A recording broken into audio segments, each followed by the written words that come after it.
We had a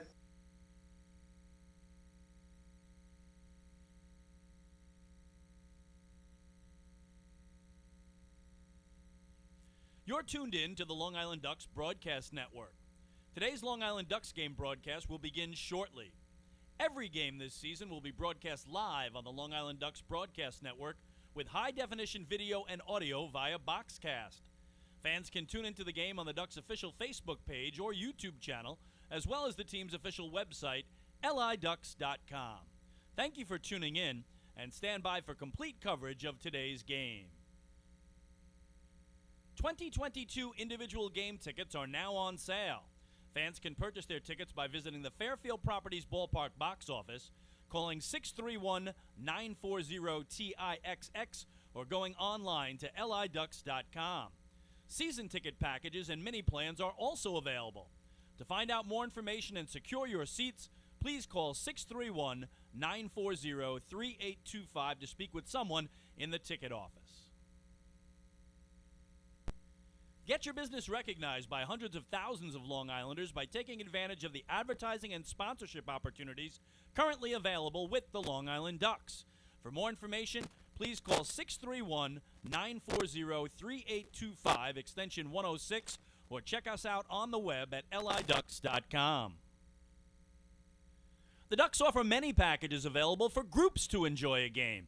The team offers block seating, pregame and in-game picnics, luxury suites, an exclusive party deck, and so much more. In addition, groups have the opportunity to take part in a variety of exclusive experiences, such as performing the national anthem or taking the field with the Ducks as the Nicolak Dream Team. Group ticket packages are now on sale. Please call 631-940-3825 to speak with someone in the group sales department. Looking for official Long Island Ducks merchandise, hard-to-find memorabilia, team apparel, and so much more? Then be sure to check out the Waddle Inn Shop, the official merchandise store of the Ducks. Fans can visit the shop online anytime at liducks.com by clicking the merchandise icon. The store is open on game days Monday to Friday from 10 a.m. to 4 p.m., and then during the game from inside the ballpark only. On non-game days, the store is open from 10 a.m. to 5 p.m. Monday through Friday. Children 14 and under can become members of the Bethpage Federal Credit Union Long Island Ducks Kids Club today. Kids will receive a unique gift package and take part in a variety of fun activities that come with being a member of the Kids Club. For more information on how to sign your child up, please visit liducks.com or call 631-940-3825. Quacker Jack, the 11-time Best Long Island mascot, is now available for appearances at parties and other special events throughout the Long Island community.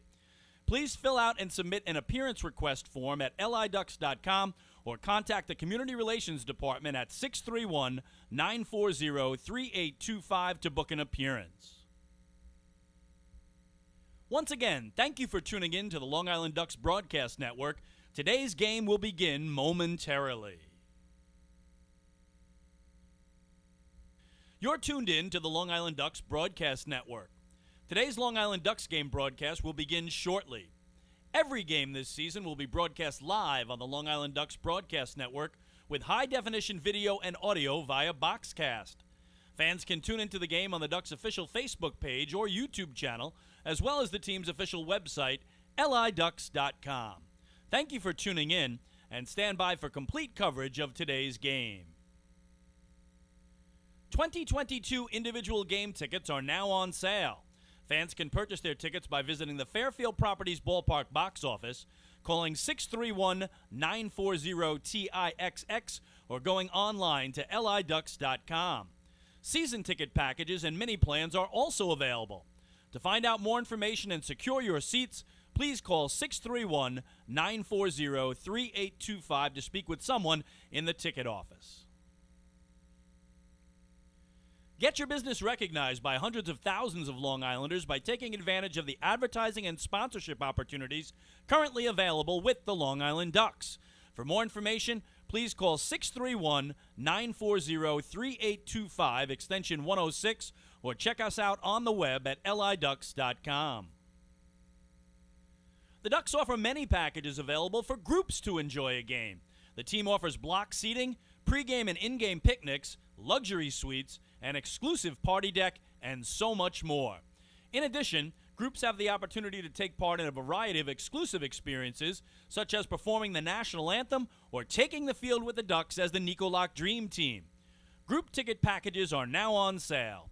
Please call 631-940-3825 to speak with someone in the group sales department. Looking for official Long Island Ducks merchandise, hard-to-find memorabilia, team apparel, and so much more? Then be sure to check out the Waddle Inn Shop, the official merchandise store of the Ducks. Fans can visit the shop online anytime at liducks.com by clicking the merchandise icon. The store is open on game days Monday to Friday from 10 a.m. to 4 p.m., and then during the game from inside the ballpark only. On non-game days, the store is open from 10 a.m. to 5 p.m. Monday through Friday. Children 14 and under can become members of the Bethpage Federal Credit Union Long Island Ducks Kids Club today. Kids will receive a unique gift package and take part in a variety of fun activities that come with being a member of the Kids Club. For more information on how to sign your child up, please visit liducks.com or call 631-940-3825. Quacker Jack, the 11-time Best Long Island mascot, is now available for appearances at parties and other special events throughout the Long Island community. Please fill out and submit an appearance request form at liducks.com or contact the Community Relations Department at 631-940-3825 to book an appearance. Once again, thank you for tuning in to the Long Island Ducks Broadcast Network. Today's game will begin momentarily. You're tuned in to the Long Island Ducks Broadcast Network. Today's Long Island Ducks game broadcast will begin shortly. Every game this season will be broadcast live on the Long Island Ducks Broadcast Network with high-definition video and audio via Boxcast. Fans can tune into the game on the Ducks' official Facebook page or YouTube channel, as well as the team's official website, liducks.com. Thank you for tuning in, and stand by for complete coverage of today's game. 2022 individual game tickets are now on sale. Fans can purchase their tickets by visiting the Fairfield Properties Ballpark box office, calling 631-940-TIXX, or going online to liducks.com. Season ticket packages and mini plans are also available. To find out more information and secure your seats, please call 631-940-3825 to speak with someone in the ticket office. Get your business recognized by hundreds of thousands of Long Islanders by taking advantage of the advertising and sponsorship opportunities currently available with the Long Island Ducks. For more information, please call 631-940-3825, extension 106, or check us out on the web at liducks.com. The Ducks offer many packages available for groups to enjoy a game. The team offers block seating, pregame and in-game picnics, luxury suites, an exclusive party deck, and so much more. In addition, groups have the opportunity to take part in a variety of exclusive experiences, such as performing the national anthem or taking the field with the Ducks as the Nicolak Dream Team. Group ticket packages are now on sale. Please call 631-940-3825 to speak with someone in the group sales department. Looking for official Long Island Ducks merchandise, hard-to-find memorabilia, team apparel, and so much more? Then be sure to check out the Waddle Inn Shop, the official merchandise store of the Ducks.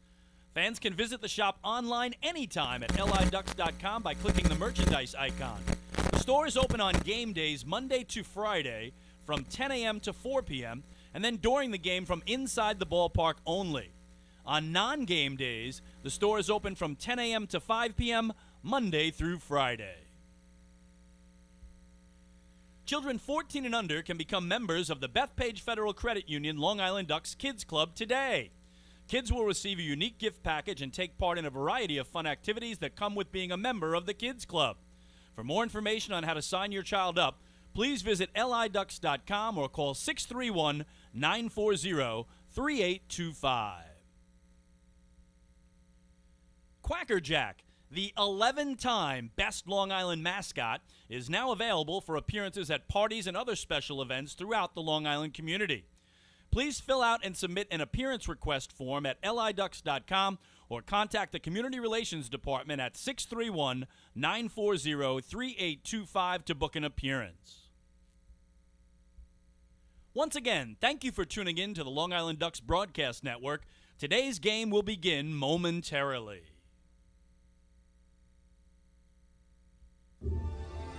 This is Long Island Ducks baseball. Justin Davies at the plate, the winning run at third. Crowd going nuts. Swung on, bouncing ball left side, off the mitt, up third baseman Brad Strauss. Here comes Willie Rodriguez. Justin Davies has done it again.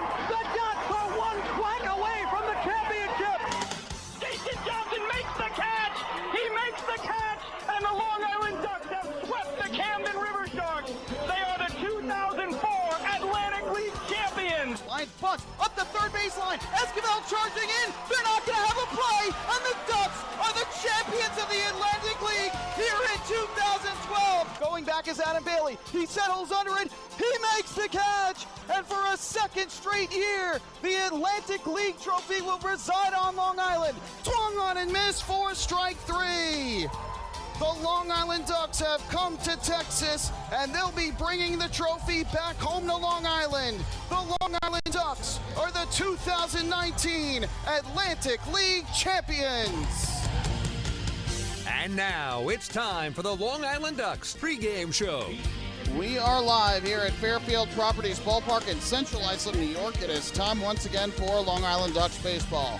And tonight it is the middle game of a three-game midweek series as the Long Island Ducks take on the Lancaster Barnstormers. Well, good evening, everybody. My name is Michael Pollack. I'll be bringing you the play-by-play for all of tonight's action. Thank you so much for joining us here on the Long Island Ducks Broadcast Network, coming to you on liducks.com, Facebook Live, and youtube.com/DucksBaseball. What a wild night we had here last night for the opening game of this three-game series as the Ducks and the Barnstormers met for the fourth time in the last week. They faced each other Tuesday through Thursday in Lancaster last week, and the Barnstormers swept all three games, including a pair of walk-off wins over the Ducks. But last night it was Long Island who returned the favor with a waddle-off win of their own as they won it 7-6 on a mammoth solo home run by Jose Sermo in the bottom of the ninth inning to give the Ducks the victory. But that was not the story of the game. The story was what happened in the top half of the ninth inning. As Long Island was cruising, they had held the Barnstormers to just one hit over the 8 shutout innings coming into the ninth. But Long Island lost it in the top of the ninth inning, giving up 6 runs on just 2 hits, as both Nick Travacci and Matt Carasity had trouble with their control. The Barnstormers also took advantage of a couple defensive mistakes from the Ducks, and they rallied back from 6 runs down to tie the game at 6. Fortunately for the Ducks, Carasity was able to get out of the inning without giving up the lead entirely and found a way to win it in the bottom of the ninth. This also has the potential to be a big day for the Ducks in terms of trying to gain ground in the wild card chase. Right now, the Ducks have already picked up a half game on both High Point and the Wild Health Genomes, both of whom have lost games today. The Genomes losing in 11 innings in a wild one against the Lexington Legends in Kentucky, 17-16 in the final. So the Ducks have closed to within 2.5 games of the Genomes for second place in the wild card standings. And the High Point Rockers were shut out on the road in game 1 of a doubleheader against Gastonia. The Rockers are also losing game 2 of the doubleheader right now, 4-1 in the bottom of the second inning. So if that holds, Long Island would close to within 3 games of High Point for the top wild card spot. And if the Ducks could get a win in their game tonight, they could end the day within 2.5 games of first place in the wild card chase. So another very important game for the Ducks tonight, especially with what has gone on around the Atlantic League today. And the Ducks will try and make it back-to-back wins over the Barnstormers and 3 straight wins overall, 4 in 5 games on the homestand if they could get the victory here tonight. We'll take a break here on the pregame show, and when we come back, we will recap yesterday's wild series opener between the Ducks and the Barnstormers. Hey fans, this is manager Wally Backman, and you're listening to Ducks Baseball on the Long Island Ducks Broadcast Network. When we see Long Island, we see you. Because at Catholic Health, we know that it's your remarkable lives that breathe life into our island. So at every Catholic Health hospital, practice, and care facility, we're able to provide the highest quality, most innovative care for your body, because our culture cherishes your humanity. Long live Long Island.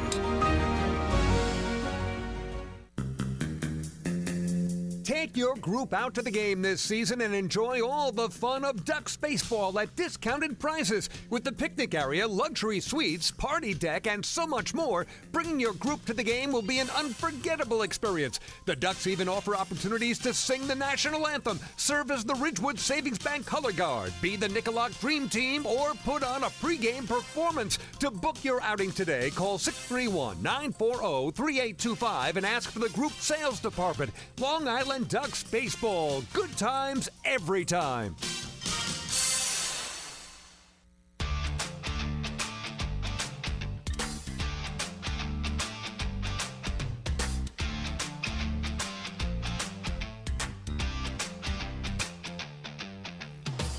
Getting ready for first pitch between the Long Island Ducks and the Lancaster Barnstormers. It is the middle game of a three-game series. Last night, the Ducks took the opening game of the series, and they got to work early in the ball game against right-hander Cameron Gann, who has struggled at times against the Ducks this year, and in the second, allowed a single to Anthony Seymour, a walk to Phil Caulfield, both with two outs that set the stage for L.J. Mazzilli. Next pitch is a base hit right field.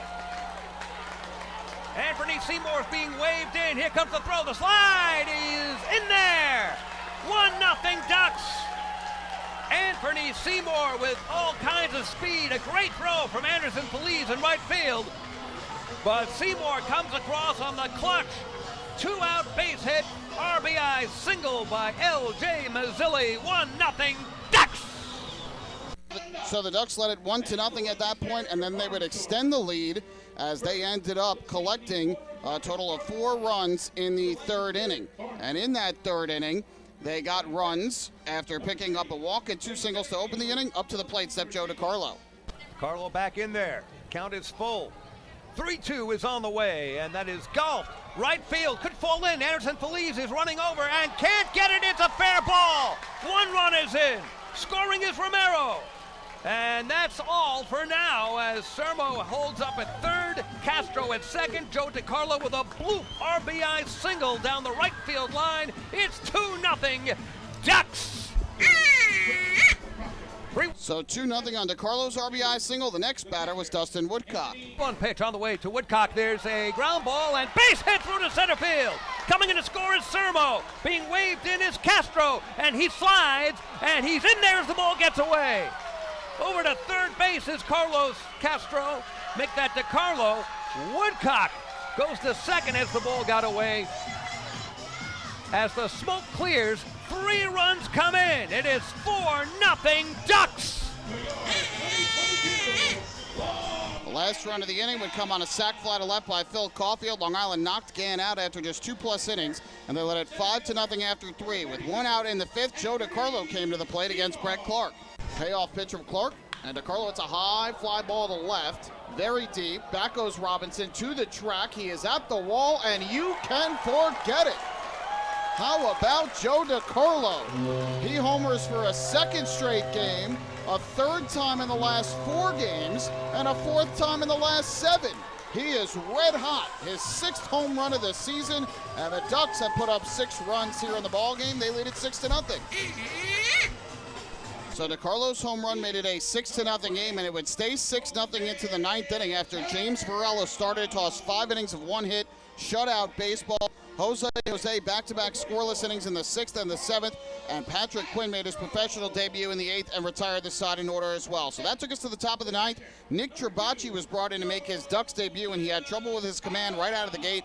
Melvin Mercedes walked, Trayvon Robinson single to center, and Andretti Cordero reached on a chopper to third, in which Davidson Romero could not decide between tagging Mercedes or throwing to second, and ultimately everyone was safe. And then Chris Proctor drew a bases-loaded walk to force home Lancaster's first run. Matt Carey City took over at that point. He allowed a 2-run single to Colton Shaver that made it 6-3. Walked Anderson Feliz. Then pinch hitter Jacob Barfield reached on an error, a throwing error by Jose Sermo that allowed a run to score to make it 6-4. Jake Hoover's RBI groundout made it 6-5. A sac fly off the bat of Trace Lair tied the game up at 6, and the inning only ended when Mercedes, who started it all with a walk, flied to left. So it was 6-6 going into the bottom of the ninth. Davidson Romero led off against West Tunnel, hit a deep shot to left, but it was caught in left field by Proctor. But with one out and on a 3-1 pitch, Jose Sermo sent the Ducks fans home happy. Pitch to Sermo is smacked. Deep right field. Forget that. Good night. Retribution for Jose Sermo. His first home run as a Long Island Duck. The Ducks, in an incredible game, blow a 6-run lead and then win it. A game-winning dinger for Jose Sermo. The Ducks sending us all back to school with protractors, slide rules, loose leaf reinforcements. They are matriculating at home plate, mobbing Jose Sermo. No need to grade on a curve. It's over. 7-6. Ducks win. Ducks win. Ducks win. So Jose Sermo's walk-off home run gives the Ducks the 7-6 win. Matt Caracity gets the win despite blowing the save. He improves to 1-0. West Tunnel giving up the home run takes the loss to fall to 5-1 in a game that took 3 hours and 22 minutes before a crowd of 3,694. Take a break here on the pregame show. When we come back, we will look at the pitching matchup for tonight's ball game. Then we'll have the starting lineups of the first pitch as the Ducks take on the Barnstormers in the middle game of a 3-game series. Hey fans, this is outfielder and hitting coach Lou Ford, and you're listening to Ducks Baseball on the Long Island Ducks Broadcast Network. Sayville Ford, the no-fees dealer, has been family-owned and operated for 65 years. Visit their spacious showroom to choose from a giant inventory of new, pre-owned, and commercial vehicles with a free 10-year, 100,000-mile powertrain limited warranty included. Some exclusions apply. Plus, they offer top dollar for trays, and their service department is open until 1 a.m. on weekdays. Sayville Ford, Long Island's Ford giant, is conveniently located off Exit 50 on Sunrise Highway, or visit SayvilleFord.com for more information.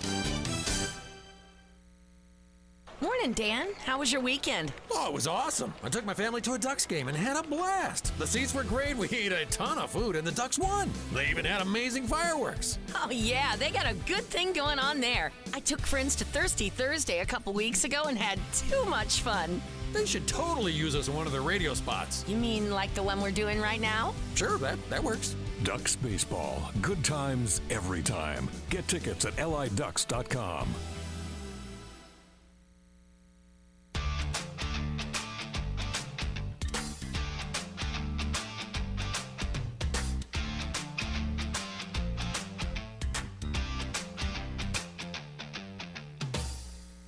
Well, we are getting ready for baseball here at Fairfield Properties Ballpark. Long Island Ducks will take on the Lancaster Barnstormers, middle game of this 3-game series.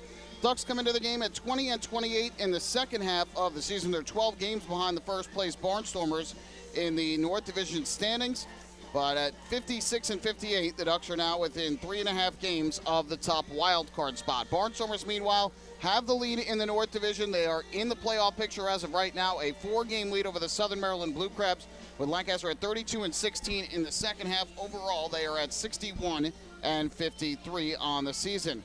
It is time to take a look at the starting pitching matchups for tonight's game, and there has been a change on the Ducks side. Originally, Akil Morris was set to make the start tonight for Long Island. However, he has been scratched, is out with a stiff neck, and instead it's going to be left-hander Rafael Monsione who will get the start.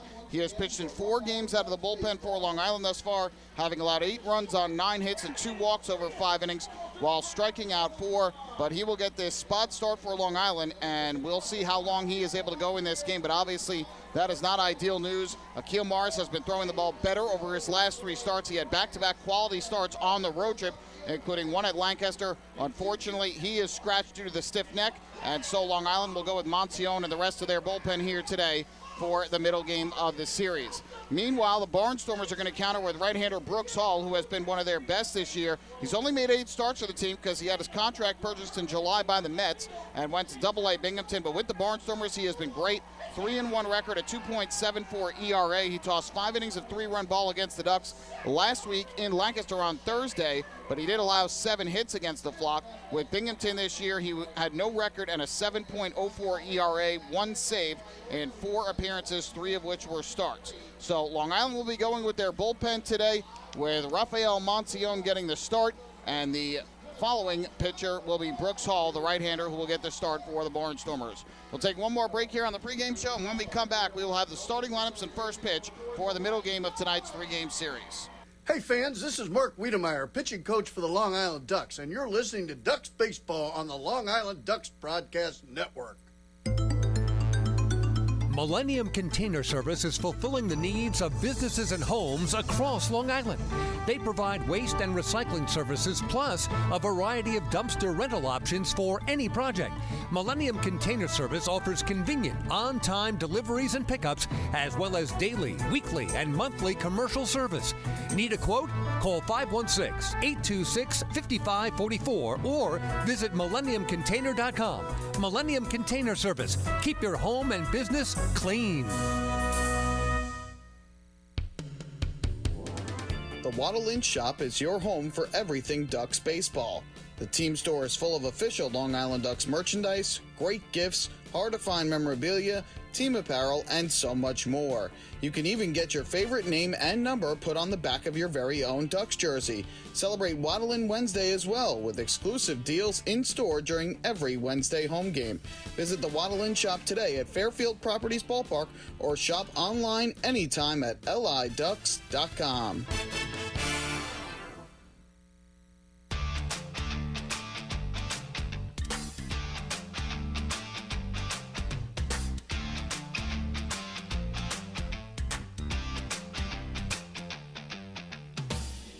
Ducks are just about ready to take the field here at Fairfield Properties Ballpark as the Long Island Ducks take on the Lancaster Barnstormers, middle game of this three-game set. And it'll be interesting to see how Wally Backman and the Ducks work this one today with Rafael Monsione now making the start. Again, if you're just joining us, Akil Morris was scheduled to start tonight's ball game for the Ducks, but he has since been scratched, has a stiff neck, so he is out. And Rafael Monsione will get things started for the Flock of what will become a bullpen day.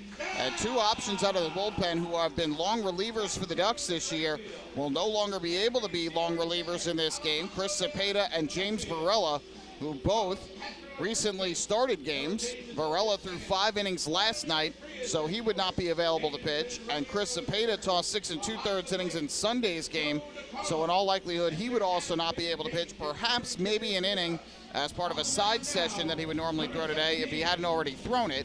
But aside from that, you can't imagine that either of those two would be able to give the Ducks any long relief.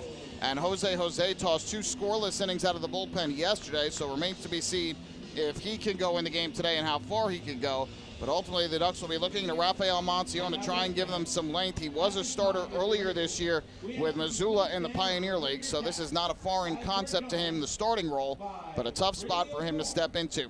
We're going to send things down to the field for today's national anthem, which will be performed by the Long Island Bombers Percussion Trio. The United States of America with the playing of our national anthem.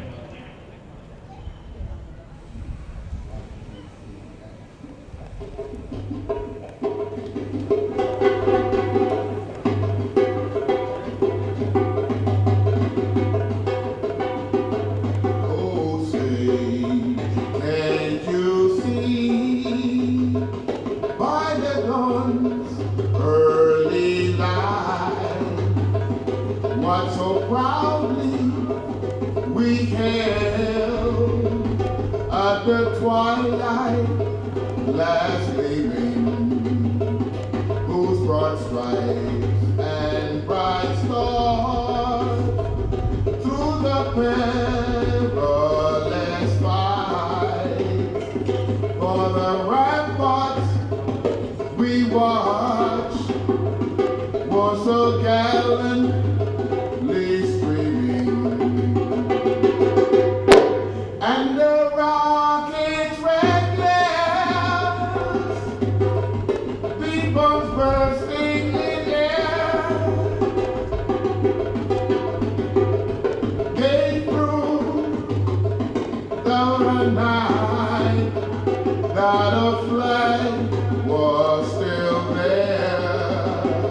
Oh, say does that star-spangled banner yet wave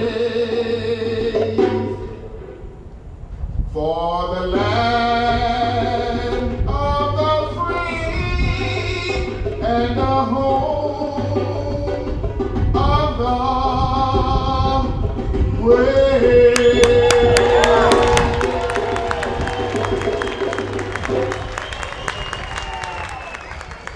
very nice performance of our national anthem here tonight by the Long Island Bombers percussion trio. A little bit of singing, a little bit of instruments.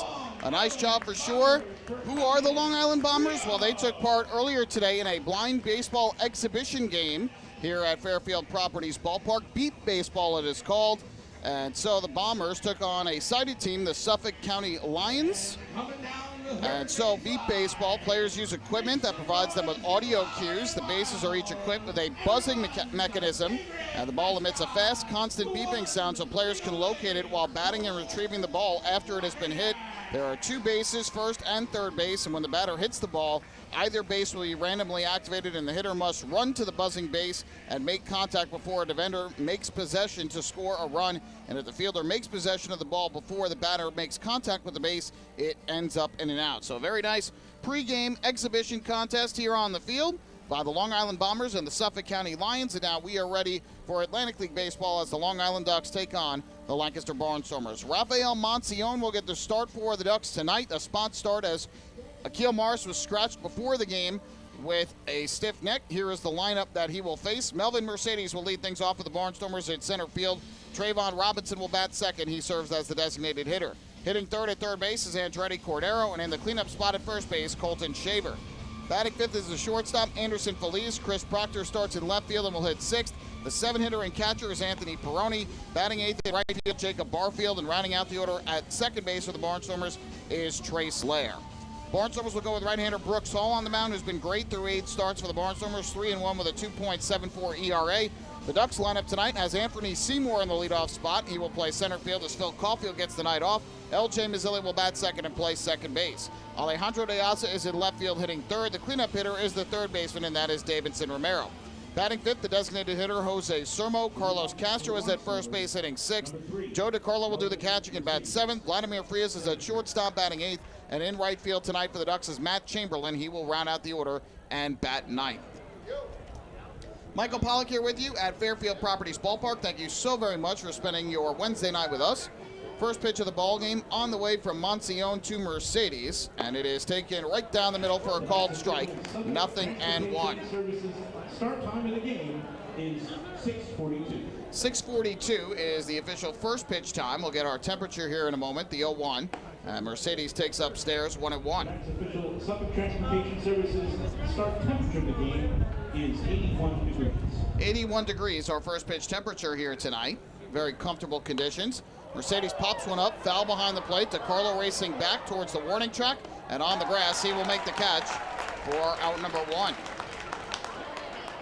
So a good start for Monsione as he induces the foul fly from Mercedes, who came into the game hitting .296 with 11 home runs and 67 runs batted in. So one away, and that'll bring up the switch hitting designated hitter Trayvon Robinson to the plate. Monsione, as we talked about earlier, was a starter earlier this year. He pitched with the Missoula Paddleheads in the Independent Pioneer League in the northwestern United States. In Montana was where he pitched. First pitch here, and that is taken low for ball 1. Monsione was 3-1. He had a 7.07 ERA, allowed 43 hits in 28 innings, 29 runs, 22 of them earned. He has walked 13 and struck out 22 at Missoula this season. 1-0. And this pitch catches the outside corner for strike 1. Monsione initially was a starting pitcher in his professional career, came up in the Blue Jays organization, and has been parts of 3 seasons in rookie-level Gulf Coast League, and majority of which was as a starting pitcher. Chopped into the ground foul, back behind the plate. Made 24 starts out of his 49 appearances overall in his minor league career with the Blue Jays, which stretched until 2021, and was 12-5 with a 2.88 ERA. So had impressive numbers in the Blue Jays system, but did get released, trying to find his way here towards the end of this season. It's been a struggle for him this year. The lefty's 1-2 to Robinson. Is swung on and fouled off down the right field line and out of play. And so we will do it again at 1-2. Ducks are in their alternate orange uniforms here tonight with the LI logo on the front left chest. The Barnstormers also in alternate jerseys. They are black with white and red horizontal striping and red sleeves. 1-2. And Robinson takes a fastball high and tight, backing him off the plate. Lancaster's jerseys have the word Stormers in white on the front, short for Barnstormers, of course.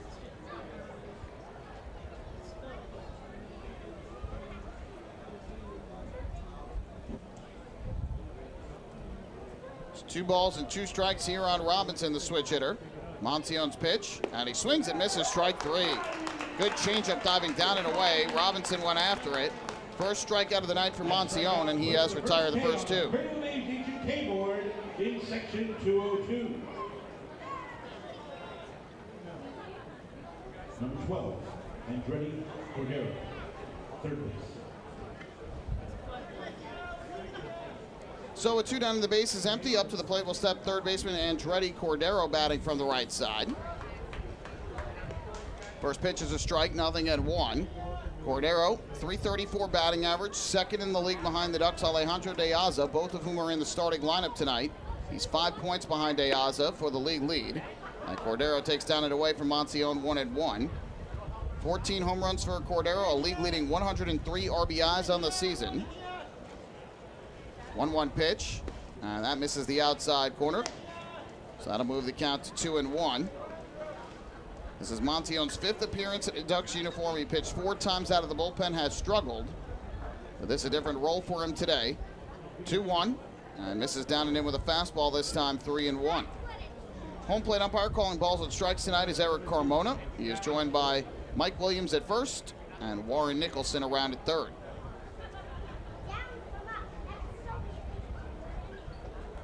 Moncion winds at the 3-1 at Cordero. Is a breaking ball taken on the outside corner for strike 2.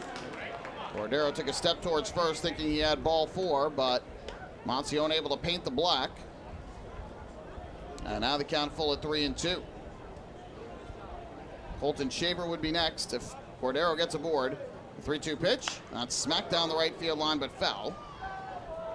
Past the Barnstormer first base coach. Matt Chamberlain will go retrieve the baseball and flip it up into the crowd. We'll do it again with a full count. Ducks at 20-28 in the second half, 56-58 overall. Payoff pitch, and Cordero able to check his swing on a pitch that tailed outside.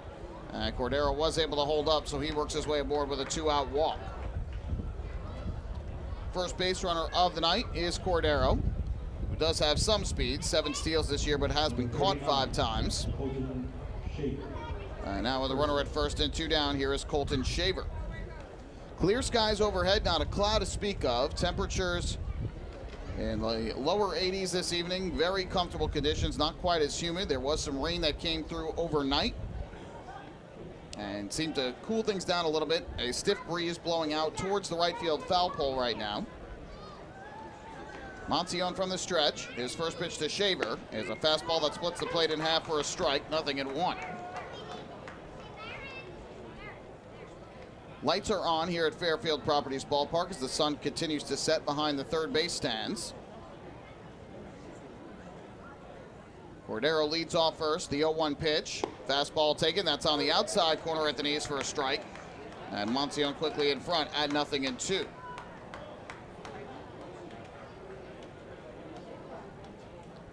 The Ducks left-hander looking to work a scoreless first inning in this last-minute start.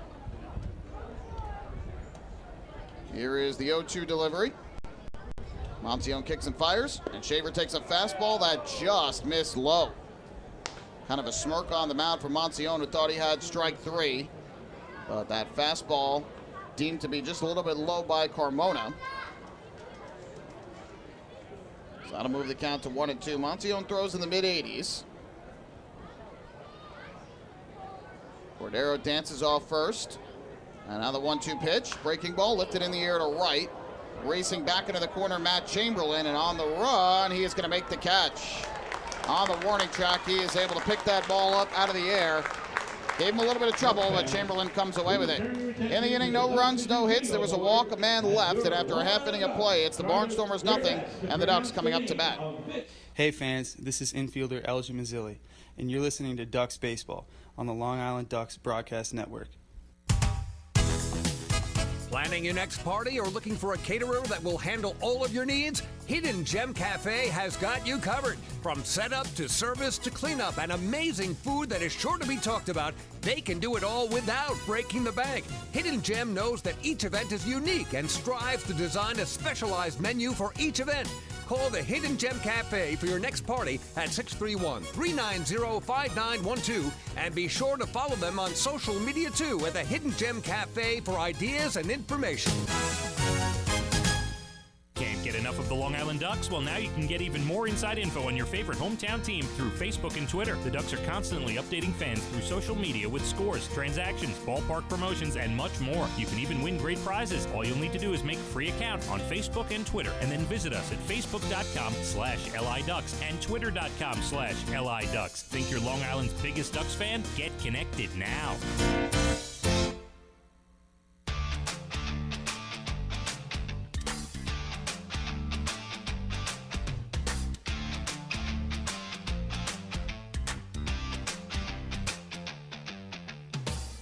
Well, Ducks fans, every time a Ducks batter walks this season, it is a First National Bank LI walk to first. First National Bank LI celebrating 95 years as Long Island's truly local bank.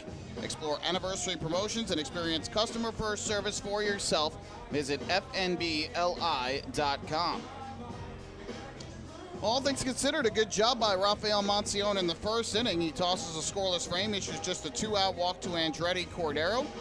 Did throw 20 pitches in the inning, but retired 3 out of the 4 hitters he faced. And again, if you're just joining us, Akil Morris scratched today with a stiff neck as he was getting ready for his start. And so Monsione ends up getting the emergency start today for Long Island. Brooks Hall, the right-hander, will get the ball for the Barnstormers as he makes his 9th start with Lancaster this year. He has been great. 3-1 record, a 2.74 ERA. Long Island Ducks, number 32, Anthony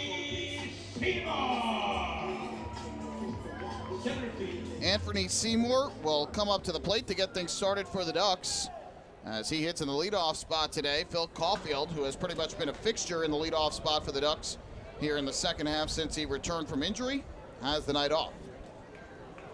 First pitch on the way, and that fastball is taken for a strike, 0-1. Seymour, a switch hitter, batting .255, 7 home runs, 43 RBIs, most of that with the Charleston Dirty Birds. Hall's a 1, and Seymour takes inside this time. Another fastball from Hall, 1-1. Seymour was acquired in a trade from the Dirty Birds back on August the 19th for a player to be named later. 1-1 fastballs outside.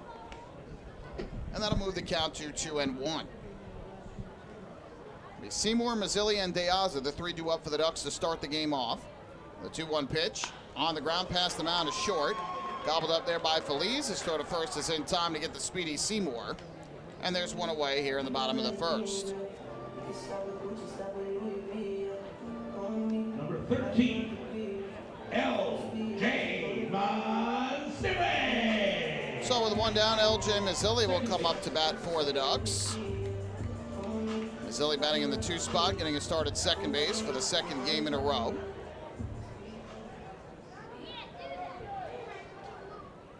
Hall works on the mound from the right side, works out of the windup, and his first pitch is taken on the outside corner for a strike, with like a slider from the righty, and it's 0-1. Mazzilli batting .249 on the year. He's got 9 home runs, 38 RBIs. The 0-1 taken again, and this one just missed low. Hall wanted that pitch at the bottom of the zone, but instead the count even at 1-1. Defense plays mostly straight away. The second baseman, Lair, shaded up the middle. 1-1, another slider, and this one nips the outside corner for a strike. 1-2. Hall trying to live on that outer half of the plate to Mazzilli. That pitch looked a little bit too low and outside, according to TrackMan. The first pitch of the at-bat was definitely a strike.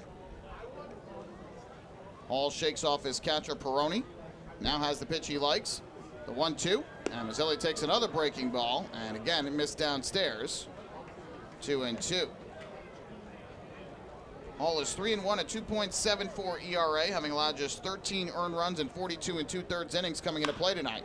Mazzilli chops one to short, easy for Feliz. And his throw to first is in time for the out. Back-to-back groundouts to short by Seymour and Mazzilli. And with 2 away, that'll leave it up to Alejandro De Aza. Number 33, Alejandro De Aza. Left field.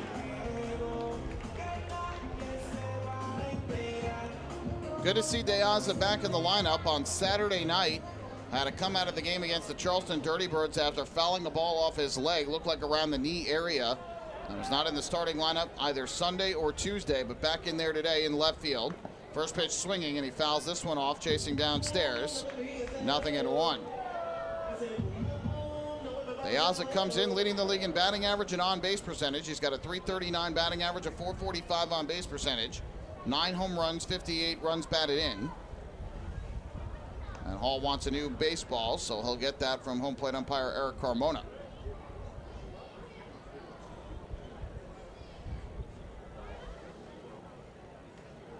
De Aza will dig back in as Hall looks in for the sign from Peroni. The 0-1 pitch, swung on and missed. De Aza again went chasing down and away.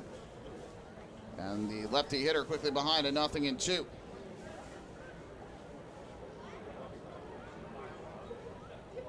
Here comes the 0-2 delivery.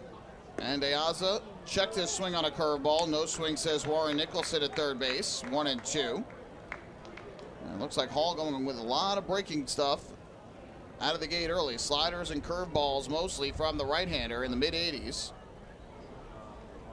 De Aza chased the first two, but did not chase that one. And now the 1-2 pitch is a fastball taken down and in. It kicked away from Peroni, but not far enough away where De Aza would try and take first. And the count even up at 2-2. Looked like De Aza and Romero were chatting there. Romero waits on deck about what Hall is doing on the hill tonight.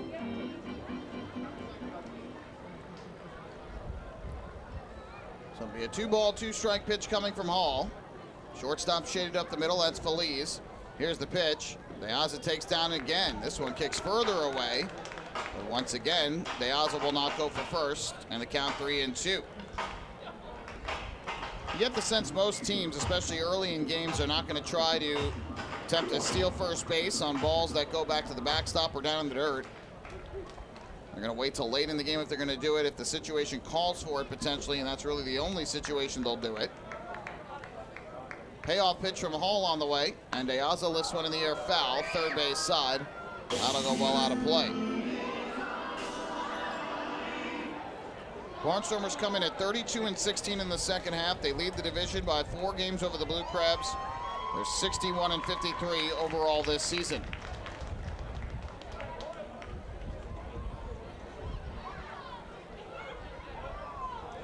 Payoff pitch coming from the right-hander. Hall winds and fires, and De Aza line drive up the middle and caught at short by Feliz.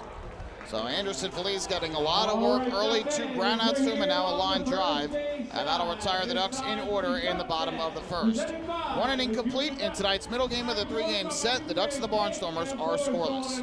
Hey fans, this is pitcher Joe Iorio, and you're listening to Ducks Baseball on the Long Island Ducks Broadcast Network. PSCG Long Island wants you to know how to save energy and money in your home. Did you know energy-efficient appliances can use up to 25% less energy? Here's how to save. PSCG Long Island offers money-saving rebates when you purchase Energy Star appliances. Discover how a little energy efficiency know-how can mean savings in your home. Find more energy efficiency tips, tools, and money-saving rebates at pscgliny.com/save money. Has drinking or substance abuse taken over your life? You are not alone, and recovery is possible. At FCA, our caring team members will work with you to identify a recovery plan that meets your needs. We have virtual and in-person services ranging from treatment to recovery, from prevention to crisis support. Go to our website, fcali.org or thriveli.org for more information and to start your recovery journey today.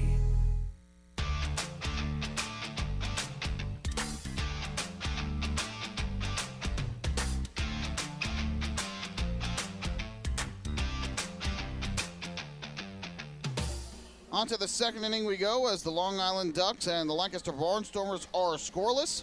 This 2022 season of Ducks baseball has been presented by Catholic Health. Visit them online at chsli.org. Catholic Health, long live Long Island. So we'll go to the top of the second inning, and Rafael Monsión will come back out for another inning of work. Left-hander threw 20 pitches in the first, but navigated through the inning without giving up a run as he only issued a walk to Andretti Cordero with 2 out. It'll be 5, 6, and 7 in the order for the Barnstormers here in the second. Anderson Feliz, followed by Chris Proctor and Anthony Perrone. For the Barnstormers, number 8, Anderson Feliz, shortstop. So here's the switch hitting Anderson Feliz to the plate. He'll bat from the right side against the left-hander Monsión. First pitch misses down and away. And the count goes to 1-0. Feliz, a .252 hitter, 6 home runs, 48 RBIs. Takes down and in from Monsión here. And the count quickly 2-0.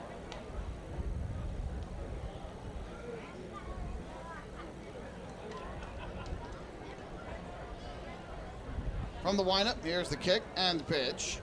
Here's a fastball that's on the outside corner for a strike. That'll run the count to 2-1.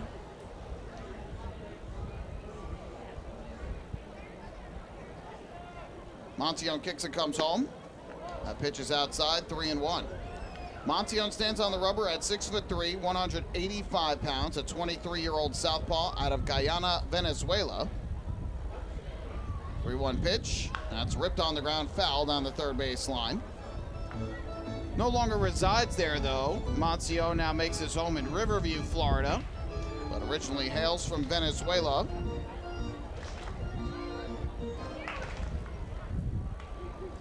De Aza retrieves the baseball. Now the 3-2 pitch on the way. Is swung on and lifted in the air to center. Racing in is Anthony Seymour. He's got a long way to go, but it doesn't matter because L.J. Mazzilli went back out on the outfield grass and made the catch. 1 away. Ducks are a little bit fortunate there. Monsión was not paying attention and waited for De Aza to retreat back to his spot in left field. And in fact, looked like Seymour was trying to get Monsión to stop his motion before he actually threw it, because he realized De Aza wasn't back after retrieving the foul ball. And then the ball was hit towards Seymour, so he had to race in, but ultimately did not go as far as I thought it was. And Mazzilli was able to make the catch. So 1 away with the bases empty. And here is Chris Proctor from the left side. First pitch is fouled back to the screen behind home plate. And the count 0-1. Proctor came into the ball game yesterday in left field in the 6th as Ariel Sandoval came out. 0-1. And that fastball misses upstairs to even up the count at a ball and a strike. With Sandoval out of the lineup today, Proctor gets the start. He's hitting .282 this year with 2 home runs and 26 RBIs. 1-1. That misses down in the dirt. Scooped out on the backhand by Joe DiCarlo. Anthony Perrone waits on deck for Lancaster. A 2-1 on the way from Monsión. Swung on and popped in the air, foul, third base side. Romero gives this one a look. Well, this will be back into the stands and out of play. That'll even up the count at 2-2. Monsión started his career in 2017, pitched with 2 different rookie-level affiliates in the Dominican Summer League and the Gulf Coast League. Got off to a good start in his pro career, 1-2 with a 2.49 ERA in 16 games, 10 of which were starts, and had 1 save as well. 2-2 curveball misses up and inside. And that'll run the count full at 3 balls and 2 strikes. And simply the Ducks will take anything they can get out of Monsión in terms of length tonight. Payoff pitch on the way to the plate. And that's popped up foul again, third base side out of play. Ducks got 5 innings out of James Varela yesterday in his spot start. Not really a spot start. He's moved into the rotation in the spot that was previously occupied by Stephen Tarpley. The Ducks were expecting Akil Morris to give them 5-6 innings at least tonight. 3-2. Proctor, a fly ball left center, well hit. Racing over into the gap, Alejandro De Aza, and the Ducks left fielder makes the catch for the second out. Good break on the ball by De Aza. It was hit almost perfectly in between De Aza and Seymour. Both have good speed, but De Aza had the better angle on it, tracks it down. And now a two-way, that'll leave it up to the catcher, Anthony Peroni.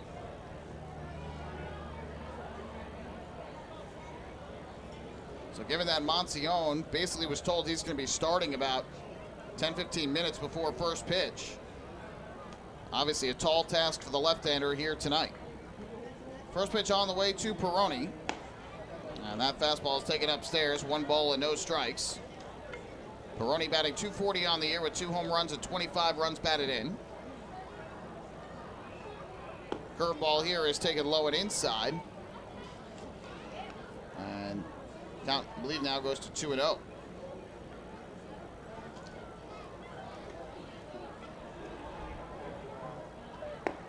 Fastball here from Monsione that just missed. Tried to paint the bottom of the strike zone, but apparently just was out of the zone.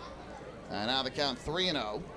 Barnstormers come into the day with the second best batting average in the league at .273. The Ducks the only team better at .274. And here Monsione misses outside. So for the second straight inning, Rafael Monsione retires the first 2 batters, but issues a 2-out walk. So Peroni will make his way down to first with 2 men down, and that'll bring up the right fielder and 8-hitter, Jacob Barfield. Number 35, Jacob Barfield. Ducks had a little trouble with control yesterday. They walked 6 batters. So did the Barnstormers, 5 of which were by starter Cameron Gann.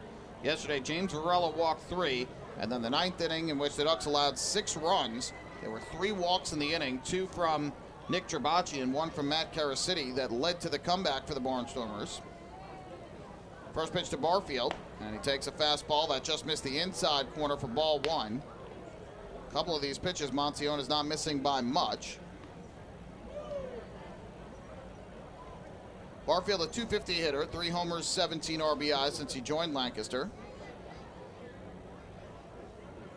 Moncione's 1-0, and that pitch misses down and in. So all of a sudden now 6 straight out of the strike zone from the left-hander. And he's behind in the count here at 2-0 against Barfield. And the crowd was understandably frustrated. The Ducks seemed to be cruising and well on their way to an easy, nice and tidy 6-0 win. The Barnstormers had just 1 hit over the first 8 innings of the game.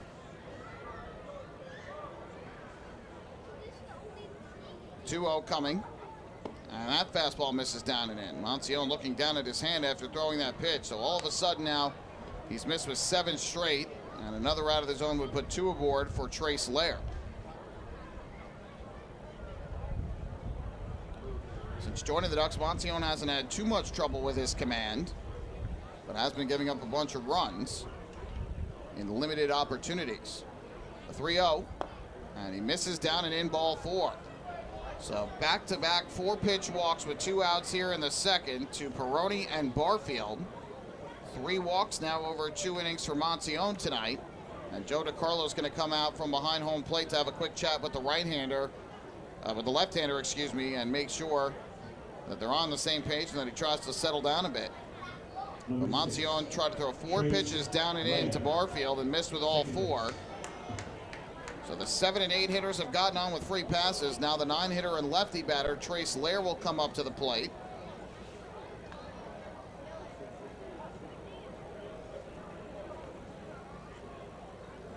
First pitch from Monsione.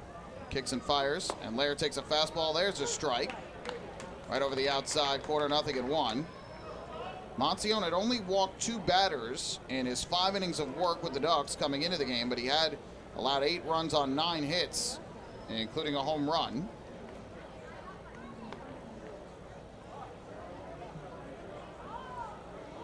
Oh, 1 delivery. Curveball is taken down and in. It goes off the glove of DiCarlo and back behind the plate, and that will allow the runners to move up. So it looked like maybe a cross-up there between DiCarlo and Monsione, or perhaps just DiCarlo did not squeeze the ball tightly on that curve. It'll be a pass ball on DiCarlo. And now the Barnstormers have the go-ahead runs in scoring position with 2 down and a 1-1 count on Trace Lair. Got the start at third base last night, but is the second baseman tonight.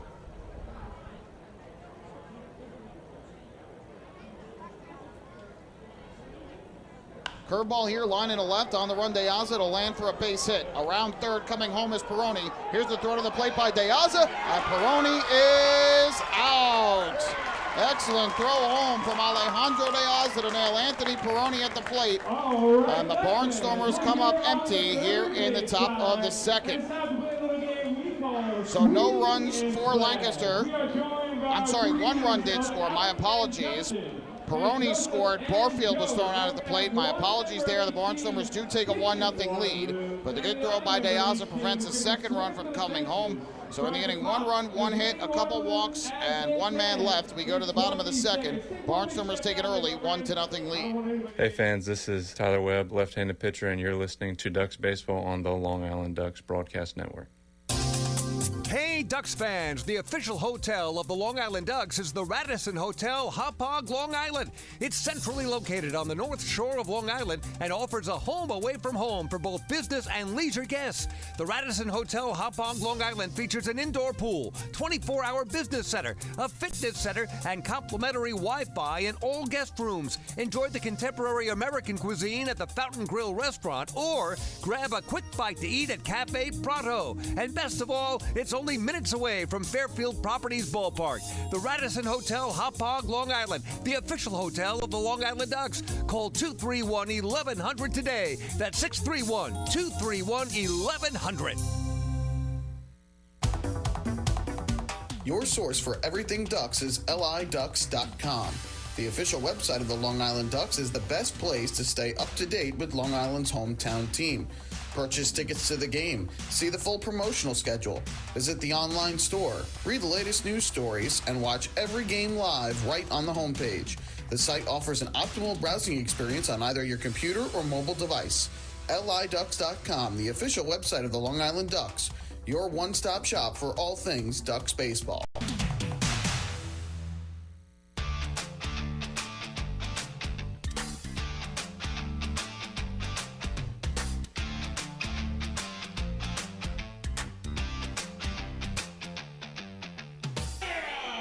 Well, the Barnstormers do get the first run of the game, courtesy of the pass ball by Joe DiCarlo that moved the runners into scoring position following the 2 walks by Rafael Monsione, but a great throw by De Aza to DiCarlo gets Jacob Barfield at the plate and denies the Barnstormers a second run and also ends the inning. So it's 1-0 Barnstormers on the unearned run thanks to the pass ball. We go to the bottom of the second. Davidson Romero to lead off against Brooks Hall, and Hall deals a curveball at the bottom of the strike zone. 0-1. Romero comes in hitting .288 this year for the Ducks, a team leading 16 home runs and a team leading 69 RBIs. The 0-1 is down and away, and leaving up the count at 1 ball and 1 strike. So ultimately, Moncione's ERA won't get affected by that unearned run. 1-1, and that curveball misses down and away. So the count goes to 2-1. On Romero, who will be followed by Sermo and Castro here in the second. Righty switch hitter righty. 2-1. And that curveball catches the inside corner for a strike. Evens up the count at 2-2. Hall has faced the Ducks just once this year, and it was in his last start. And that was in Lancaster last Thursday, in the Barnstormers' 4-3 walk-off win. 2-2.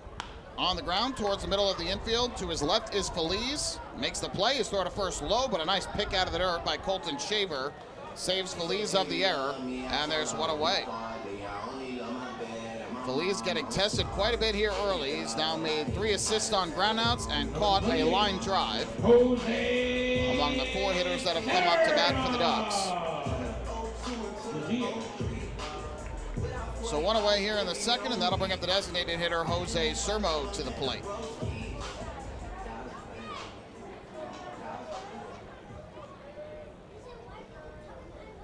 Hall in that start against the Ducks tossed 5 innings of 3-run ball. Took a no decision. Sermo takes, and that's a strike on the outside corner, 0-1. Hall allowed 7 hits, walked 1, and struck out 3. There's 77 pitches in the outing, 50 for strikes. And here misses low and outside, 1-1. Sermo hitting .333 since joining the Ducks, 15 of 45, a home run and 6 RBIs. 1-1. is swung on and fouled off the mask of Peroni for strike 2. One home run might still be traveling. An absolute blast off the bat of Sermo with 1 out and the bases empty in the bottom of the ninth to win it for the Ducks last night. Well over both walls and into the woods out behind the right center field fence. 1-2, and that is up and away, 2-2. Had to feel good for Sermo to do that after he threw a ball away, trying to get an out at the plate on a force play in the top of the ninth that gave the Barnstormers their 4th run and ultimately contributed to their 6-run comeback. 2-2, curveball taken down and in. And that'll move the count to 3 balls and 2 strikes with Carlos Castro waiting on the on-deck circle. Hall's payoff pitch to the plate, and Sermo takes another slider. This one just missed. Hall thought he had strike 3, but Eric Carmona felt otherwise. And the Ducks have their first base runner of the night, a 1-out walk to Jose Sermo. And we're celebrating a first National Bank LI walk to first. Go far. Now, Trackman had that pitch in the strike zone. So the Ducks catch a break there, as that would have, in all likelihood, been strike 3 with automated balls and strikes, but Carmona felt it was too far down and away, and so 1 on, 1 out, and here is Carlos Castro to the plate.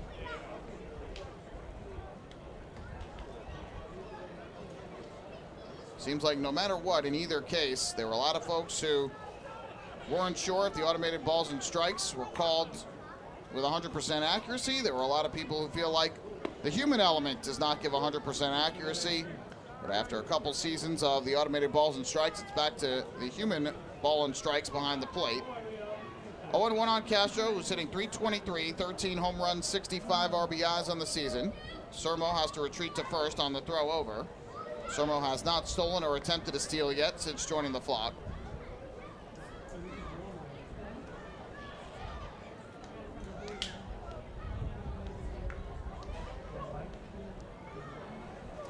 One pitch coming to Castro. Hall deals, and that's smoked up the middle into center field, a base hit. So the Ducks have their first hit of the ball game as Castro lasers one back through the middle. To second goes Sermo, and the Ducks with 2 on and 1 out for Joe DiCarlo.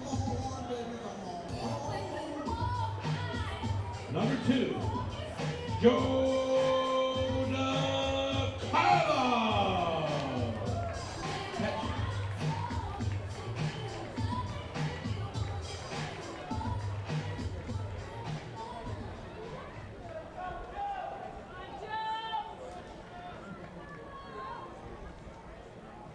So 2 on, 1 out, and here is the suddenly red hot in terms of power, Joe DiCarlo. First pitch, and he slides one to the left center field on the run and unable to get it. Or Mercedes and Proctor, it's a base hit. Sermo will go to third, he will stop right there. Joe DiCarlo picks up a base hit.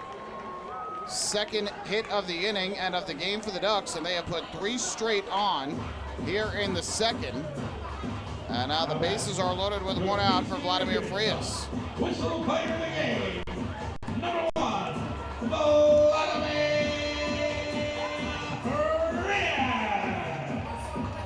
Sermo does not have great speed, but somewhat surprised there that he did not score on that play. Might have gotten a bad read off the bat. And indeed, looking on the replay, he held up a bit before Proctor fielded it. And ultimately only was able to make it to third on the play. So the bases loaded, 1 out. Here is Vladimir Frias, the switch hitter, to bat from the left side. First pitch, and Frias swings and grounds it foul into the Ducks dugout on the first base side for strike 1. Frias this year hitting .241 overall, 6 home runs and 42 RBIs. He's been good with the bases loaded. 5 for 16 at the plate with a grand slam and 12 RBIs. Grand slam came in York back on August the 21st.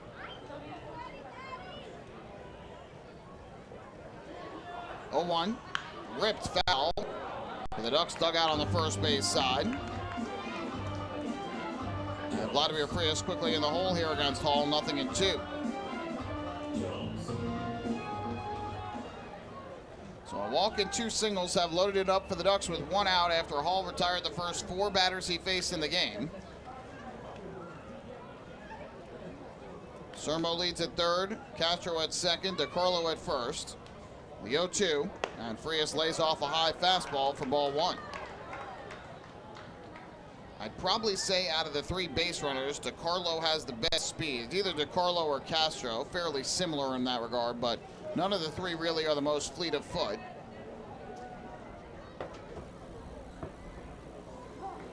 Time called here.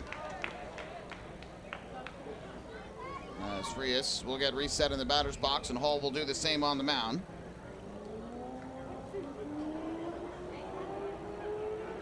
Now everybody ready.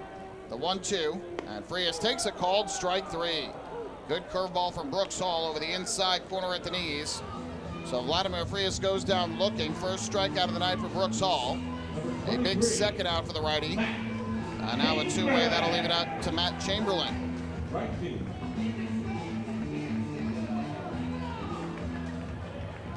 Chamberlain 0 for 2 with the bases loaded this year, but he has drawn a pair of bases loaded walks. First pitch on the way, Chamberlain swings and pops it up. First base side, foul ground, racing down is Colton Shaver, and in foul territory he will make the catch, and Brooks Hall works himself into and out of trouble here in inning number 2. No runs for the Ducks, they get 2 hits and a walk, no errors, Long Island leaves the bases loaded. We head to the third inning, it's the Barnstormers 1 and the Ducks nothing. Hey fans, this is outfielder Alejandro de Asa, and you are listening to Duck Baseball on the Long Island Duck Broadcast Network. This is it. Check it out. See what everyone's talking about. Let Nicola Pavers pave your way. Bring your outdoor living dreams to life. Visit Nicolak's Outdoor Design Center at 200 Henry Street in Lindenhurst and see thousands of square feet of pavers, retaining walls, fire pits, and outdoor living accents on display. Only Nicolak paving stones are made with Paver Shield technology for more vibrant color options than anyone else. Visit Nicolak.com to request a free sample or their Outdoor Design Center at 200 Henry Street in Lindenhurst. Nicolak. Ask for it by name. You'll see the difference. Visit Nicolak.com. That's Nicolak.com. Let Nicolak Pavers pave your way. Pave your way.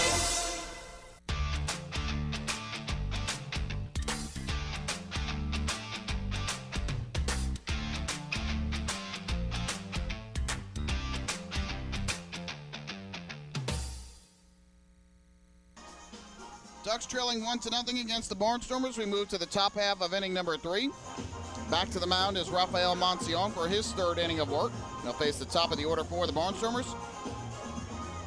And a reminder, Ducks fans, to be sure to follow along throughout the rest of this 2022 season as the Long Island Ducks team up with Island Federal Credit Union to hit home runs for hunger. Every time the Ducks hit a home run here at Fairfield Properties Ballpark, Island Federal will make a $100 donation to Long Island Cares in an effort to help improve food security for families on Long Island. Island Federal Credit Union, catch the wave to better banking. Well, one thing the Ducks have been struggling with in this series is cashing in when they have the bases loaded twice now, or 3 times now, rather. The Ducks have left the bases loaded without scoring a run in this series. In the first inning yesterday, the Ducks drew 3 straight walks with 1 out against Cameron Gann, but Sermo struck out and Castro grounded into a force out. And then in the 6th inning against Clark, the Ducks loaded up the bases with 1 out on a ground rule double by Caulfield, a single by Mazzilli, and a hit by pitch of Romero. But Sermo struck out and Castro grounded into a force out again. And now here tonight, Ducks load up the bases in inning number 3 on a walk and 2 singles, but come up empty as Frias strikes out looking and Matt Chamberlain pops out foul to first on the first pitch. So the Barnstormers have done a good job when they face bases loaded situations. It's been a tough spot for Long Island all season long. Mancion misses with a breaking ball upstairs. He's quickly behind here at 2-0. Mercedes, foul pop to the catcher, leading off the ball game for Lancaster tonight. The 2-0 pitch, and Mancion misses up and away with a changeup, 3-0. Mancion walked Peroni and Barfield back-to-back with 2 outs in the second, before before allowing the RBI single to Trace Lair. And the 3-0 here is on the outside corner for a strike. 3-1. Sun has set. A beautiful night here at Fairfield Properties Ballpark. The 3-1 delivery. And Mercedes takes a fastball on the inside corner for a strike. That'll run the count full at 3-2. Mercedes last night played second base for the Barnstormers, was 0 for 4 with a run scored and a walk at the plate. He breaks his bat here, lifts one into shallow center. Long run for Seymour. He's not going to get there. It lands for a base hit. Mercedes takes a big turn at first, but he'll hold on right there. And a broken bat bloop single gets the Barnstormers started in inning number 3. Number 21, Trayvon Robinson. One thing Akil Morris has struggled with this year is keeping runners close. Opponents have stolen 26 bases against the righty this season. But Morris not pitching. The Ducks instead have a lefty on the mound, so it'll be up to Monsione to keep the runners close. Monsione fires home. Robinson squares to bunt, pulls back and takes outside for ball number 1. Mercedes, the runner at first, has good speed. 14 steals and 17 attempts this year. Meanwhile, Robinson, a very good bunter. He has 3 sacrifice bunts on the season.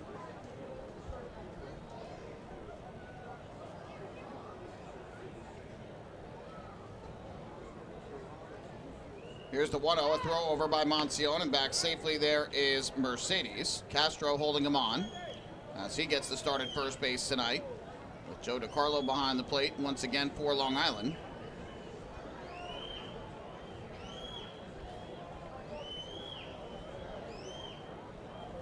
The 1-0 pitch on the way. Robinson bunts back towards the mound. Monsione fields. His throw goes to first, and it's not in time.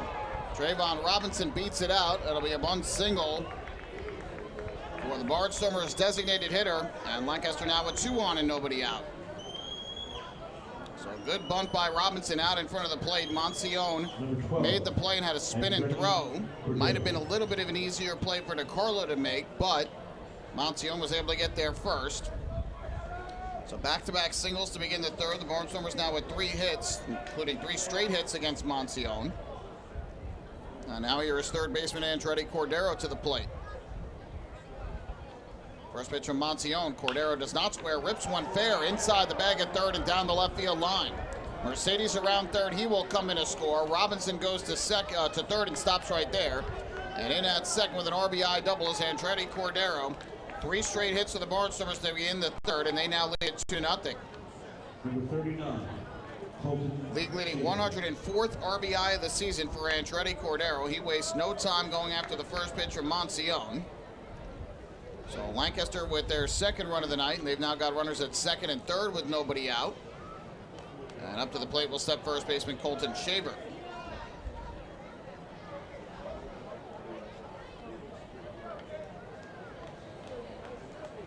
Not the start Monsione was looking for in the third. Got off to a good start in the game, allowing just one of the first 6 hitters to reach, but now has allowed 6 straight batters to get on board. And here's Shaver, lifts a fly ball to center. That should be deep enough to get another run home.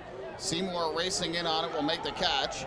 Tagging and coming in to score is Robinson. The throw goes into third. It's a sac fly and an RBI off the bat of Colton Shaver, and it's now 3-0 Lancaster.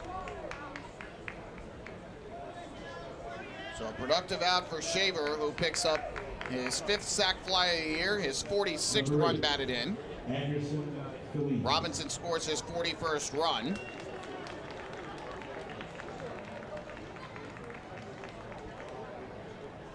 So runner at second base with 1 down. Here is Anderson Feliz, the shortstop, to the plate.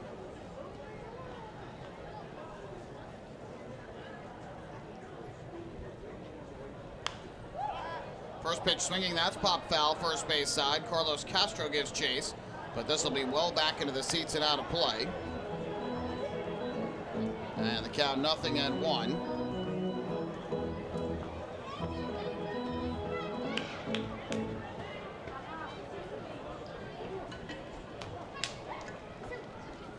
Feliz a pop out to second his first time up. That was back in the second inning.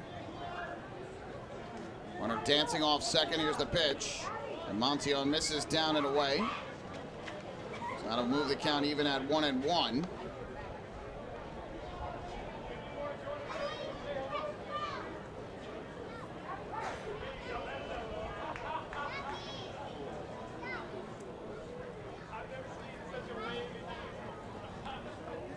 Montyon comes set on the rubber. Here comes the 1-ball, 1-strike delivery. Pitch on the way is swung on and missed. Big curveball. And Feliz took a huge hack, but swung through it. So Montyon now ahead at 1-2.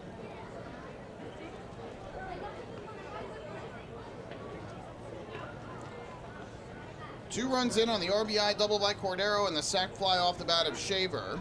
3-0 Barnstormers in front now in the game. They're out hitting the Ducks 4-2. And the 1-2 pitch is a fastball taken high and outside. Montyon at this point now up to 58 pitches in the game, 29 of which have been strikes. There's nothing doing for the Ducks in their bullpen from what we can see. Well, now and again, I think they're going to try and get as much out of Montyon as they can here in the ball game.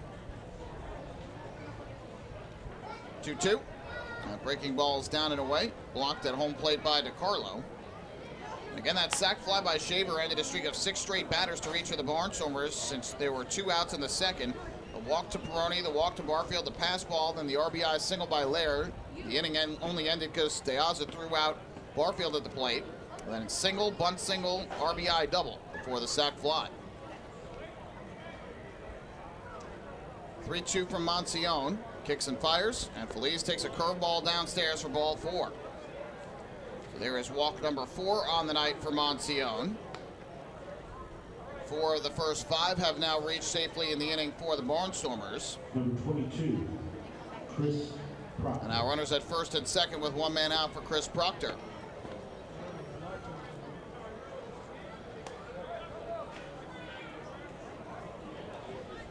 So with that out of the dugout comes pitching coach Mark Wiedemeyer for his first visit of the night. So it comes here in the top of the third with 1 out and 2 men on base. And again, it's a tough spot for Montyon, but it's really tough for the Ducks. They cannot afford to have things like this happen at this stage of the season. There are only 18 games remaining, including tonight's game. The Ducks trailing coming into the ball game by 3.5 games in the wild card chase. So the last thing Long Island can have afford happen to them is having to go with a bullpen day that not only could tax their bullpen, but having a starter on the mound who has struggled this year and struggles in the game. These games are far too important, especially with the help the Ducks have gotten around the league today. A win today would be tremendous for the Ducks in their playoff hopes. First pitch coming here to Chris Proctor. And that fastball is taken downstairs. 1 ball and no strikes. Proctor with a fly out to left field his first time up.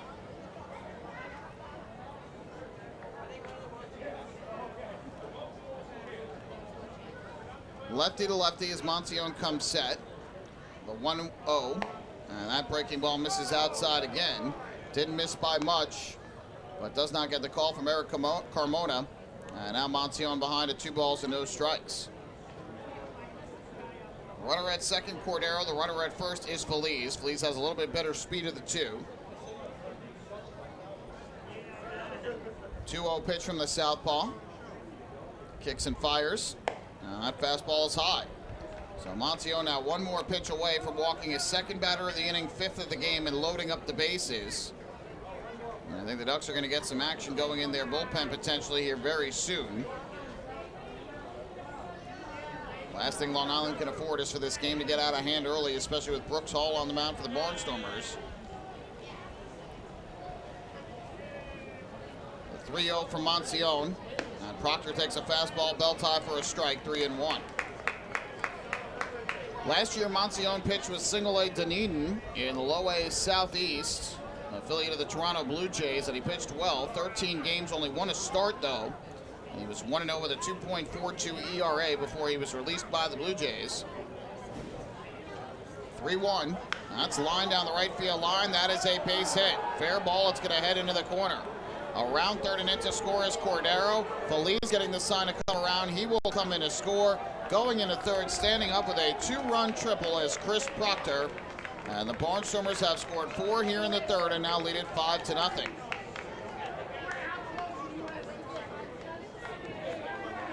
So Rafael Monsión struggles continuing here for the Flock. He has now allowed 4 hits and a walk here in the third. 4 runs have come in to score. And Proctor with 2 RBIs, his 27th and 28th of the season. So Proctor now the runner at third following the triple. Still only 1 out. Here's Anthony Peroni to the plate. He lines his first pitch down the left field line. That's going to be a base hit. And that will head into the corner.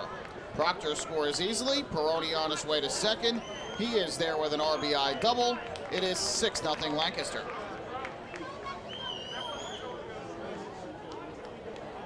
Give Peroni his 26th RBI of the year on his 9th double of the season.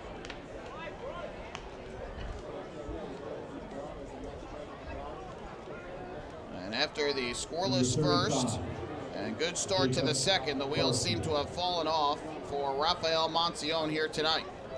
2 walks and an RBI single in the second. Now 5 hits and a walk, and 5 runs have come home for the Barnstormers in the third inning.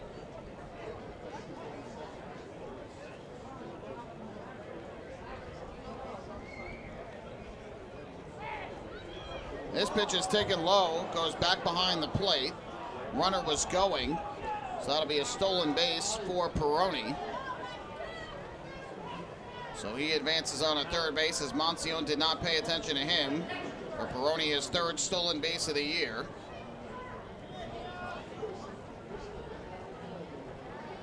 So Peroni has now doubled, driven in a run, scored a 1, and walked in the game. Barfield is the 8th batter of the inning. He walked with 2 outs in the second against Monsión. 1-0. That swung on and missed. Chasing over the outer half of the plate was Barfield, and the count even up at 1-1. Barnstormers now out-hitting the Ducks 6-2 in this one. And boy, does that bases loaded missed opportunity for the Ducks loom large now.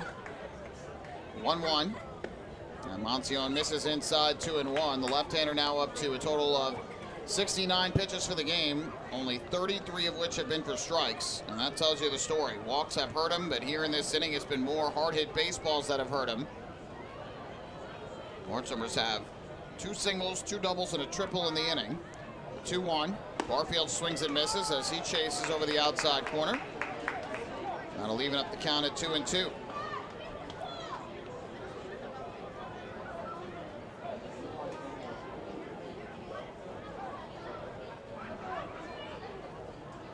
Tough start to this game for the Ducks. Plenty of time, though, for Long Island to come back.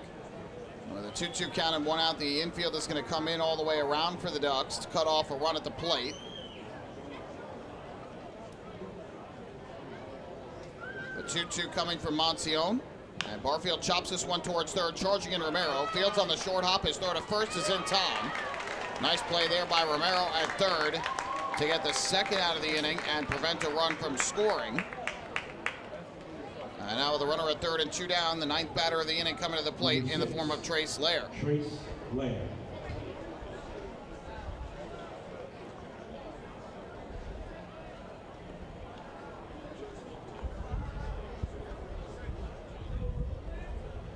So the infielders will move back now with 2 down in the inning. Here is Lair, who had the RBI single to left back in the second inning. Takes a curveball outside here from Monsión for ball 1. Lair's base hit to left scored Peroni from third, but Barfield tried to score from second, and De Aza made a nice throw to the plate for the final out of the inning. 1-0 pitch is down and away from Monsión. That'll move the count to 2 balls and no strikes. The Ducks do have action in their bullpen. You have to think this might be Monsión's final batter regardless, whether he gets out of the inning or not. Melvin Mercedes waiting on deck. 2-0 pitch. Lair takes. That one just misses low. And Monsión having trouble locating again. He's behind here at 3-0 on Lair. Another out of the zone would put 2 aboard for Mercedes. 6-0, Barnstormers lead the Ducks. The 3-0 pitch, and Lair takes a fastball. That's belt high for a strike. 3-1 the count. Lair started at third base last night. He was 1 for 3 at the plate with a run batted in.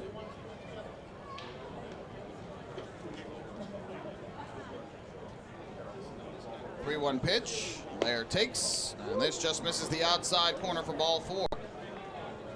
So second walk of the inning issued by Rafael Monsione, and his 5th of the ball game. And with that out of the dugout is going to come Wally Backman. He has seen all he needs to see here tonight from the left-hander. Tough spot start for the lefty, an emergency start with Akil Morris scratched due to a stiff neck. And after getting off to a good start in the game, Moncione's night is done. He'll give way, and the Ducks will make their first pitching change, and they'll lose the DH with 2 down and 2 on here in the top of the 3rd. Long Island trailing Lancaster by the count of 6-0. Hey fans, this is Mark Wiedemeyer, pitching coach for the Long Island Ducks, and you're listening to Ducks Baseball on the Long Island Ducks Broadcast Network. Planning your next party or looking for a caterer that will handle all of your needs? Hidden Gem Cafe has got you covered. From setup to service to cleanup and amazing food that is sure to be talked about, they can do it all without breaking the bank. Hidden Gem knows that each event is unique and strives to design a specialized menu for each event. Call the Hidden Gem Cafe for your next party at 631-390-5912, and be sure to follow them on social media too at the Hidden Gem Cafe for ideas and information. Hey kids, are you ready to be part of the coolest club in town? If so, sign up today for the Long Island Ducks Kids Club, presented by Bethpage Federal Credit Union. Children 14 and under will receive exclusive perks that only come with being a member, including a free ticket to a Ducks game, a free commemorative yearbook, 10% off at the Waddle Inn Shop, and much more. They'll also receive priority access to skip the line during Kids Run the Bases at all Sunday home games. Sign up today by visiting liducks.com or by calling 631-940-3825, and we'll see you at the ballpark. Has drinking or substance abuse taken over your life? You are not alone, and recovery is possible. At FCA, our caring team members will work with you to identify a recovery plan that meets your needs. We have virtual and in-person services ranging from treatment to recovery, from prevention to crisis support. Go to our website, fcali.org or thriveli.org for more information and to start your recovery journey today.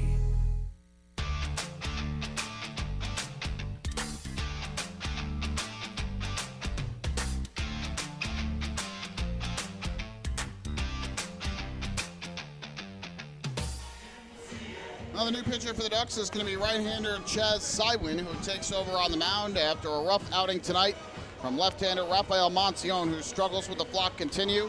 Obviously put in a tough situation today, having to make the spot start for the injured Akil Morris. And the injury bug continues to bite the Ducks in the backside at the worst possible time. Long Island has suffered several injuries in the second half of this season that have cost them some of their big contributors, including players like Sam Travis, Johnny Turbo, Stephen Tarpley, Sandy Baez, Ryan Meisinger, Sue Lin recently was placed on the disabled list. So a bunch of players there who have been out hurt. Now Akil Morris, who was scheduled to start tonight and who was coming off back-to-back quality starts on the road, including one against this Barnstormers team, scratched from the game tonight. And Rafael Monsione has to make the start and struggles in his 2 2/3 innings. He's still responsible for the runners at the corners. Chaz Sywin is into the game for the Ducks. And he'll face Melvin Mercedes, who's turned around to the left side.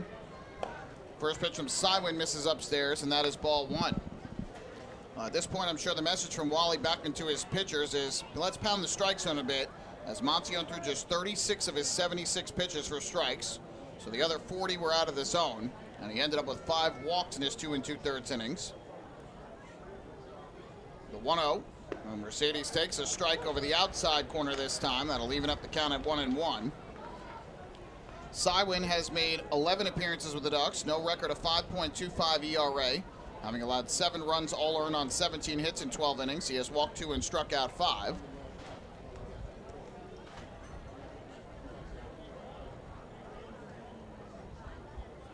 One curveball that misses the outside corner. And unsurprisingly, I should say, the Barnstormers showing a lot of patience at the plate, as these Ducks pitchers have had trouble finding the strike zone. So why chase pitches out of the zone and try and be aggressive at the plate when they're giving you free bases and falling behind in counts? 2-1 pitch. That's popped up in the air. Foul territory, third base side. DiCarlo and Romero converging, and it falls in between them. Another defensive mistake for this Long Island Ducks team, and what should have been the third out of the inning, but Romero and DiCarlo could not communicate who was going to make the catch. Neither took charge, and it fell right in between them. Wally Backman has to be so frustrated in the Ducks dugout. The Ducks defense let them down in the 9th inning yesterday. 2 mistakes that ended up leading to the Barnstormers' 6-run comeback. And in an inning in which 5 runs have already scored, Ducks could ill afford a missed foul pop-up like that. But the inning continues, and now the 2-2 to Mercedes is swung and popped up foul again. This time it'll reach the seats and out of play. Do it once again at 2 balls and 2 strikes. This is Wally Backman's 3rd season at the helm of the Ducks, and in his first 2 seasons, the Ducks led the league in defense, and they were leading the league in defense earlier this year in terms of fewest errors, best fielding percentage, but especially here in the second half, the Ducks have made a lot of defensive mistakes that have really cost them in games. 2-2 from Sywin to Mercedes yet again. And the pitch on the way is swung on and popped up. This one is in the air to short. Vladimir Frias looks like he's got a beat on it, or can he not see it? No, he does see it, and he makes the catch for the final out of the inning. So the Barnstormers end up settling for 5 runs in the inning as they send 10 men to the plate. There were a total of 5 hits in the inning, no errors, and Lancaster leaves 2 on the base paths. We will make our way to the bottom of the 3rd. It's now the Barnstormers 6 and the Ducks nothing. Hey fans, this is infielder Vladimir Frias, and you're listening to Ducks Baseball on the Long Island Ducks Broadcast Network. When we see Long Island, we see you. Because at Catholic Health, we know that it's your remarkable lives that breathe life into our island. So at every Catholic Health hospital, practice, and care facility, we're able to provide the highest quality, most innovative care for your body, because our culture cherishes your humanity. Long live Long Island.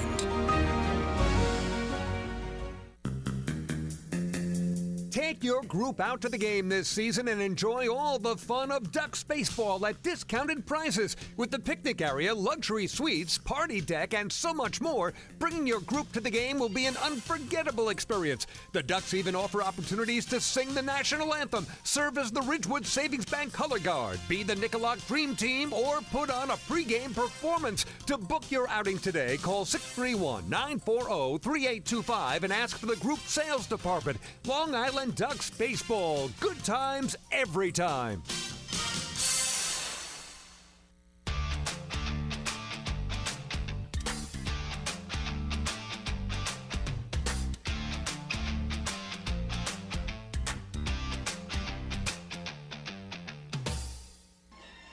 Well, the Ducks find themselves in a 6-0 hole as we go to the bottom half of inning number 3. Back to the mound is Brooks Hall for the Barnstormers.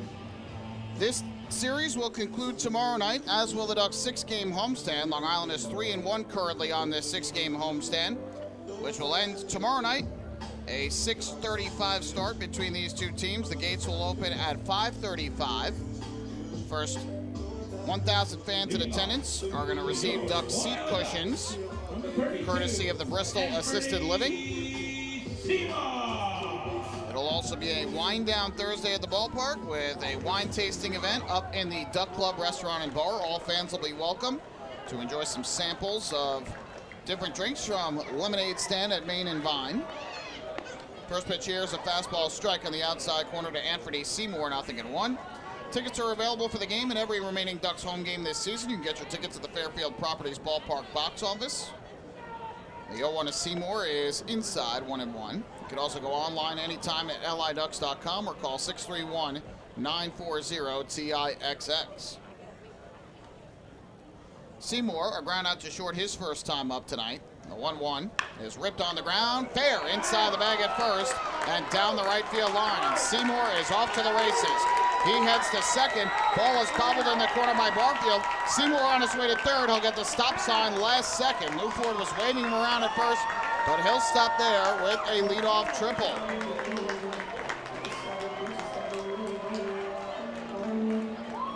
The ball was initially misplayed a little bit in right by Barfield. Once it got down into the corner, there was no way that Seymour wasn't going for third on that with his speed. But with that ball initially misplayed by Barfield, there was a chance that he might have been able to go all the way back home. But Seymour will settle for the 3-base hit, his 4th of the year. And the Ducks get a runner into scoring position with nobody out to begin this 3rd inning.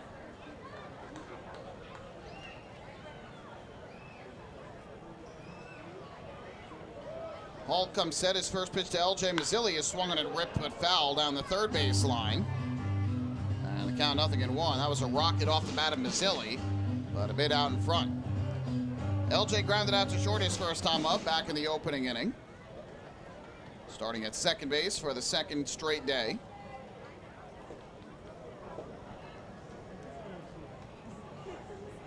Here comes the 0-1 from Hall. And the curveball here taken inside. 1-1 the count. Mazzilli had 2 hits in last night's game, both of which were singles. He drove in a run and also drew a pair of walks in the game. Has been swinging the bat very well since his return from injury. Here he drives one in the air to left. That should get a run home. Racing in and making the catch is Proctor. Seymour tags. The throw home is cut off by Hall. It's a sac fly and an RBI off the bat of L.J. Mazzilli. Ducks are on the scoreboard, and they close to within 6-1. So L.J. Mazzilli picks up RBI number 39 on the year with his 2nd sac fly of the season. And he gets the job done bringing home the base runner from 3rd. 1 on, 1 out. And up will step Alejandro De Aza.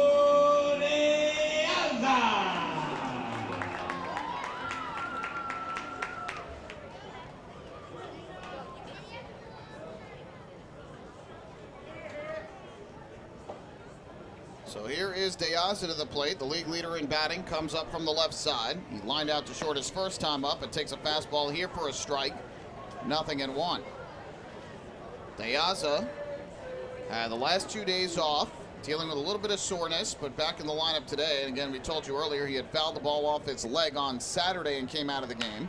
Here he drives one deep in the air down the left field line, but that will slice foul and out of play behind the party deck. And it's quickly 0-2.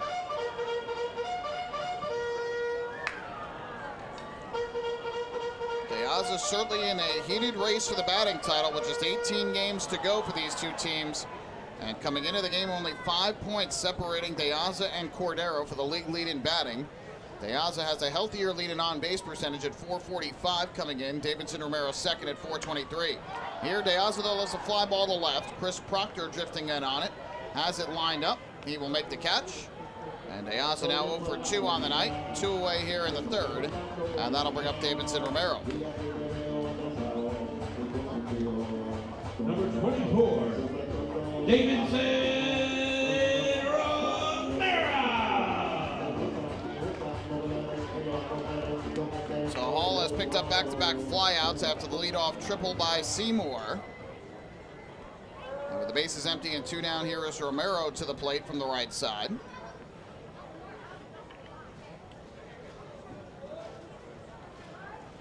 First pitch on the way from Hall, and Romero takes a curveball that's on the inside corner for a strike, 0-1. Romero with a ground out to short his first time up. That was back in the 2nd inning.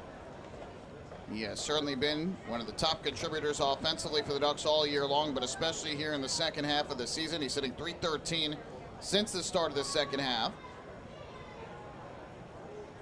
0-1. Fastball misses outside to even the count at 1-1. We told you he's second in the league in on-base percentage at .423. He is third in the league in walks this year with 79 of them and ranks 9th in OPS at 907. 1-1 pitch taken at the knees for a strike. Good curveball from Hall. And he jumps ahead in the count at 1-2.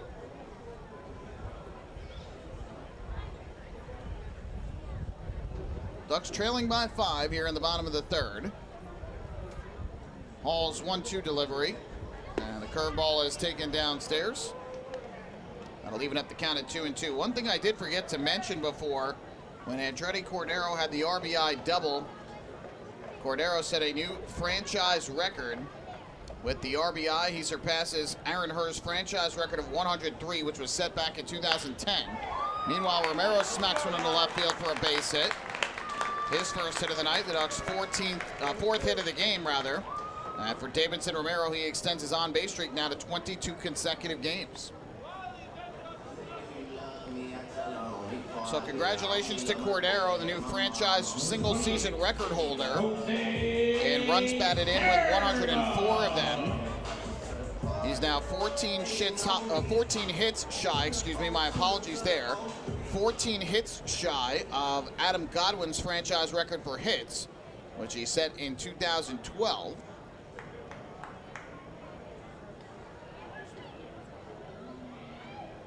So here's Jose Sermo, who walked back in the second inning. He fouls one back behind the plate. And the count goes to 0-1. Sermo's walk, his 11th walk in 45 at-bats since joining the Ducks. He certainly found his way on base at a good clip since joining the flock a couple weeks ago. The 0-1 inside, almost caught him on the leg, but it missed, and that will even up the count at 1-1. Sermo has had a total of 15 hits and now 11 walks, an on-base percentage up near .450 since coming to Long Island. Ducks have to be happy with what they've gotten out of him offensively. 1-1, and the breaking ball from Hall misses down and in. So that will move the count to 2-1.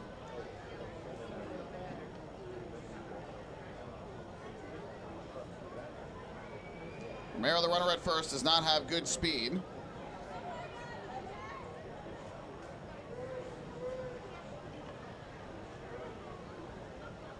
Held on, though, there at first by Shaver. Sermo, a line drive up the middle. That's in a center field, a base hit. The Ducks certainly seem to be seeing the ball well against Hall. They now have 3 hits here in the third inning after picking up 2 hits in the second. Back-to-back 2-out singles by Romero and Sermo. Sermo's been aboard now twice in 2 plate appearances tonight. And with 2 away, that'll bring up Carlos Castro to the plate.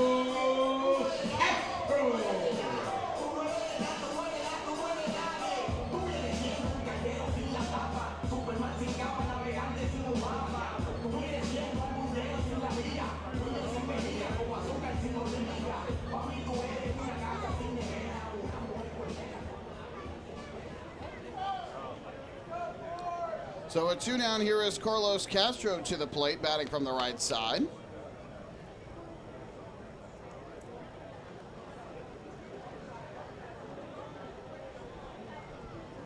Romero leads, as does Sermo. The first pitch. That's rocketed into left center field. Well hit. Racing back is Mercedes. He won't get there. 1 hop off the wall. Romero is in a score. Sermo around third. He will try and score. Here comes the throw home. It's not in time. It's a 2-out, 2-run double to left center field off the bat of Carlos Castro. And the Ducks have cut the deficit in half. It's now a 6-3 ball game.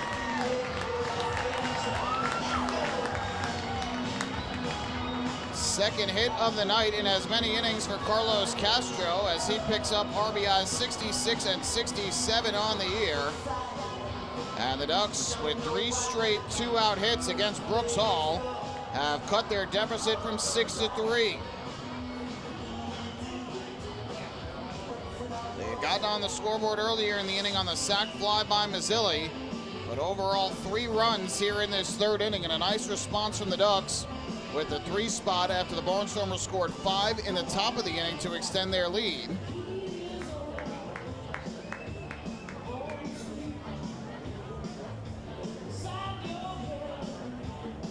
So out of the dugout comes Mark Johnson to have a conversation with his right-hander. And the Ducks, for the second straight start against Brooks Hall, have gotten 3 runs off of him. For a guy who's got an ERA under 3 and 8 starts coming into tonight with the Barnstormers, Ducks have to be happy with what they've gotten out of their offense against Hall. But they are doing a very nice job in this game picking up their pitcher, specifically Rafael Moncion, who lasted just 2 2/3 innings. Here's Joe DiCarlo to the plate. The tying run now in the on-deck circle. And the first pitch is down and away. Nice block by Anthony Perrone behind the plate. Keeps Castro at second base. So 1-0 on DiCarlo, who singled to left field his first time up back in the second inning. So now 4 hits and 3 runs in the inning for the Ducks. Closed the gap from 6-3. Each team now with 6 hits in the ball game. 1-0. And that's fouled back to the screen behind home plate. So that will even up the count at 1 ball and 1 strike. Well, this has certainly been a long third inning. The Barnstormers sending 10 men to the plate, scoring 5 runs on 5 hits and 2 walks in the top of the inning. The Ducks thus far have sent 7 to the plate here in the bottom of the inning. They've scored 3 runs on 4 hits. The 1-1. DiCarlo takes the curveballs on the inside corner for a called strike. And now Hall a strike 3 away from getting out of the inning.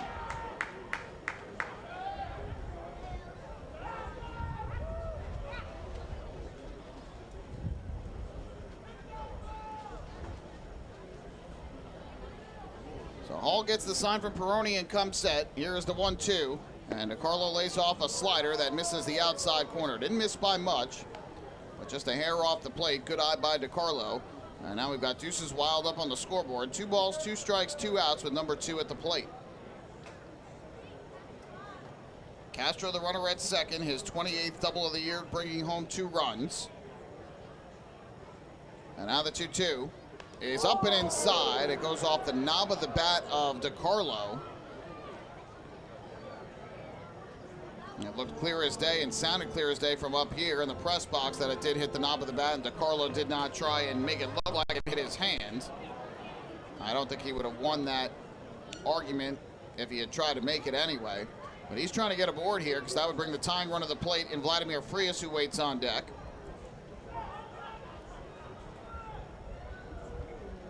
Another long look in for the sign.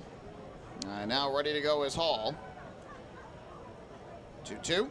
DiCarlo takes a fastball, and that's on the outside corner, strike 3 call. So Brooks Hall gets his second strikeout of the night and avoids any further trouble here in the third inning. However, the Ducks rally back. They scored 3 runs on 4 hits. No errors. They end up leaving 1 on the base paths. And we will make our way to the 4th. Ducks are back in this game. They have closed to within 6-3. Hey fans, this is pitcher Akil Morris, and you're listening to Ducks Baseball on the Long Island Ducks Broadcast Network. Sayville Ford, the no-fees dealer, has been family-owned and operated for 65 years. Visit their spacious showroom to choose from a giant inventory of new, pre-owned, and commercial vehicles with a free 10-year, 100,000-mile powertrain limited warranty included. Some exclusions apply. Plus, they offer top dollar for trades, and their service department is open until 1 a.m. on weekdays. Sayville Ford, Long Island's Ford giant, is conveniently located off Exit 50 on Sunrise Highway, or visit SayvilleFord.com for more information.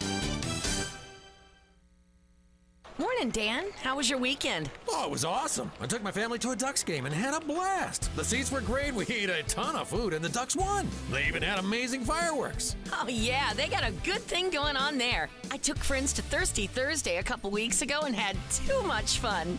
They should totally use us in one of their radio spots. You mean like the one we're doing right now? Sure, that works. Ducks Baseball. Good times every time. Get tickets at liducks.com.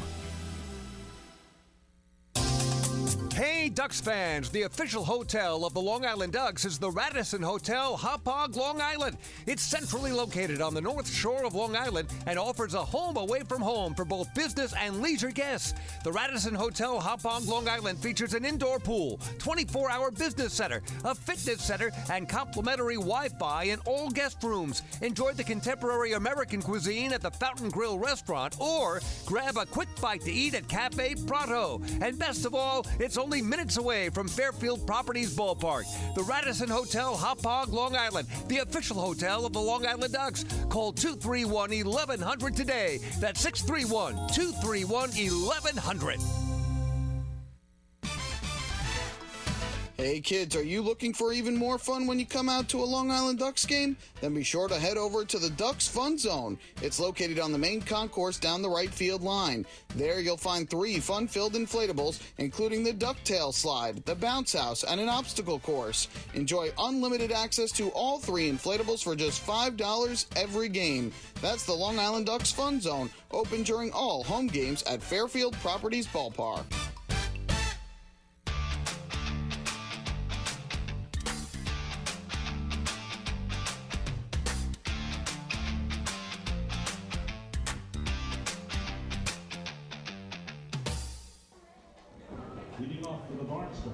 Fourth inning coming up here on Long Island. The Ducks trailing the Barnstormers 6-3. But a good response by Long Island as they put up 3 runs in the bottom half of the third after the Barnstormers strike for 5 runs in the top half of the inning. Chaz Sywin back to the hill for the Ducks. And the first man he faces is Trayvon Robinson. First pitch curveball misses downstairs for a ball 1-0. Sywin took over after Monsione walked Trey Slayer in the third and was able to get Melvin Mercedes to pop out to short for the final out of the inning. 1-0. And that fastball's on the outside corner for a strike to even up the count at 1-1. Well, now that the Ducks have gotten through the bottom of the inning, of that third inning after Monsione came out, Long Island has officially lost its DH, so Jose Sermo is out of the game for the Ducks. And Chaz Sywin slides into his spot of the batting order. 1-1. That is taken at the belt for a strike. And Sywin ahead of Robinson at 1-2. The final line tonight on Monsione. The left-hander goes 2 2/3 innings and allows 6 hits, 6 runs, 5 of which were earned. He walked a total of 5 batters and struck out just 1. The 1-2. Robinson fouls one off down the left field line out of play. Monsione finished this night with 76 pitches, 36 for strikes. And again, obviously a tough spot for him. He wasn't expected to start today. Found out shortly before the game that he would be making the start due to Morris's stiff neck. And had to go out there. He got off to a good start, a scoreless inning in the first, limited the damage to just a 1 unearned run in the second, but lost it going through the Barnstormers lineup for a second time in the third. Here, Robinson checks his swing and takes the pitch up and out of the zone from Sywin. And so that will even up the count at 2-2 on Robinson, who had a bunt single and a run scored in the third and struck out swinging in the first.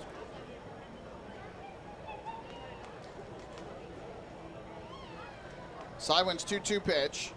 Now that's popped up foul, third base side out of play. Go through the out-of-town scores and let you know what has gone on and is going on around the Atlantic League today. Good news to start the day for the Ducks. The High Point Rockers were shut out in Gastonia 2-0 in Game 1 of their doubleheader. They were rained out last night. Anderson, the win, improved to 12-4. Stem, the loss, fell to 5-6. Castro and Holderbach with the RBIs for the Honey Hunters. 2-2, fouled off again. Robinson just gets a piece of the pitch from Sywin. So the Ducks pick up a half game on the Rockers in the wild card chase. And they are now within 3.5 games of first place in the wild card chase.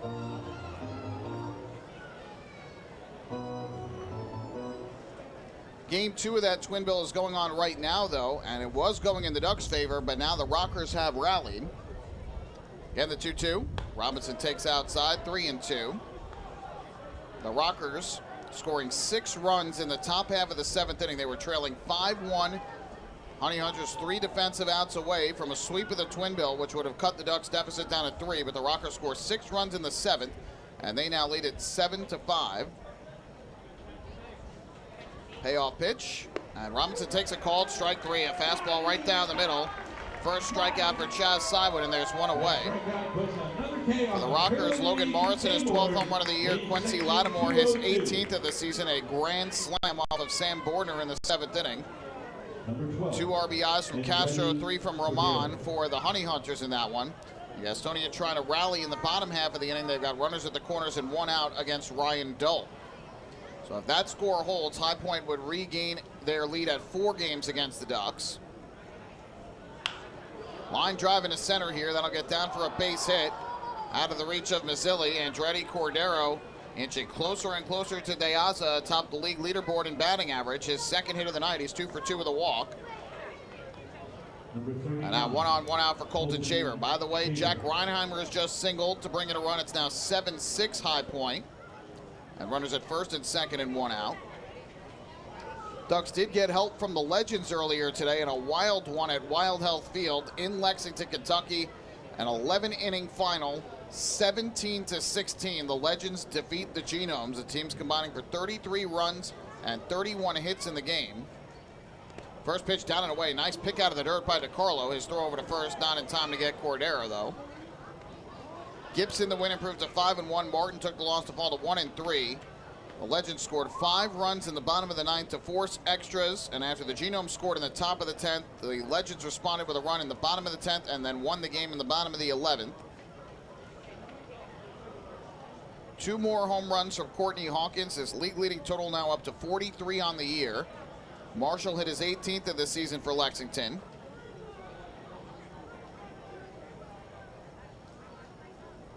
(1-0). And the slider outside from Sywin, 2-0. For the Genomes, Paredes hit his 16th home run, Shaw his 16th home run, Velo his 13th homer, and PA his 10th. So the Ducks gained a game on the Genomes, who are in the second spot in the wild card chase, and Long Island now within 2.5 games of the Genomes in the chase. 2-0 pitch. Shaver takes. That misses the outside corner, and now it's 3-0 on Shaver, who has a sac fly and a fly out to right to his name tonight. Again, those are the 2 most important games, I guess 3, considering High Point's playing a doubleheader, that Long Island is paying attention to tonight. Sywin's 3-0 to Shaver, and that taken on the inside corner at the belt for a strike, 3-1. Revolution all over the Ferry Hawks, 8-1. That game is in the bottom of the 5th inning at Peoples Bank Park. Lots of home runs for York. Troy Stokes Jr. his 12th. JC Encarnacion his 12th. John Nunez his 4th. Jeffrey Perez his 7th. And Nelly Rodriguez his 20th. 5 home runs for York.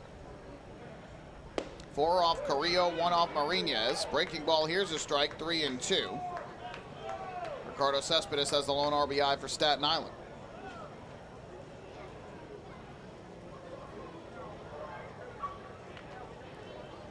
So it'll be a 3-2 here to Shaver. We'll see if Cordero takes off from first on the pitch by Sywin. Sywin a long wait. Cordero does not go, and Shaver fouls one back to the screen behind home plate. Southern Maryland and Charleston to take on the Dirty Birds. It's a game the Barnstormers are paying attention to. And the Blue Crabs have a 3-1 lead, bottom half of the 6th inning. Jack Sundberg has hit his 4th home run of the year for Southern Maryland. Jovan Gonzalez, the lone RBI for Charleston. Another payoff pitch coming from Sywin, working very slowly on the mound with the runner at first base. The 3-2 to Shaver. Kicking the pitch, and Shaver takes just outside, ball 4. Close pitch, looked like had the corner, but deemed to be outside. So Sywin issues the walk to Shaver. That is already the 6th walk given up by the Ducks pitching staff tonight, matching their total from last night's game. And the Barnstormers have now put runners at first and second base with 1 out for Anderson Feliz.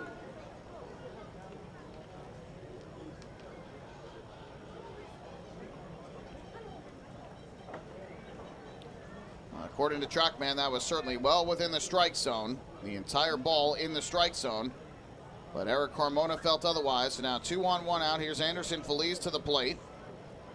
Curveball from Sywin. That misses outside. And the count goes to 1-0. The fans don't seem to like the calls from home plate umpire Eric Carmona either. Especially for the hometown team. Feliz walked and scored in the 3rd, popped to second in the 2nd. 1-0. That's on the ground to short. Frias is there. He'll take it to the bag himself. His throw to first is in time. And just what the doctor ordered for Chaz Sywin. An inning-ending 6-6-3 double play And that is how the inning comes to a close. No runs for the Barnstormers. They pick up a hit and a walk in the inning, but leave just one. We've played 3.5 innings here at Fairfield Properties Ballpark. Barnstormers 6 and the Ducks 3. Hey fans, this is outfielder and hitting coach Lou Ford, and you're listening to Ducks Baseball on the Long Island Ducks Broadcast Network. Last night while my husband was sleeping, he shouted, "Baby, I want more." And I said, "What more could you want? You got me." And he said, "I was dreaming about a new house." So we went online to First National Bank of Long Island and applied for a mortgage. Best night of my life. With competitive mortgage rates and flexible solutions, First National is the local bank that always puts you first. Let's connect at fnbli.com. First National. Go first. Go far. The First National Bank of Long Island. Member FDIC. Equal opportunity lender. Equal housing lender. Loan subject to credit approval. Hey kids, are you ready to be part of the coolest club in town? If so, sign up today for the Long Island Ducks Kids Club presented by Bethpage Federal Credit Union.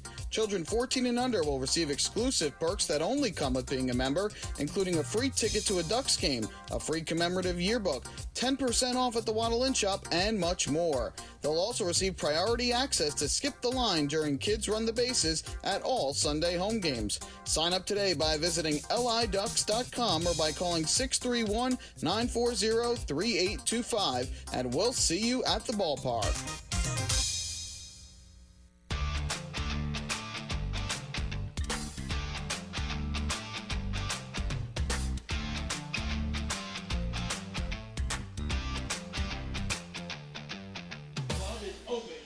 We have played 3.5 innings thus far tonight. It's been a slow-moving ball game with all the offense. 6 runs, 7 hits for the Barnstormers, 3 runs, 6 hits for the Ducks. Brooks Hall back to the mound for his 4th inning of work. And for the Ducks, they will send up their 8, 9, and 1 hitters, Vladimir Frias, Matt Chamberlain, and Anthony Seymour. It is time for today's health report, which is brought to you by Island Shore Physical Therapy, the official therapists of the Long Island Ducks. And boy, is it a large health report for the flock. And if you're just joining us, the most recent addition was right-handed pitcher Akil Morris, who was slated to start the game tonight for the flock, but was scratched shortly before game time due to a stiff neck. And so Rafael Monsione had to make the spot start for Long Island. Well, that is now 3 starters in the Ducks rotation who are dealing with injuries at the moment. Out on the disabled list are Steven Tarpley with a hamstring strain and Ryan Meisinger with a forearm injury. And that is why Chris Cepeda started the game Sunday. He did a fine job. James Varela started the game yesterday. He also did a fine job. Those two combining for 11 2/3 innings of 2-run ball. And Wally Backman certainly had to be happy with what they got out of Cepeda and Varela in their first start since moving into the rotation for the injured Meisinger and Tarpley. But a tough start tonight for Rafael Monsione. Brooks Hall's first pitch to Vladimir Frias is driven in the air to right center field. Well hit. Racing back into the gap goes Jacob Barfield, and on the run, he can make the catch. Did he? Yes, he did. Wow, what a catch in right center field by Jacob Barfield. Falling to the ground as he converged with Mercedes, and he robs Vladimir Frias of an extra base hit to begin the 4th. My goodness, that's a tough break for the Ducks. Tremendous grab and right by Barfield. Ranging back into the gap, falling as he caught it. Frias retired for the 2nd time tonight. So 1 away here in the 4th. That'll bring up the right fielder, Matt Chamberlain. Chamberlain bats from the left side. He popped out foul his first time up, squares to bunt, and takes low for ball 1. Also out on the disabled list of the Ducks, Sue-Wei Lin. Retroactive to August 24th. He is dealing with a thumb injury. Chamberlain takes a strike, 1-1. Sandy Baez out with elbow tightness. Sam Travis a lower leg injury. Brady Feigl with shoulder fatigue. And Johnny Turbo had surgery on his hand. So the Ducks a bit of the walking wounded. Chamberlain a little tapper, foul at home plate. Peroni picked it up and tagged Chamberlain, but that ball never got in front of home plate. And so it's 1-2 on the Ducks right fielder. Barnstormers are also a team who's dealing with injuries to some notable players, specifically Kelly Dugan, who was in the running for league MVP earlier this season, but is out with a broken foot. Now they don't expect him to return. 1-2 fastballs upstairs, 2-2. And a couple speed threats at the top of the order. Ladarius Clark and Sean Dunston Jr. are both out with injuries. Clark, a ankle injury. Dunston Jr., a hip injury.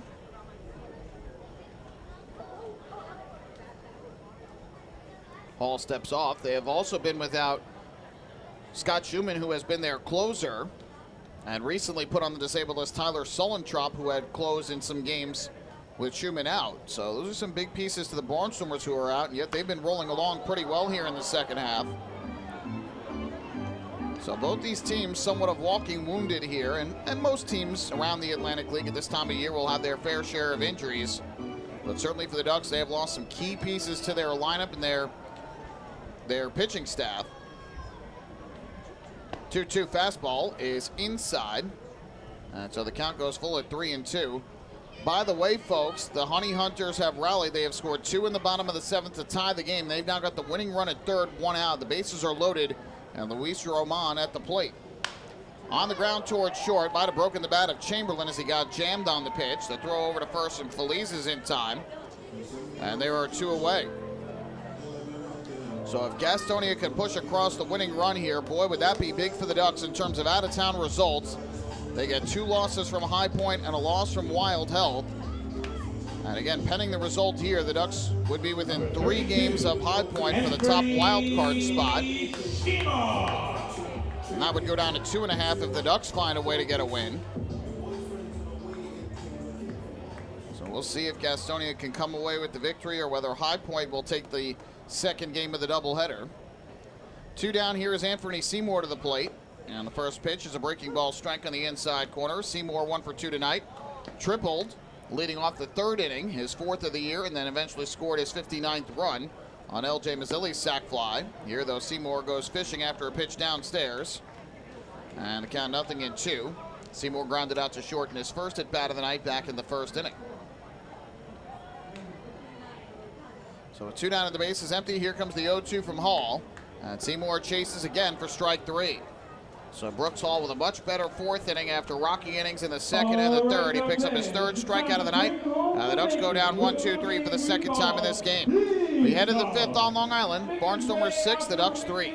Hey fans, this is Scott Harkin, right-handed pitcher, and you're listening to Ducks Baseball on the Long Island Ducks Broadcast Network. Planning your next party or looking for a caterer that will handle all of your needs? Hidden Gem Cafe's got you covered. From setup to service to cleanup and amazing food that is sure to be talked about, they can do it all without breaking the bank. Hidden Gem knows that each event is unique and strives to design a specialized menu for each event. Call the Hidden Gem Cafe for your next party at 631-390-5912. And be sure to follow them on social media too at the Hidden Gem Cafe for ideas and information. Hey kids, are you looking for even more fun when you come out to a Long Island Ducks game? Then be sure to head on over to the Ducks Fun Zone. It's located on the main concourse down the right field line. There you'll find 3 fun-filled inflatables, including the Duck Tail Slide, the Bounce House, and an obstacle course. Enjoy unlimited access to all 3 inflatables for just $5 every game. That's the Long Island Ducks Fun Zone, open during all home games at Fairfield Properties Ballpark.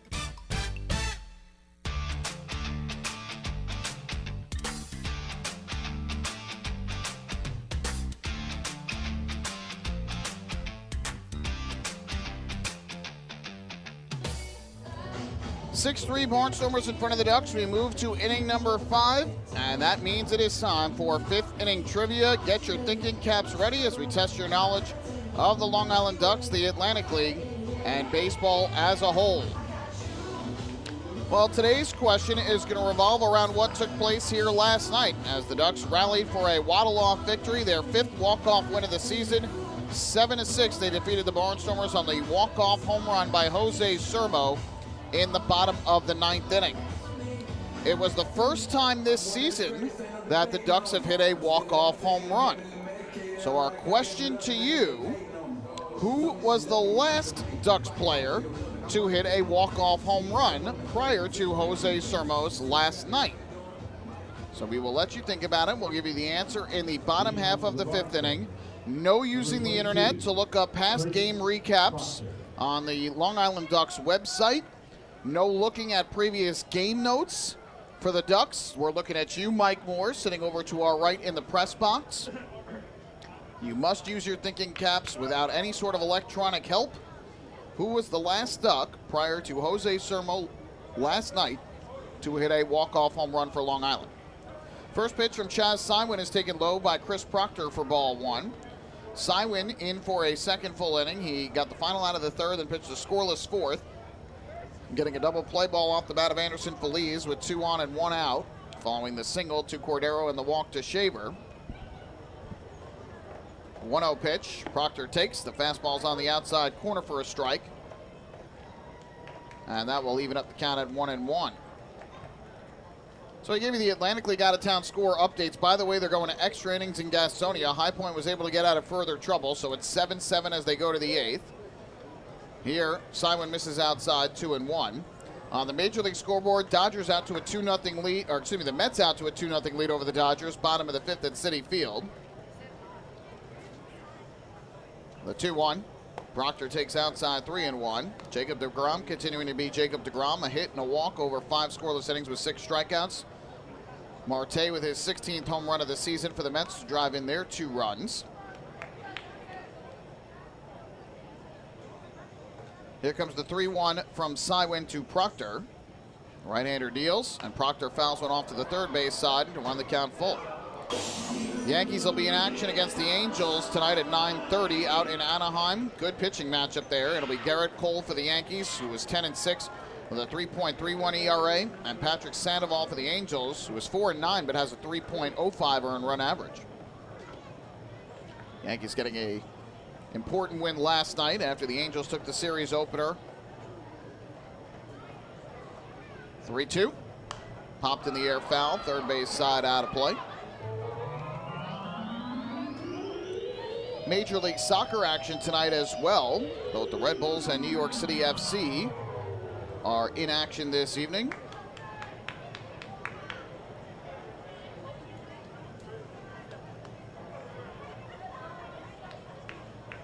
Red Bulls up north of the border taking on the Montreal Impact, and a Lewis Morgan goal has them ahead 1-0.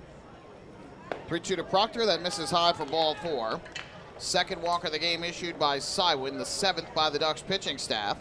And Proctor is aboard on a leadoff free pass. That'll bring up the catcher, Anthony Perroni. Number 2, Anthony Perroni.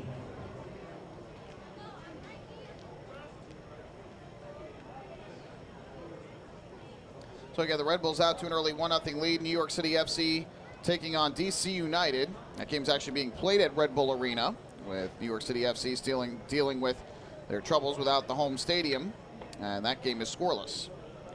First pitch to Perroni, bunted, foul. Third base side of home plate as he tried to advance the runner. And so the count goes to 0-1. Perroni has been on base twice tonight. He walked and scored in the second and picked up an RBI double in the third. His 26th RBI of the year, his 9th double of the season. Perroni has 1 sacrifice bunt on the year. Sywin turns, throws over to first to chase Proctor back to the bag. Proctor has 1 steal in 2 attempts this year.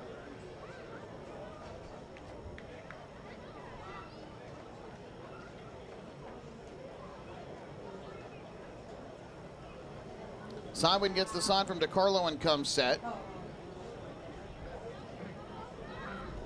A long wait, now the 0-1. Perroni does not square this time and takes a fastball strike over the outside corner, 0-2. Sywin last pitched 3 days ago and tossed a scoreless inning in relief, allowing 1 hit, no walks or strikeouts through 11 pitches, 6 of them for strikes in that one.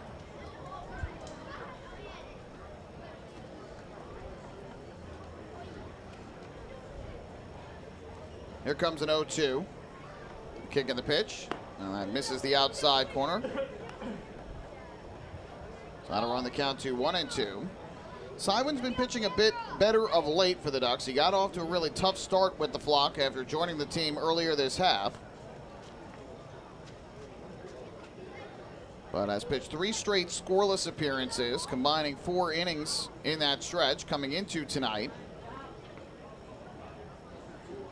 On the ground towards second base, Mazzilli gobbles it up, goes to short for 1, on to first, double play. Ducks turn 2 for the 2nd inning in a row. This time it goes 4-6-3. Started nicely by Mazzilli, turned at second by Frias. And just like that, 2 down with the bases empty.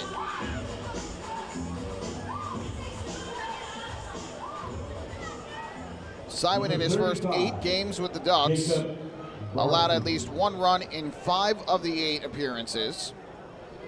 But again, 3 straight scoreless appearances for the righty coming into this one. And certainly that has to be a positive sign for manager Wally Backman and pitching coach Mark Wiedemeyer.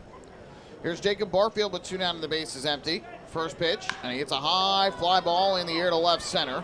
De Aza making the call for it. And in front of the scoreboard in left center, he'll make the catch. And make it 2 1/3 scoreless innings thus far out of the bullpen for Chaz Sywin. No runs, no hits, a walk, but nobody left. We are halfway through in the middle game of this 3-game series. Barnstormers 6 and the Ducks 3. Hey fans, this is outfielder Dustin Woodcock, and you're listening to Ducks Baseball on the Long Island Ducks Broadcast Network. Millennium Container Service is fulfilling the needs of businesses and homes across Long Island. They provide waste and recycling services plus a variety of dumpster rental options for any project.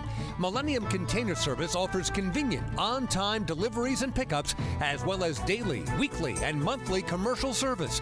Need a quote? Call 516-826-5544 or visit millenniumcontainer.com. Millennium Container Service. Keep your home and business clean. Has drinking or substance abuse taken over your life? You are not alone, and recovery is possible. At FCA, our caring team members will work with you to identify a recovery plan that meets your needs. We have virtual and in-person services ranging from treatment to recovery, from prevention to crisis support. Go to our website, fcali.org or thriveli.org for more information and to start your recovery journey today.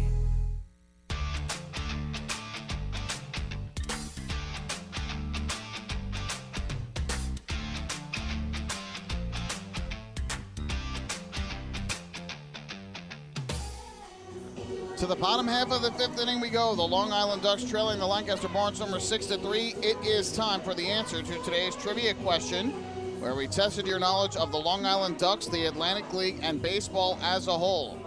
Our question once again, last night Jose Sermo gave the Ducks their 5th waddle-off win of the year with a solo home run deep to right center field. It was the Ducks' first walk-off home run of the season. So our question to you, who was the last Duck to hit a walk-off home run prior to Jose Sermo? We had 2 guesses from our press box staff. Our line scorer, Howard Kaplan, guessed Hector Sanchez. Mike Moore, my colleague in the booth, guessed Steve Lombardozzi. And both of them are on the right track because they both hit home runs. In fact, they both hit grand slams in a doubleheader sweep of the Lexington Legends on Memorial Day last year. But the correct answer goes to Mike Moore. It was Steve Lombardozzi with a 9th inning walk-off grand slam. The Ducks' first walk-off win of the season last year, and that was the last time the Ducks had a walk-off home run prior to last night. Mazzilli fouls one off here, and the count 0-2. So good job, Mike. You are correct. I will give you credit for this one. I don't think you looked it up. We are certainly aware of your known abilities to cheat, but I think you got this one right, thinking back and remembering to that memorable day last year when Hector Sanchez hit a go-ahead and eventual game-winning grand slam in Game 1 over the Legends. That was in the 5th inning of that game. Mazzilli fouls one off down the right field line, keeps the count at 0-2. And then Lombardozzi with the walk-off grand slam after the Ducks fell behind in the 9th inning of Game 2. Lombardozzi came up with the bases loaded and sent one over the right field fence to give the Ducks the dramatic victory. 0-2. That's downstairs for ball 1 to Mazzilli, who tonight has grounded to short and lifted a sac fly to left. Brooks Hall out for his 5th inning of work. Had a bounce-back inning in the 4th, retiring the Ducks in order after he allowed 3 runs on 4 hits in the 3rd. Mazzilli here hits a ground ball to first, kind of a worm burner for Shaver, but he picks it up, he flips to first base, and just out at first is Mazzilli.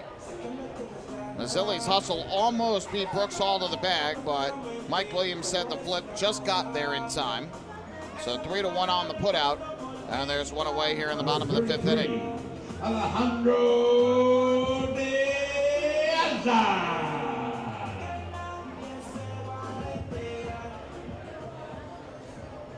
Zilli really has been swinging the bat well since coming back from his injury.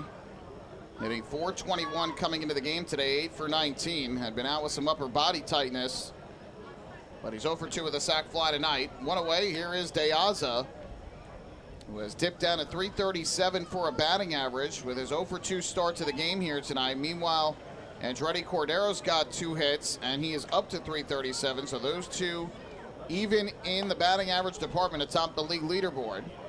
The first pitch here misses outside for a ball, 1-0, and with 18 games to go, including tonight, should be an exciting race to determine this year's league batting champion down the stretch. De Aza has line to short and fly to left in his 2 at-bats. The 1-0, and that taken outside for a ball.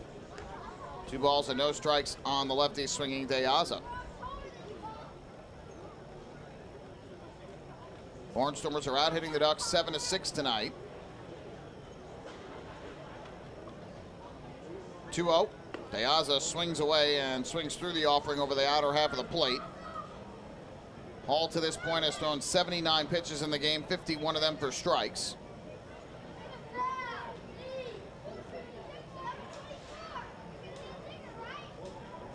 Looks like there is action for the Ducks in their bullpen down the right field line. Time called here. The pitcher, Chaz Sywin, is due up 4th in the inning.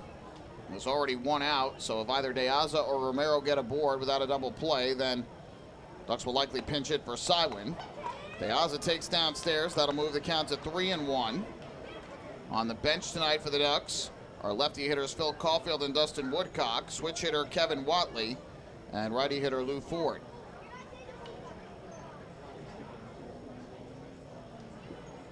Hall comes set. His 3-1 pitch. De Aza swings and rips one at first. Caught on the line drive by Colton Shaver. So tough luck there for De Aza, who lines out for the 2nd time in this game. Hit the ball right on the button. But lines out to Shaver at first. There's the 2nd out of the inning.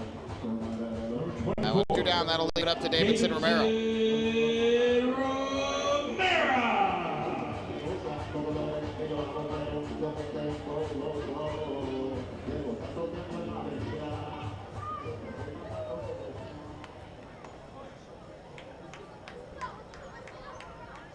So here is Romero to bat from the right side. First pitch on the way, and that is taken for a ball, 1-0. Romero with a base hit to left field his last time up in the 3rd, extending his on-base streak now to 23 consecutive games, which is tied for the longest by a Ducks player this year. 1-0, and that taken outside, 2 balls and no strikes. Romero has reached base safely in every game since Game 2 of a doubleheader on August the 6th in Southern Maryland. My apologies, at 22, so he's 1 shy of Caulfield's record this year. 2-0, and that taken upstairs, 3-0. Dustin Woodcock has come out into the on-deck circle to pinch hit for Chaz Sywin if Romero gets aboard.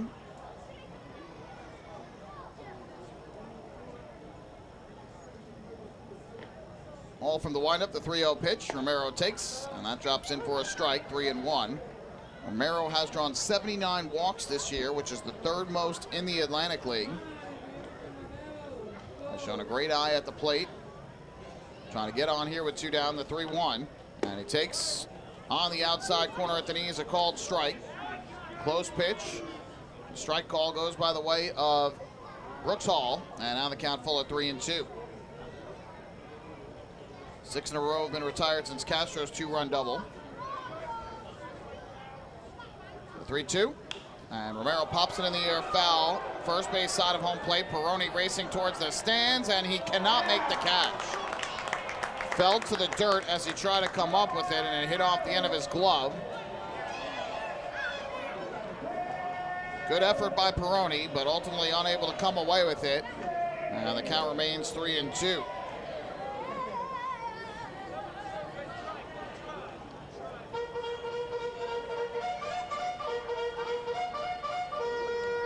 High Point has taken the lead down in Gastonia. They have scored a run in the top of the 8th. They now lead it 8-7.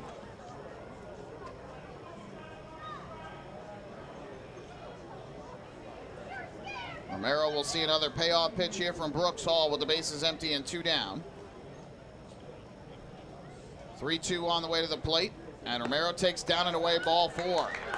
So Hall cannot win the battle with Romero, who draws his 80th walk of the year. That is the second walk of the night issued by Hall. And a First National Bank LI walk to first, go far. Now batting, number 15, Dustin Woodcock. So a 2-down Dustin Woodcock will come up to the plate and will pinch it in the pitcher's spot of the order. So Chaz Sywin's night is done after 2 1/3 innings of scoreless relief out of the bullpen. Nicely done by him. And now Woodcock comes up as the pinch hitter with 1 on and 2 down.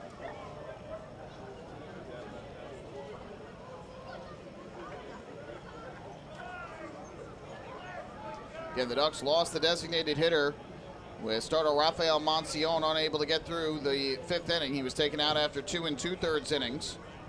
So they keep the DH for the bottom of the inning and then lose it. First pitch to Dustin Woodcock, and he takes a curveball down and in for ball 1. Woodcock on the season is hitting .246 for the Ducks. He's got 11 home runs and 39 RBIs. And he would love to get on and bring up Carlos Castro, who's gotten off to a good start tonight. Castro would be the tying run if Woodcock can get aboard. 1-0. That fastball misses downstairs from Hall. And we'll move the count to 2 balls and no strikes. And Hall now up to 90 pitches on the night. Last time out was not able to throw more than 80 pitches in his 5 innings before he was lifted from the game, but now up to 90 on the evening.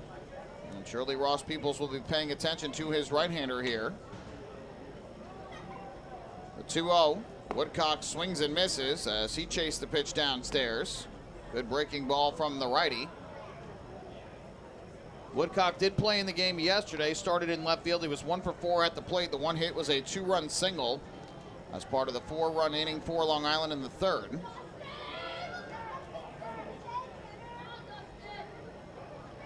Two-1 on the way. Woodcock a drive down the right field line, but foul. One hop off the warning track and into the netting. And Hall has battled back from 2-0 down to even up the count, 2 balls and 2 strikes. Barnstormers scored a run in the 2nd, 5 in the 3rd to take a 6-0 lead. The Ducks came back with 3 in the bottom of the 3rd, and that's where we stand right now. Hall trying to finish off back-to-back scoreless innings after that rocky 2nd and 3rd. Ducks left the bases loaded with 1 out in the 2nd inning. 2-2, and Woodcock chases a curveball downstairs for strike 3. So Brooks Hall picks up his 4th strikeout of the night. He tosses a 2nd straight scoreless inning. No runs for the Ducks, no hits. There was a walk and a man left. 5 complete tonight in the middle game of this 3-game set. The Barnstormers 6 and the Ducks 3. Hey fans, this is pitcher James Varela, and you're listening to Ducks Baseball on the Long Island Ducks Broadcast Network. Hey, Ducks fans, the official hotel of the Long Island Ducks is the Radisson Hotel, Hauppauge, Long Island. It's centrally located on the north shore of Long Island and offers a home away from home for both business and leisure guests. The Radisson Hotel, Hauppauge, Long Island features an indoor pool, 24-hour business center, a fitness center, and complimentary Wi-Fi in all guest rooms. Enjoy the contemporary American cuisine at the Fountain Grill restaurant or grab a quick bite to eat at Cafe Prato. And best of all, it's only minutes away from Fairfield Properties Ballpark. The Radisson Hotel, Hauppauge, Long Island, the official hotel of the Long Island Ducks. Call 231-1100 today. That's 631-231-1100. Your source for everything Ducks is liducks.com. The official website of the Long Island Ducks is the best place to stay up to date with Long Island's hometown team. Purchase tickets to the game, see the full promotional schedule, visit the online store, read the latest news stories, and watch every game live right on the homepage. The site offers an optimal browsing experience on either your computer or mobile device. liducks.com, the official website of the Long Island Ducks, your one-stop shop for all things Ducks baseball. The other day, my husband, Jason, was searching for something to watch on TV, and he said, "Baby, I want to take off." And I said, "Me too. Cancun?" And he said, "No. I mean our life. Get to the next level." So we called First National Bank of Long Island. Now we're going places. With access to local decision makers who are known for highly personalized service, First National is the bank that always puts you first. Newsweek named us the best small bank in New York State. Let's connect at fnbli.com. First National. Go first. Go far. First National Bank of Long Island. Member FDIC. Take your group out to the game this season and enjoy all the fun of Ducks baseball at discounted prices with the picnic area, luxury suites, party deck, and so much more. Bringing your group to the game will be an unforgettable experience. The Ducks even offer opportunities to sing the national anthem, serve as the Ridgewood Savings Bank color guard, be the Nickolock Dream Team, or put on a pregame performance. To book your outing today, call 631-940-3825 and ask for the group sales department. Long Island Ducks baseball. Good times every time.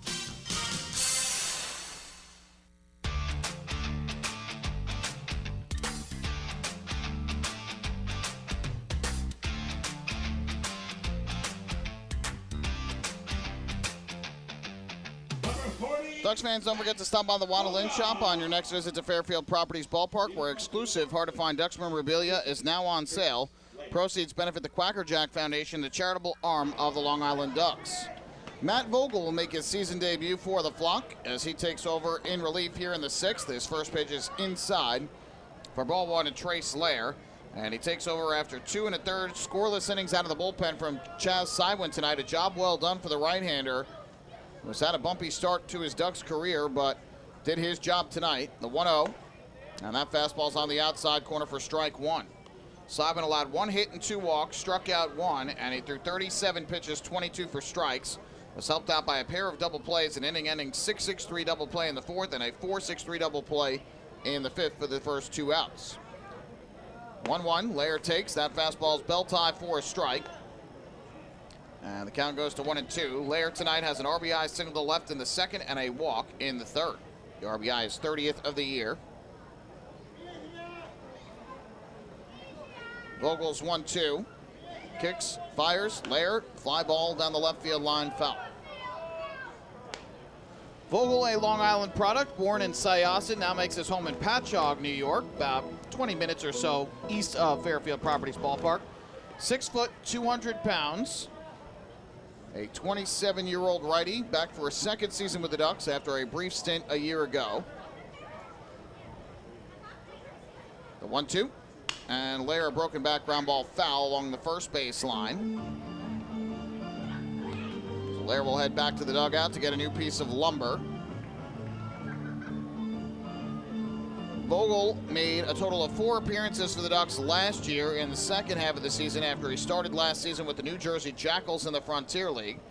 In his 4 games with the Ducks, he tossed 5 scoreless innings, allowed just 2 hits and 2 walks, and struck out 11 batters. Really impressed the Ducks. And unfortunately for Long Island, he was a weapon that the Ducks would have really loved to have in their bullpen late in the year, but was unable to pitch for the Ducks down the stretch and in the playoffs.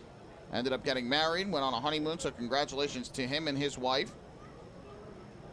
And said everything went terrific with the wedding and the honeymoon, and happy to be back here on Long Island. The 1-2 pitch is a fastball that just missed the outside corner. It's been a tight strike zone all night long from Eric Carmona. 2-2. Vogel's impressive performance with the Ducks got him an opportunity in the Orioles organization. They signed him in the offseason, and he ended up making 27 appearances at AAA Norfolk this year, his highest level reach in his professional career. 2-2 is fouled back. And Vogel pitched in 27 games with AAA Norfolk earlier this year. Had an up-and-down season, but ultimately a 2-1 record and a 5.14 ERA. That said, it was a very valuable learning experience for him going up against some tough competition. The 2-2, and Lair smacks one on the ground foul down the right field line, having a good at-bat here against Vogel to begin this 6th inning. So after the rocky start by Monsione, Sywin does his job and keep this game close. Similar feel to what happened with the Barnstormers last night after the tough start from Cameron Gann. Brett Clark gave the Barnstormers 4 innings of 1-run relief and kept them in the ball game. 2-2. Vogel misses downstairs with a fastball that sends Lair down to the dirt. And the count now full at 3-2. And so again, the Barnstormers were able to rally back with that 6-run ninth inning, largely in part because their bullpen did such a terrific job. Clark Goodson and D. Sabatino with 6 innings of 1-run ball, setting the stage for that.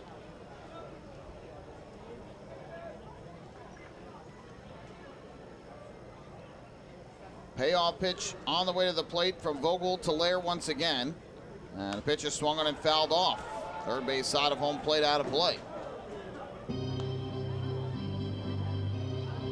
So Matt Vogel having a tough time trying to get Trace Lair out. He's already thrown 10 pitches in this at bat.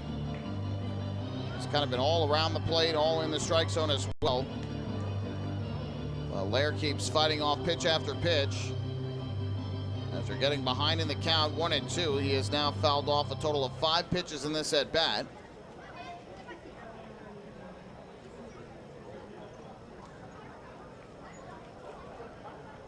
So it'll be another 3-2 from Vogel to Lair.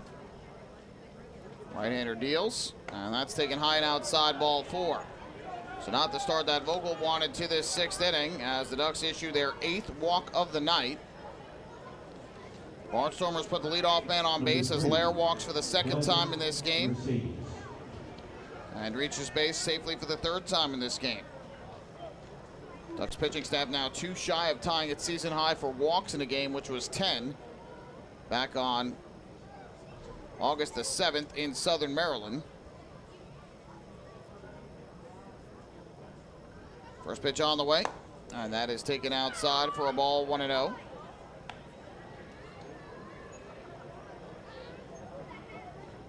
Melvin Mercedes at the plate. Picked up a single to center back in the 3rd and scored. Aside from that, he has popped that foul to the catcher and popped to short. A 1-0. And Vogel misses high. 2 balls and no strikes. Again, one thing Vogel did not have trouble with at all last year with the Ducks was control. Just 2 walks in 5 innings. He had 14 walks in 28 innings earlier this year with Norfolk.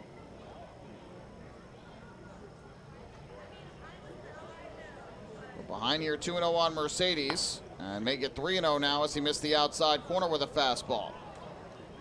And you can hear some groans from the crowd, who has seen the Ducks pitching staff have trouble with control all night long. They have walked 8 and have struck out just 2.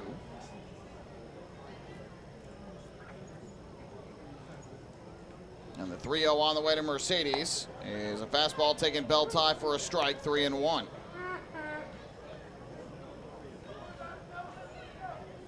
Mercedes was 0 for 4 with a run scored and a walk at the plate last night for the Barnstormers, who were held to just 3 hits in the ball game.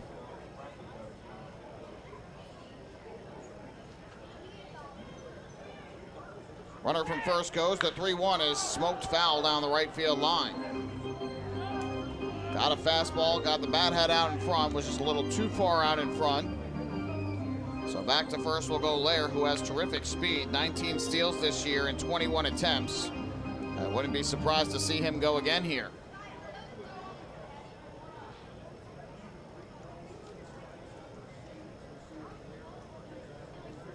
So a payoff pitch upcoming from Vogel to Mercedes.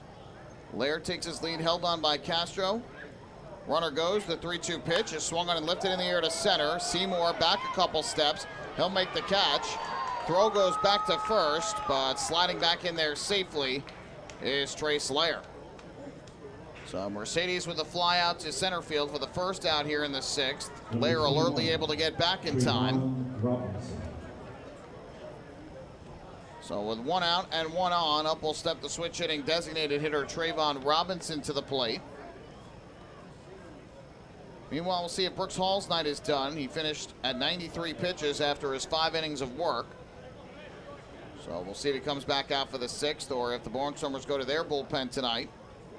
First pitch coming from Vogel to Robinson. And Robinson hits a shot foul up the first base line. 0-1 the count.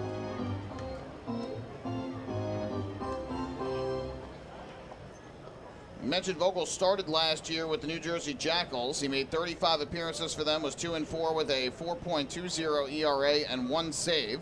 At 62 strikeouts to 23 walks in 40 2/3 innings. Throw over to first by Vogel, and back safely there is Lair.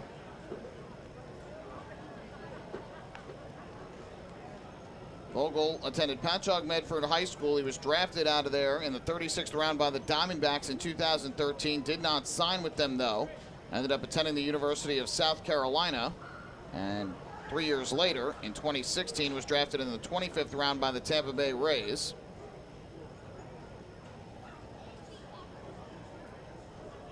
Oh, 1 coming to Robinson, and pitch is taken. Nope, they called time at home plate. Eric Carmona yelled time as the pitch was about to be delivered, so the count's still 0-1. And Vogel would end up spending parts of 2 seasons in the Rays organization, got as high as Advanced A Charlotte, but struggled at the single-A level before getting released. The 0-1, big breaking ball, misses outside. Evens the count at 1-1. Vogel did pitch part of 2018 in the Atlantic League with the York Revolution. He made only 1 start there and struggled in that 1 start, allowing 6 runs, 4 earned on 2 hits and 4 walks in just a third of an inning.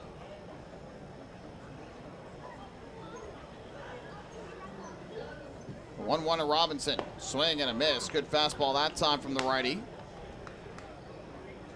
Now that'll put Robinson behind in the count at 1-2.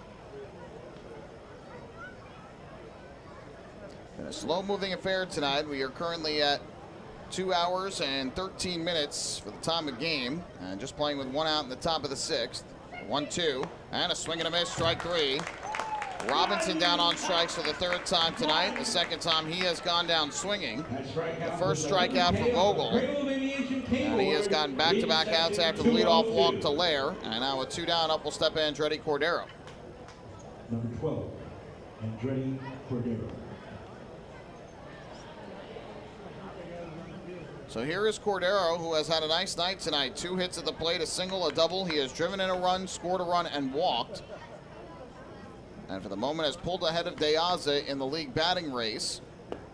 First pitch here is taken for a ball.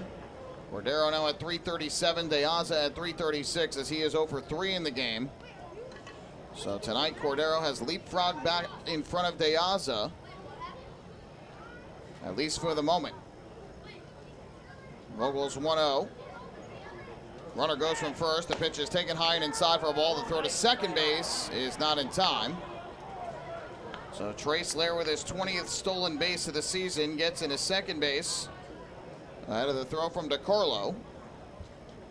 And the Barnstormers now run the runner in scoring position for their league leader in RBI.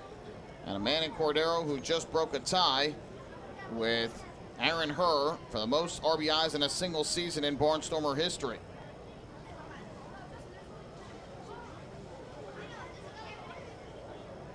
The 2-0. Good curveball, but the pitch misses downstairs. Had good movement on it. Aaron Herr had 103 RBIs in 2010. That record held for 11 seasons, but broken this year by Andretti Cordero. He's the fastest Barnstormer to 100 RBIs in team history. It's the second Barnstormer with 100 RBIs this season. Kelly Dugan picked it up in his 112th career game with the Barnstormers earlier this year. Cordero does it in 111 games. The Ducks intentionally walk Cordero with 2 outs, no surprise. They would rather face Colton Shaver than Cordero with the runner in scoring position. Shaver tonight is 0 for 1 with a flyout, a sac fly, and a walk.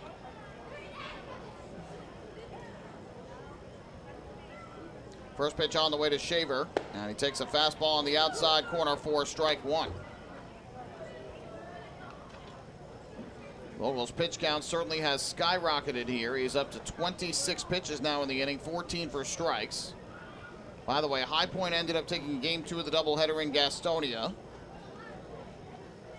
So the Ducks are back to 4 games behind High Point for the moment. Swing and a miss here by Shaver. And the count 0-2. So the Ducks right back to where they started the day at 4 games behind High Point in the wild card chase. A win would close them back to within 3.5 games. A loss would make it 4.5.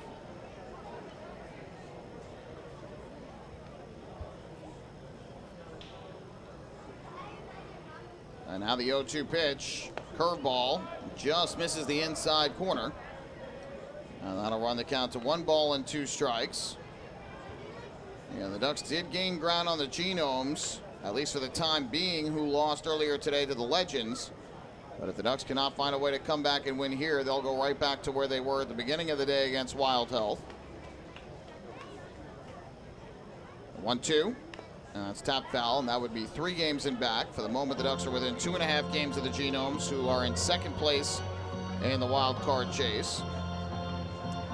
And only a double wild card scenario would come into play if the Barnstormers were to fall out of first place in the division against Southern Maryland, and the Blue Crabs were to clinch the second half title. Those two teams have 7 games remaining against one another. 1-2. High fly ball to left center, fairly well hit. Back goes Anthony Seymour in deep left center field, and he cannot make the catch. It goes off his glove and goes all the way to the wall. Into score is Cordero, and also into score is Lair. And in at third base is Colton Shaver with a 2-run triple, and the Barnstormers now lead it 8-3. Seymour had all sorts of trouble with that one. Looked like he overran it into the gap, and then the ball started to tail back to center, and he tried to come up with it, and I think it hit his glove as he fell down. So 2-run score on the 2-out long fly ball, and 2 walks in the inning, again harming the Ducks, setting the stage for Shaver. The Ducks intentionally walk Cordero to face Shaver instead, and Seymour cannot come up with a deep drive. Seymour had to go a long way, and again, it seemed to overrun it, and then the ball kind of just twisted back towards the batter's eye. And so a very tough play for Seymour there. Now Anderson Feliz to the plate. First pitch is a fastball taken low and outside for ball 1. For Shaver, that is his 2nd triple of the year. He's now driven in 3 runs tonight, up to 48 RBIs on the season.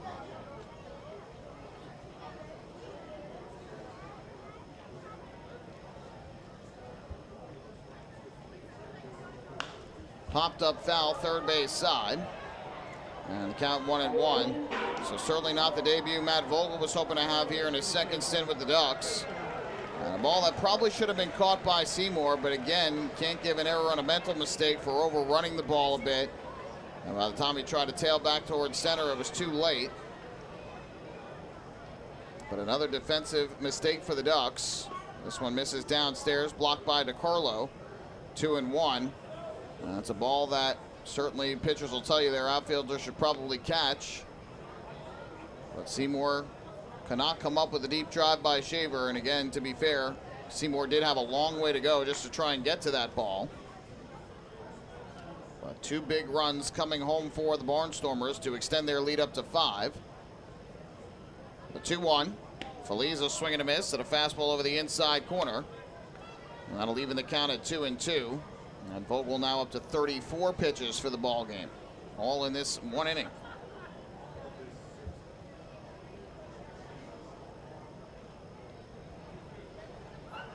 Two-two coming from Vogel to Feliz. The right-hander kicks and fires, and Feliz takes a curveball that misses downstairs. Another block by DiCarlo, and the count full at 3-2.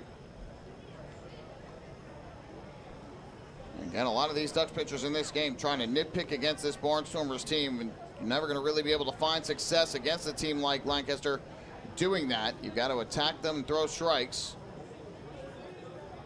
3-2, and Feliz takes high ball 4. So make it 3 walks in the inning for Matt Vogel. Make it 10 walks in the game for the Ducks pitching staff, which ties their season high. And Vogel's long inning will continue, and now with 2 on and 2 out, up will step Chris Proctor to the plate.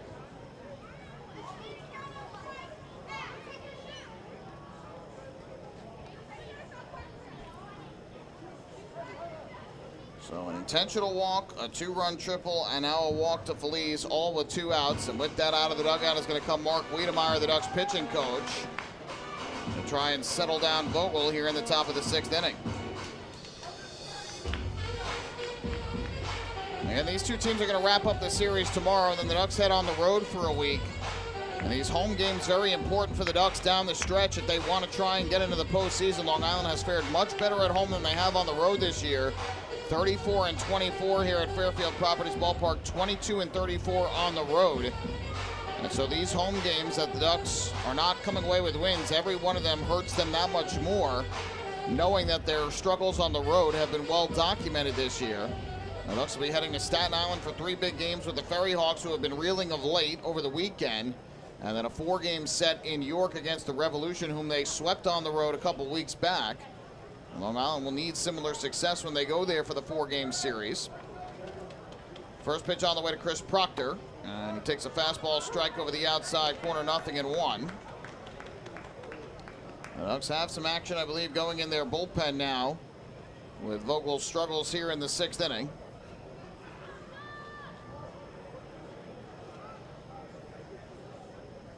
The 0-1. Proctor a swing and a miss. Late on the fastball again. So 2 pitches. Has thrown 2 strikes.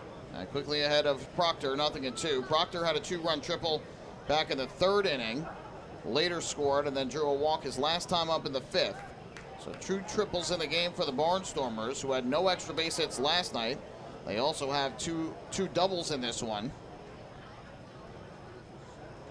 And here a swing and a foul tip for strike 3. So Vogel rears back, throws 3 straight fastball strikes, and picks up his 2nd strikeout of the inning. Barnstormers, though, scored twice on just 1 hit. There were 3 walks in the inning, no errors, 2 men left. We head to the bottom half of the 6th inning. It's the Barnstormers 8 and the Ducks 3. Hey fans, this is catcher Joe DiCarlo, and you're listening to Ducks Baseball on the Long Island Ducks Broadcast Network. This is it. Check it out. See what everyone's talking about. Let Nicolak pave your way. Bring your outdoor living dreams to life. Visit Nicolak's Outdoor Design Center at 200 Henry Street in Lindenhurst and see thousands of square feet of pavers, retaining walls, fire pits, and outdoor living accents on display. Only Nicolak paving stones are made with Paver Shield technology for more vibrant color options than anyone else. Visit Nicolak.com to request a free sample or their Outdoor Design Center at 200 Henry Street in Lindenhurst. Nicolak. Ask for it by name. You'll see the difference. Visit Nicolak.com. That's Nicolak.com. Let Nicolak paver, let Nicolak pavers pave your way. Pave your way. Hey, Ducks fans, the official hotel of the Long Island Ducks is the Radisson Hotel, Hauppauge, Long Island. It's centrally located on the north shore of Long Island and offers a home away from home for both business and leisure guests. The Radisson Hotel, Hauppauge, Long Island features an indoor pool, 24-hour business center, a fitness center, and complimentary Wi-Fi in all guest rooms. Enjoy the contemporary American cuisine at the Fountain Grill restaurant or grab a quick bite to eat at Cafe Prato. And best of all, it's only minutes away from Fairfield Properties Ballpark. The Radisson Hotel, Hauppauge, Long Island, the official hotel of the Long Island Ducks. Call 231-1100 today. That's 631-231-1100. Hey kids, are you looking for even more fun when you come out to a Long Island Ducks game? Then be sure to head over to the Ducks Fun Zone. It's located on the main concourse down the right field line. There you'll find 3 fun-filled inflatables, including the ducktail slide, the bounce house, and an obstacle course. Enjoy unlimited access to all 3 inflatables for just $5 every game. That's the Long Island Ducks Fun Zone, open during all home games at Fairfield Properties Ballpark.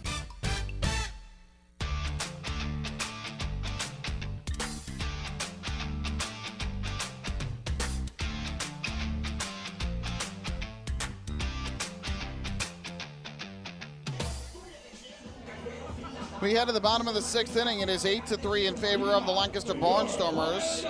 And the Ducks have seen the Barnstormers go to their bullpen with Carlos Castro leading off. Brandon Sittinger, we can confirm this is Brandon Sittinger this time, who's coming into the game. If you didn't join us last night, we were told that Sittinger had come into the game to pitch in the bottom of the 9th, and we thought he was the one who allowed the walk-off home run to Jose Sermo. But it was actually not Sittinger, it was actually Wes Tunnell who came on to pitch, and so Tunnell was the one who allowed the home run. Carlos Castro takes a curveball down and away for ball 1 to begin this 6th inning. So that ends the night for Brooks Hall. 5 innings of 3-run ball for the second time in the last week against this Ducks team. He allowed 6 hits tonight, 2 walks, and struck out 4. And through 93 pitches, 58 for strikes. Pitch misses low here, 2-0. And really, the second and third innings were his rocky innings. He allowed a walk and 2 singles consecutively with 1 out in the second. But was able to get out of the jam, getting Frias to strike out looking, and Chamberlain a pop-out foul to first. And then had a rocky third inning, allowing 3 runs on 4 hits, including the sac fly from Mazzilli and the 2-run single by Castro. But finished his night by retiring 7 of the final 8 batters he faced. That pitch is taken for a strike. Now it's 2-1 on Castro, who has had a good night tonight. A single to center in the second and a 2-run double to center in the third.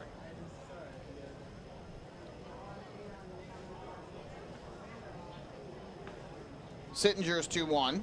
Castro a swing and a miss. Try to hit that one out towards Suffolk Avenue in the train tracks, but swings through it. That'll even things up at 2 balls and 2 strikes. Looks like Ducks have action going in their bullpen down the right field line. No surprise after that long inning from Matt Vogel in the top of the 6th, in which he threw 39 pitches. Castro fouls one back upstairs and out of play. That'll keep the count even. Sittinger pitching in his 9th game with the Barnstormers. He's 1-2 with a 3.38 ERA, 1 hold on the season. In 10 2/3 innings, has allowed 6 hits, 4 runs, all of them earned. He has walked 3 and struck out 11.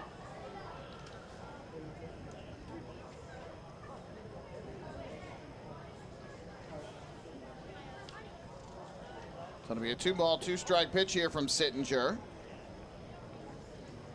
Time called here. He'll go through the signs again as Castro stepped out. Castro will be followed by DiCarlo and Frias. Castro fouls one back, straight up into the luxury suite level. Club seats behind the plate.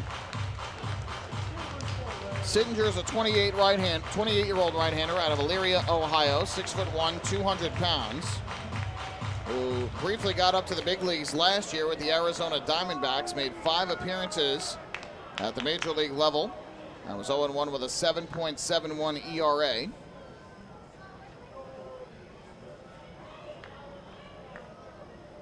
Two-two pitch. Castro hits a high fly ball in the air to left. Drifting in on it is Chris Proctor. And Proctor had to go a long way. And he ends up making the catch, though, for the first out here in the 6th inning. Sittinger in his 5 appearances allowed 4 runs on 5 hits and 2 walks in 4 2/3 innings. He did give up 3 home runs as well and struck out just 1 batter.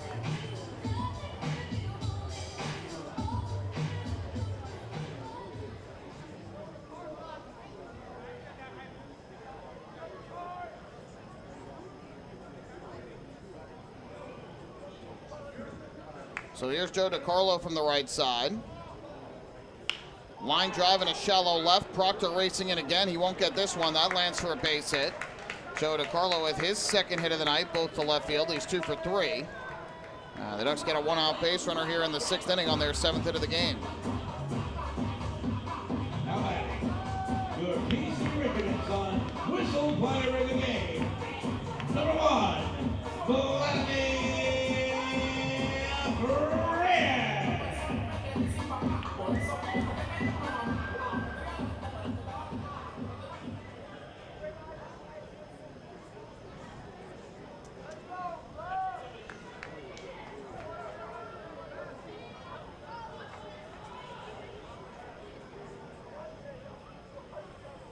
Frias is swinging a foul tip into the glove of the catcher Anthony Perrone for strike 1.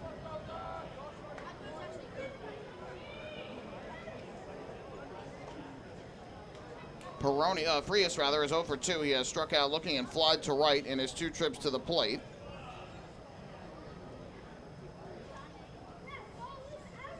The 0-1 lifted in the air, foul to the third base side. That'll go out of play, and it's quickly 0-2.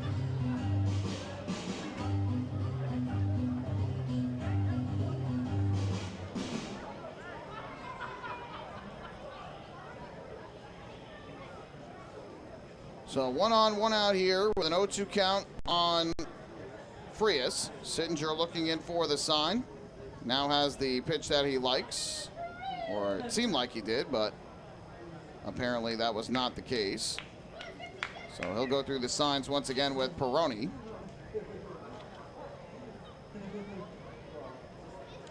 Now Sittinger ready to go. DiCarlo leads off first, the 0-2, and Frias fouls off one down the third base line again.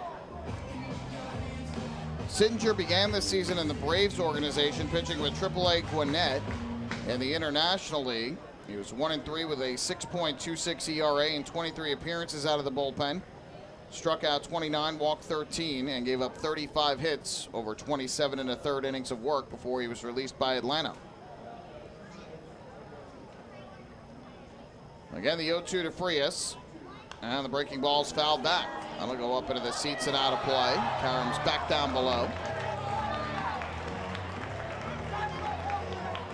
In addition to pitching in the big leagues last year, Sittinger also pitched at AA Amarillo and AAA Reno.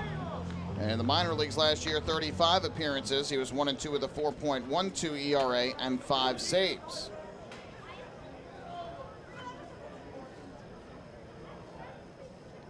Nothing and 2 coming up here to Frias once again. Sittinger fires home, and Frias takes a breaking ball upstairs to even up the count at 2 balls and 2 strikes.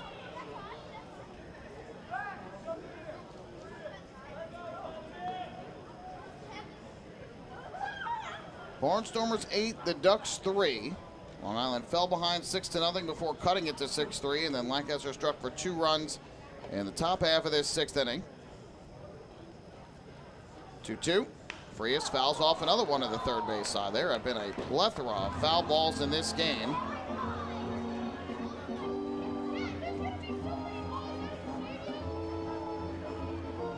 It's now 5 foul balls in this at bat.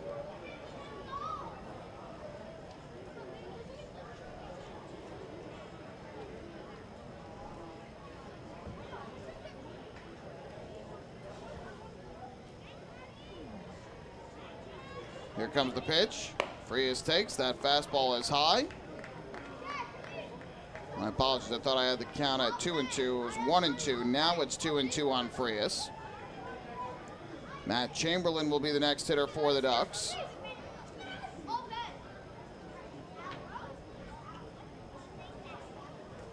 Here's the 2-2.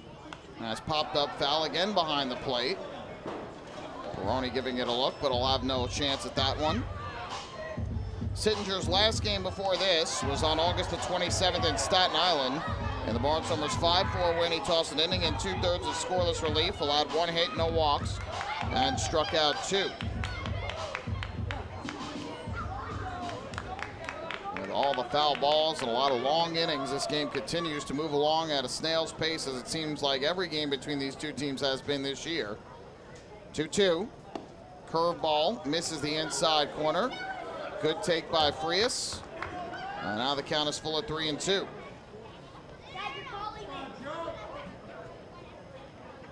So Frias trying to find his way aboard here with 1 out to put 2 on for Chamberlain.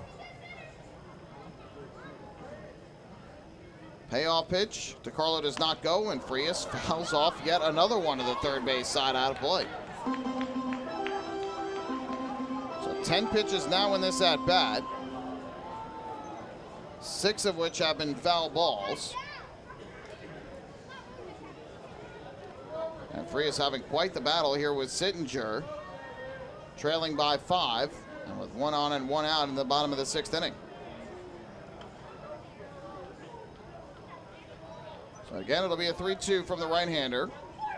Shaver holds on to Carlo, the pitch, and Frias pops one up in the air behind third. Onto the outfield, grass goes Cordero and Feliz. It'll be the shortstop Feliz who makes the catch. So ultimately on the 11th pitch, the battle is won by Sittinger. And with a runner at first and 2 down, that'll leave it up to Matt Chamberlain. 3-3, Matt Chamberlain.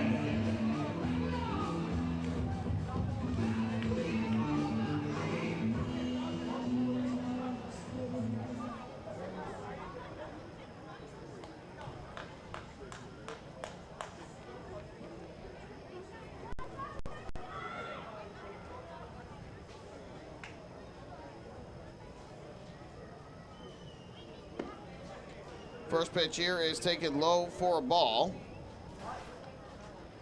And the count goes to 1-0 on Chamberlain, who in the game is 0 for 2. Chamberlain has popped that foul the first and grounded out to short in his 2 at-bats tonight. The 1-0 is a fastball outside. Sittinger thought he had a strike there, but Eric Carmona, who's had a fairly tight strike zone all night long, says otherwise. Trackman had the first pitch of the at-bat at the bottom of the strike zone, and that one on the outside corner at the bottom of the zone. Both were technically strikes, according to Trackman, but Chamberlain instead is ahead 2-0. Here's the pitch. Chamberlain takes. That curveball drops in for a strike, and that'll move the count to 2-1. Chamberlain did not play in the game last night as a starter. He did take over in right field late. Defensive replacement for Lou Ford. 2-1. It's popped up foul. That's off to the third base side and out of play. So Sittinger has bounced back from 2-0 to even up the count at 2 balls and 2 strikes.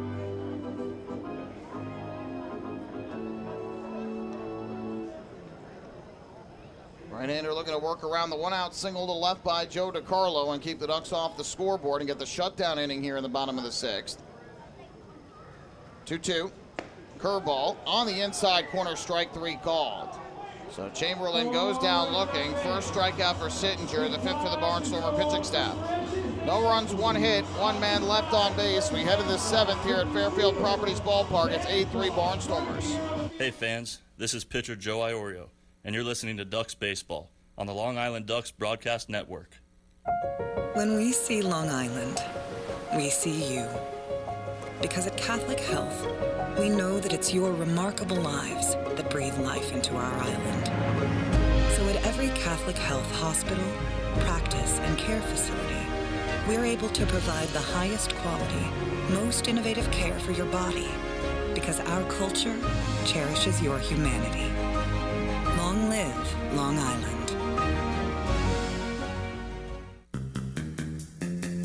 Take your group out to the game this season and enjoy all the fun of Ducks baseball at discounted prices with the picnic area, luxury suites, party deck, and so much more. Bringing your group to the game will be an unforgettable experience. The Ducks even offer opportunities to sing the national anthem, serve as the Ridgewood Savings Bank color guard, be the Nickolock Dream Team, or put on a pregame performance. To book your outing today, call 631-940-3825 and ask for the group sales department. Long Island Ducks baseball. Good times every time. Hey kids, are you ready to be part of the coolest club in town? If so, sign up today for the Long Island Ducks Kids Club presented by Bethpage Federal Credit Union. Children 14 and under will receive exclusive perks that only come with being a member, including a free ticket to a Ducks game, a free commemorative yearbook, 10% off at the Waddle Inn Shop, and much more. They'll also receive priority access to skip the line during Kids Run the Bases at all Sunday home games. Sign up today by visiting liducks.com or by calling 631-940-3825, and we'll see you at the ballpark.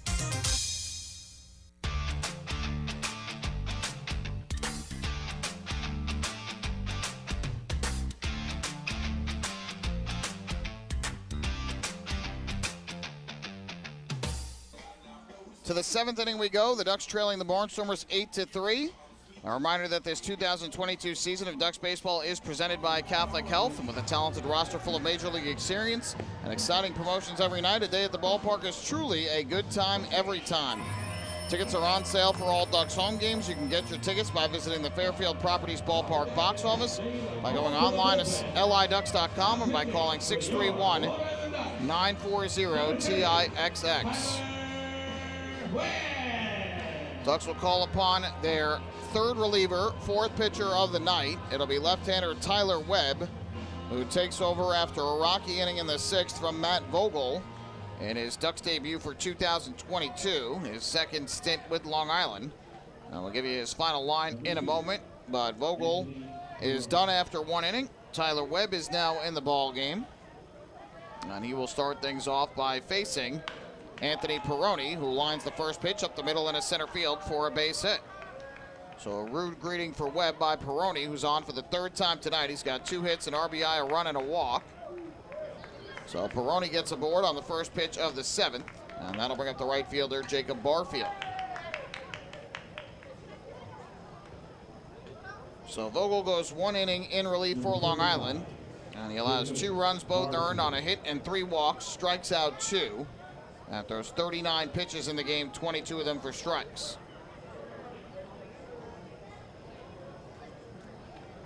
First pitch on the way from Webb, and that foul tipped into the glove of Joe DiCarlo for a strike, 0-1. Barfield is 0 for 2 in the game. He has grounded to third and flied to left in addition to a walk. The 0-1. It's on the ground to the left side in the hole. Past Romero into left field, a base hit. To second base goes Peroni. He'll stop right there. The bottom of the order once again, inflicting damage on the Ducks. And they've got 2 on with nobody out to the Barnstormers here in the 7th. Well, Tyler Webb has had a mostly strong season for the Ducks. He was outstanding in the months of June and July. But this month of August has been incredibly difficult for him. He has made 9 appearances this month prior to this one, and Webb is 0-3 with a 7.27 ERA. He has 2 blown saves in the month and has allowed 16 hits in 8 2/3 innings, coming into today, and already has allowed a pair of singles to the first 2 batters he has faced. So things just falling apart for Webb here in the month of August after what has otherwise been a great season. First pitch fastball's on the inside corner for a strike, 0-1. Trace Lair, the second baseman, has been aboard all 3 times tonight with an RBI single, 2 walks. He has a steal and a run in the game as well. Up by 5, won't be bunting here, the 0-1. That's line into left center field. On the run is Seymour. He won't get it. That lands for a base hit. Around third and coming in to score is Peroni, or will he? The throw home is not in time. How about that? An aggressive send of Anthony Peroni home, and he is gunned down at the plate. And so instead of the Barnstormers getting it to 9-3, they get out at the plate. And now it's second and third with 1 out. So a break for the Ducks. I'm not sure if Peroni slipped at all on that play. It is a 3rd straight hit for the Barnstormers against Tyler Webb. I believe the putout will go 7-6-2 at the plate, or 8-6-2 at the plate.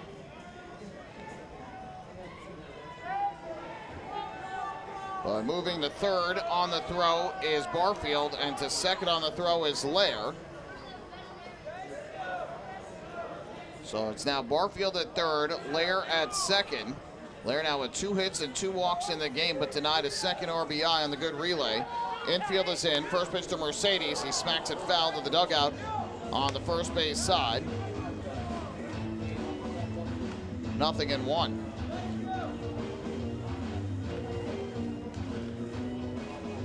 Overall,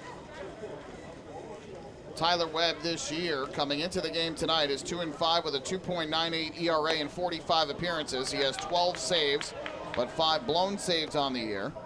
47 hits allowed in 45 1/3 innings, 21 runs, 15 earned. He has walked 12 and struck out 60.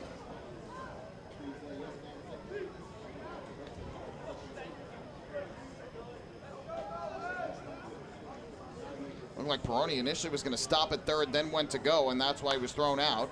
Mercedes fouls the 1-1 pitch off to the first base side in the Sweets. Carams back down below. It's 1-2.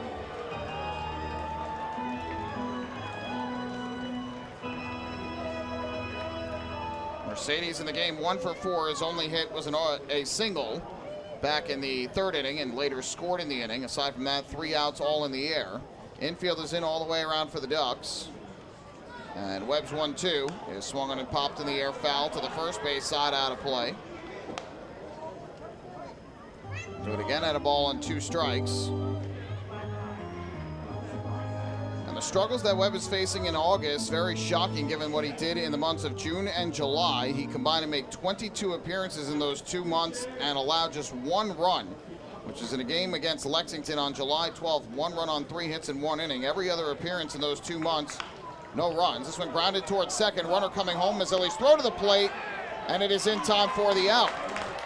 So a nice play by L.J. Mazzilli with the infield drawn in. He fires home and gets the tag on Jacob Barfield, who's thrown out at the plate for the 2nd time in this game. So 4-3 on the ground out, or actually, 4-2 on the fielder's choice. Mercedes reaches. Lair goes to third.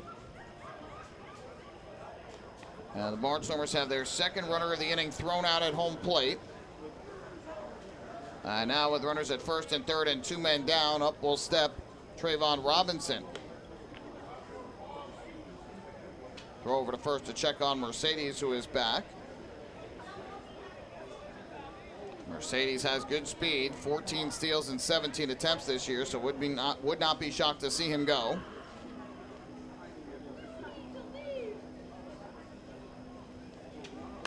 Popped up in the air, foul to the first base side, out of play. Karam's back down below.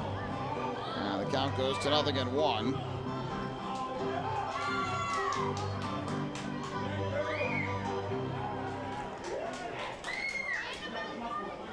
Robinson with a single and a run scored on a bunt in the third. He has otherwise struck out 3 times today.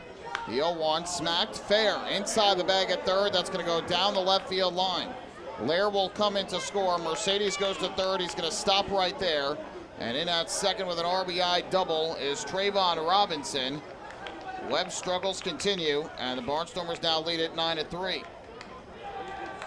Robinson with his 13th double of the year. It's his 44th run batted in of the season. Mercedes goes corner to corner on the play. Lair scores his second run of the night. So make it 4 hits in the inning allowed by Tyler Webb, who has conceded a run for a 4th consecutive relief appearance. And for a 7th time in 10 appearances here in the month of August. First pitch is taken for a strike by Cordero, and the count 0-1. Cordero has been on base all 4 times today, a double, a single, 2 walks. He has driven in a run and scored twice. The 0-1 fouls one off to the first base side, out of play, and the count goes to 0-2.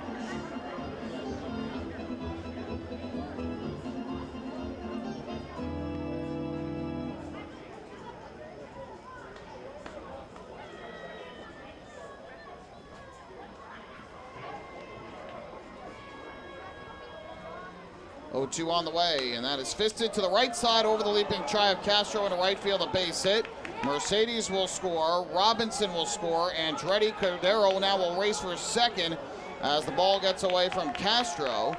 A 2-run single to right field by Andretti Cordero, who continues his assault on Ducks pitching tonight, and it's 11-3 Barnstormers.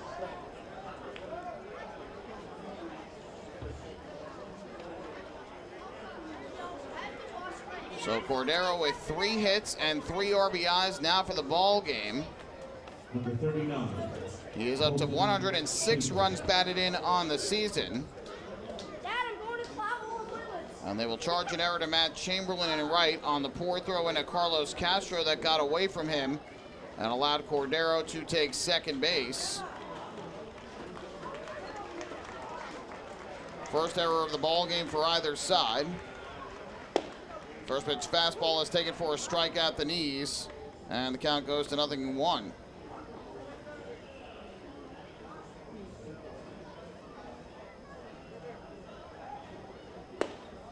That pitch is a strike as well, and it's now 0-2 on Shaver.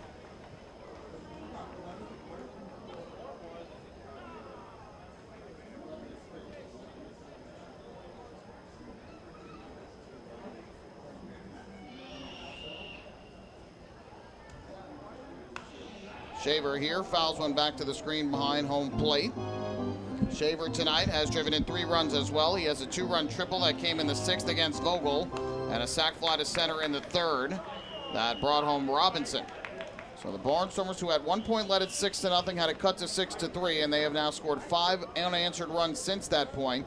2 in the 6th and 3 here in the 7th. The 0-2 on the way, and that is taken upstairs and away for ball 1.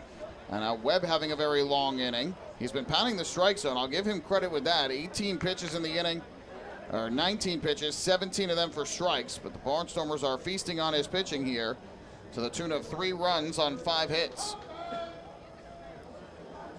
Here comes the 1-2. That's a line into left field, and that's a base hit. Make it 6 hits in the inning. Around third, and now stopping at third is Cordero. Colton Shaver singles to left field. He's got his second hit of the game. And boy, Tyler Webb just has not looked like the same pitcher as he did earlier in the season for Long Island.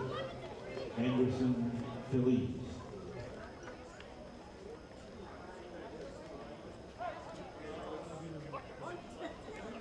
So now the Ducks will make their third mound visit of the game as Mark Wiedemeyer will have to come back out to the mound for the Ducks. Second straight inning and third time in the last 5 innings that Wiedemeyer has had to come out.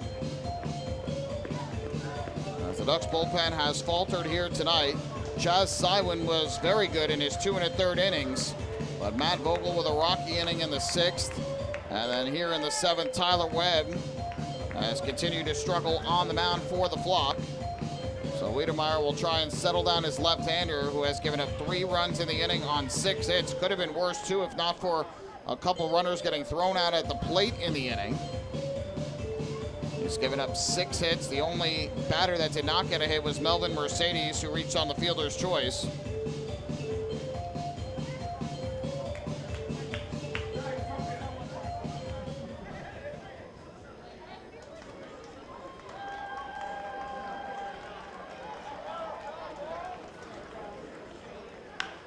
First pitch swinging, he drives one high in the air to center, does Feliz. Back goes Seymour, and he'll make the catch at straightaway center for the final out of the inning. But the damage done as the Barnstormers sent 8 men to the plate against Tyler Webb. They get 3 runs in the inning on 6 hits. There was 1 error in the inning, and the Barnstormers end up leaving 2 on the bases. It's time to stretch here at Fairfield Properties Ballpark. Lancaster 11, Long Island 3. Hey fans, this is outfielder Alejandro de Asa, and you are listening to Dog Baseball on the Long Island Dog Broadcast Network. Sayville Ford, the no-fees dealer, has been family-owned and operated for 65 years. Visit their spacious showroom to choose from a giant inventory of new, pre-owned, and commercial vehicles with a free 10-year, 100,000-mile powertrain limited warranty included. Some exclusions apply. Plus, they offer top dollar for trades, and their service department is open until 1 a.m. on weekdays. Sayville Ford, Long Island's Ford giant, is conveniently located off Exit 50 on Sunrise Highway, or visit SayvilleFord.com for more information. Morning, Dan. How was your weekend? Oh, it was awesome. I took my family to a Ducks game and had a blast. The seats were great. We ate a ton of food, and the Ducks won. They even had amazing fireworks. Oh, yeah, they got a good thing going on there. I took friends to Thirsty Thursday a couple weeks ago and had too much fun. They should totally use us in one of their radio spots. You mean like the one we're doing right now? Sure, that works. Ducks Baseball. Good times every time. Get tickets at liducks.com.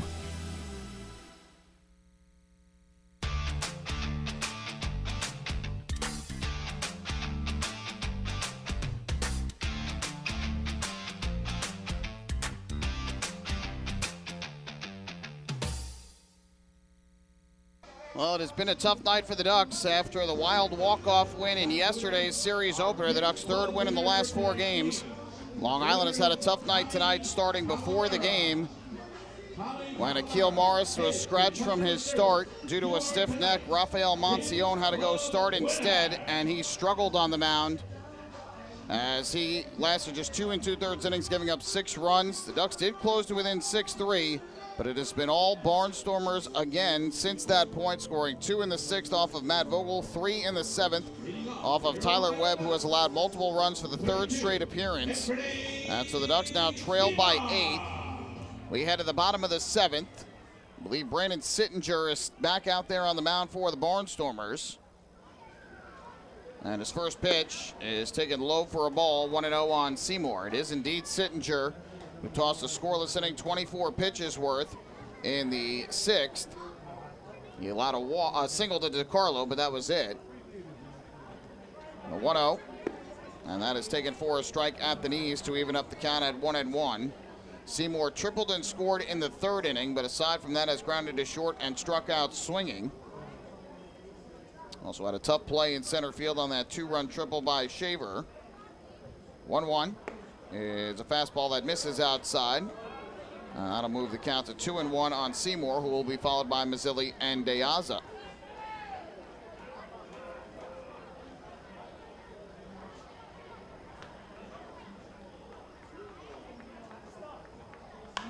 Line down the left field line by Seymour, and that is going to twist foul. Everybody clap your hands.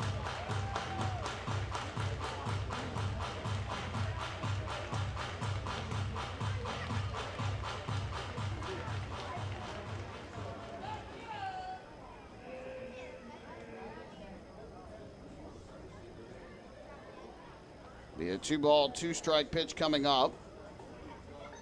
Breaking ball is taken inside. And that'll run the count full at 3-2 on Seymour.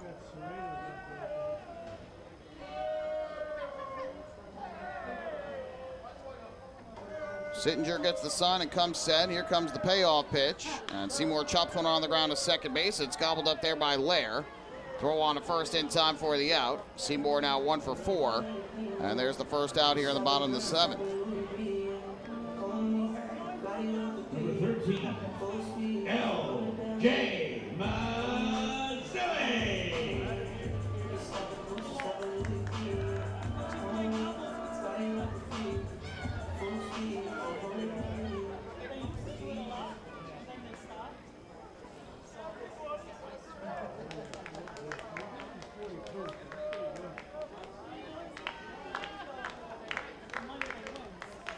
The first pitch to Mazzilli is taken inside, and the count 1-0. Mazzilli in the game is 0 for 2 at the plate. A pair of groundouts for the Ducks second baseman. Did drive in his 39th run of the year with a sac fly to left back in the 3rd inning. The 1-0. Curveball drops in for a strike over the outside corner to even up the count at 1-1.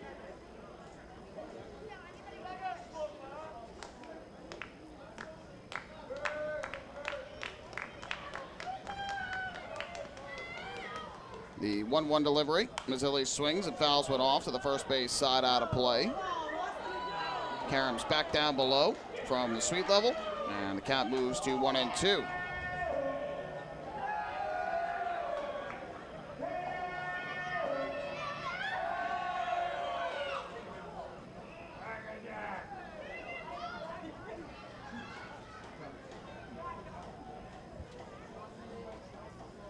One-two pitch coming.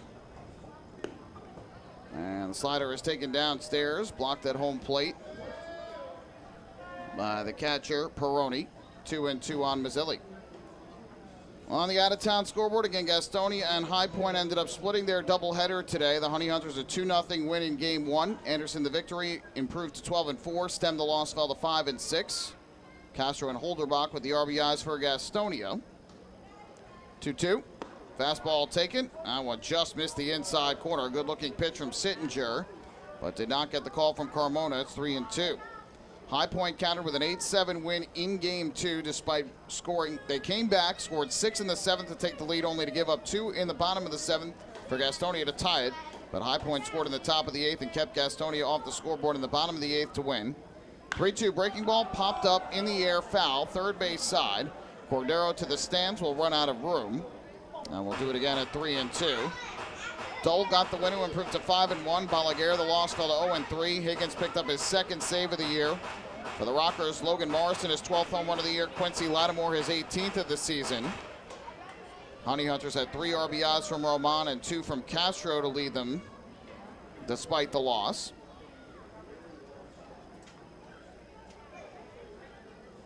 Payoff pitch again from Sittinger to Mazzilli. Mazzilli takes a curveball on the inside corner, strike 3 call. Nicely thrown by Sittinger, his 2nd strikeout of the night. 2 down for the Ducks here in the bottom of the 7th, and that'll bring up Alejandro De Aza. Earlier today, the Legends a 17-16 11-inning win over the Wild Health Genomes. Gibson, the win, improved to 5-1. Martin, the loss, fell to 1-3. 2 homers from Courtney Hawkins, his league-leading 42nd and 43rd of the year. Marshall hit his 18th of the season for the Legends. And the Genomes hit 4 home runs. Paredes his 16th, Shaw his 16th, Velo his 13th, and PA his 10th. First pitch here is taken for a ball, 1-0 on De Aza. Staten Island trying to mount a comeback. They were trailing 13-1. It's now 13-10. That game is in the bottom half of the 8th inning. A plethora of home runs in that one, mainly on York's side. 1-0 to De Aza, swung on and fouled back. Stokes Jr. is hit his 12th and 13th of the year, and Encarnacion his 12th, Nunez his 4th and 5th, Perez his 7th, Rodriguez his 20th, and Nash his 10th, all on the side for York. Chris Cespedes his 2nd, and Betancourt his 4th for the Ferry Hawks. So neither side seems to be able to keep the other in the ballpark in York tonight. 1-1 coming to De Aza, who's 0 for 3 on the night with 2 lineouts and a flyout. The pitch, breaking ball, misses low and inside, and the count 2-1. And Southern Maryland leads Charleston right now 8-4, top of the 9th inning in West Virginia. Sundberg his 4th home run of the year for the Blue Crabs. Gonzalez and Torrance each with 2 RBIs for Charleston. 2-1 pitch. De Aza swings, rips one foul down the first base line. And that'll even up the count at 2 balls and 2 strikes.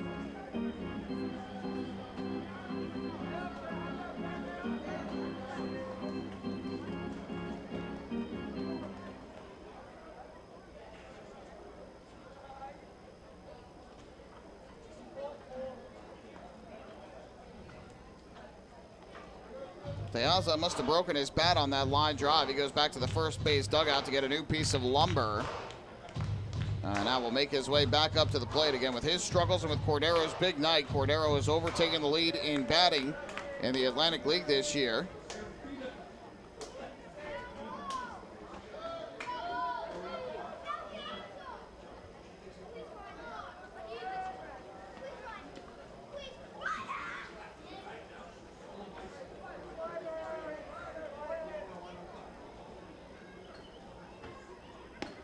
De Aza checks the swing, takes the pitch out of the zone. The count now full at 3 balls and 2 strikes. And if De Aza can get aboard with 2 outs, Davidson Romero will be the next hitter. 11-3 the Barnstormers lead, trying to even up this series at a game apiece and set up a rubber game tomorrow night. Lancaster out hitting Long Island 14-7 in this one. 3-2. And De Aza takes low ball 4, so Alejandro De Aza doesn't improve the batting average with that, but he gets aboard for the first time in this game. Just the 3rd walk of the night issued by the Barnstormers pitching staff. It's a First National Bank LI walk to first, go far.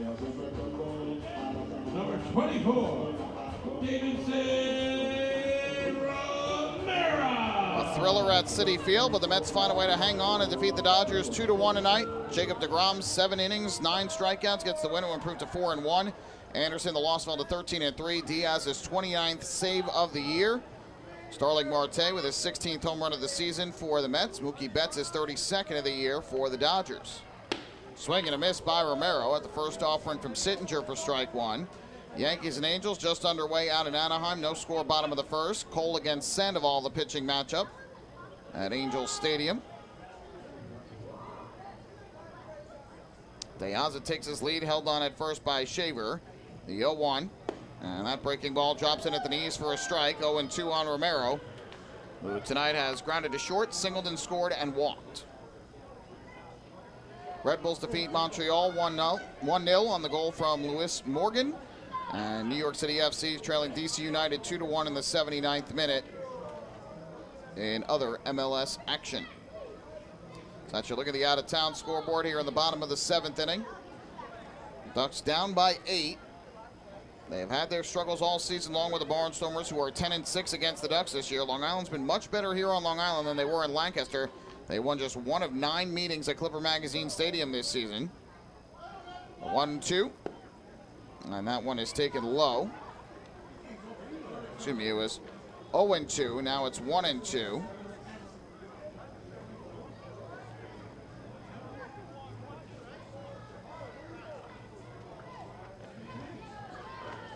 Well, the home plate umpire is saying 2-1, so my apologies. I could have sworn those first 2 pitches were strikes. 1 swinging, 1 called. Eric Carmona is saying 2-1. But Warren Nicholson, the third base umpire, is saying 1-2, I believe. And so now there is confusion. And Carmona is saying 2-1. Ross Peoples is wondering what's going on from the third base dugout, and just another delay to this ball game.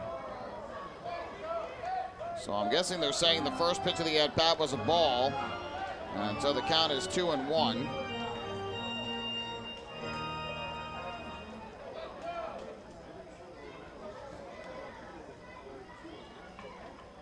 So I guess the count is 2-1 on Romero. Here's the pitch. Curveball, misses outside. And now the count 3-1 on Romero.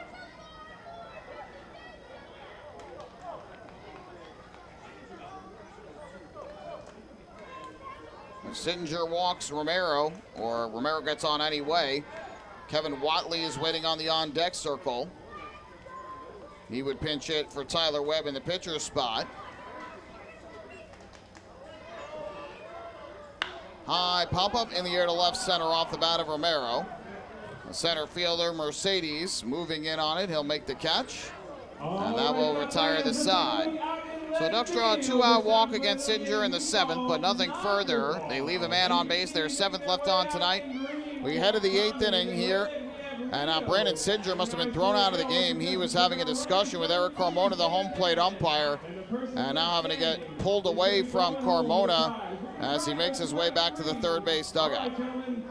So we head to the 8th inning, 11-3 in favor of the Barnstormers. Hey fans, this is pitcher Ryan Meisinger, and you're listening to Ducks Baseball on the Long Island Ducks Broadcast Network. Last night I told my husband, baby, I'm ready to grow. And he said, are we having a baby? I said, no, but I do want to expand our business. So First National Bank of Long Island really delivered. At First National, we offer competitive rates in the financing you need and access to expert local lenders. We also underwrite and service every loan. Let's connect at fnbli.com. First National. Go first. Go far. The First National Bank of Long Island, member FDIC. Equal opportunity lender, equal housing lender. Loan subject to credit approval. The Waddle Inn Shop is your home for everything Ducks baseball. The team store is full of official Long Island Ducks merchandise, great gifts, hard-to-find memorabilia, team apparel, and so much more. You can even get your favorite name and number put on the back of your very own Ducks jersey. Celebrate Waddle Inn Wednesday as well, with exclusive deals in-store during every Wednesday home game. Visit the Waddle Inn Shop today at Fairfield Properties Ballpark or shop online anytime at liducks.com. Planning your next party or looking for a caterer that will handle all of your needs? Hidden Gem Cafe has got you covered. From setup to service to cleanup and amazing food that is sure to be talked about, they can do it all without breaking the bank. Hidden Gem knows that each event is unique and strives to design a specialized menu for each event. Call the Hidden Gem Cafe for your next party at 631-390-5912 and be sure to follow them on social media too at the Hidden Gem Cafe for ideas and information. Has drinking or substance abuse taken over your life? You are not alone, and recovery is possible. At FCA, our caring team members will work with you to identify a recovery plan that meets your needs. We have virtual and in-person services ranging from treatment to recovery, from prevention to crisis support. Go to our website, fcali.org or thriveli.org for more information and to start your recovery journey today.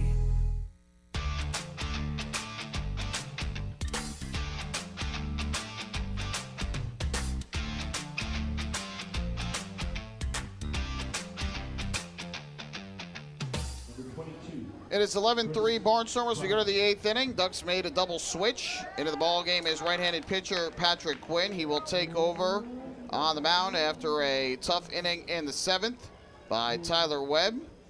And Quinn will go into the 4th spot of the order, which was held by Romero. Kevin Watley is into the game for the Ducks at third base in Romero's spot, and he will bat 5th. He was scheduled to come up and bat 5th in the order in the 7th before Romero popped out. Swing and a miss, 0-1 on Proctor to begin the 8th inning. Proctor tonight 1 for 3 with a 2-run triple, a run, and a walk.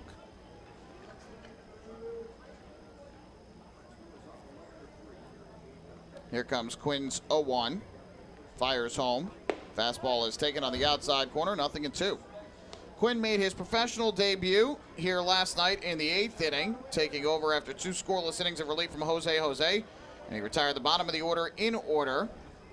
Getting pinch hitter Dan Carpenter on a ground out, Jake Hoover on a pop out, and Trace Lair on a pop out. Nicely done for the Long Island native from Belrose. Here's the 0-2.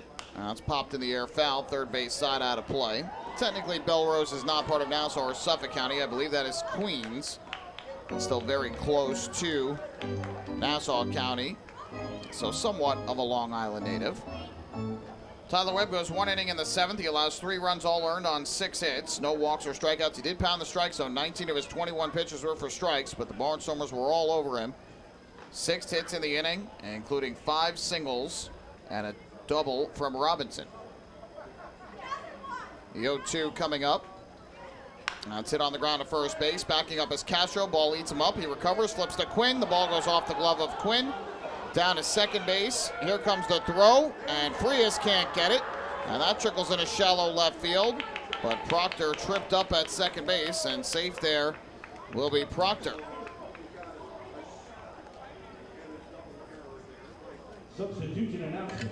Well, we'll see who the error goes on. Now playing third base, number 29, Kevin Castro was the one who bobbled it initially. He recovered, and when he flipped it to first, it went off the glove of Quinn.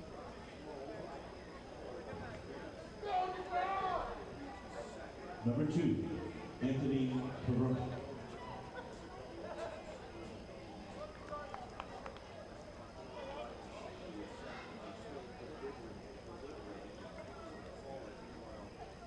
So, runner at second, nobody out as the Ducks' defensive woes continue. First pitch is a breaking ball, taken low, 1-0. I think they're going to potentially rule 2 errors on the same play here. One is going to go to Castro, who bobbled that ball initially and likely allowed Proctor to reach, and then an error on Quinn, who dropped the throw, which was a pretty good flip from Castro to first, but Quinn just seemed to miss it. The throw was right on target and just went off the glove of Quinn. The accurate flip would have allowed the runner to reach, but with Quinn dropping the ball, that allowed Proctor to go to second. So now 3 errors in the game for Long Island, 2 here on the same play. And not the start that Proctor and the Ducks wanted to this 8th inning, already trailing by 8.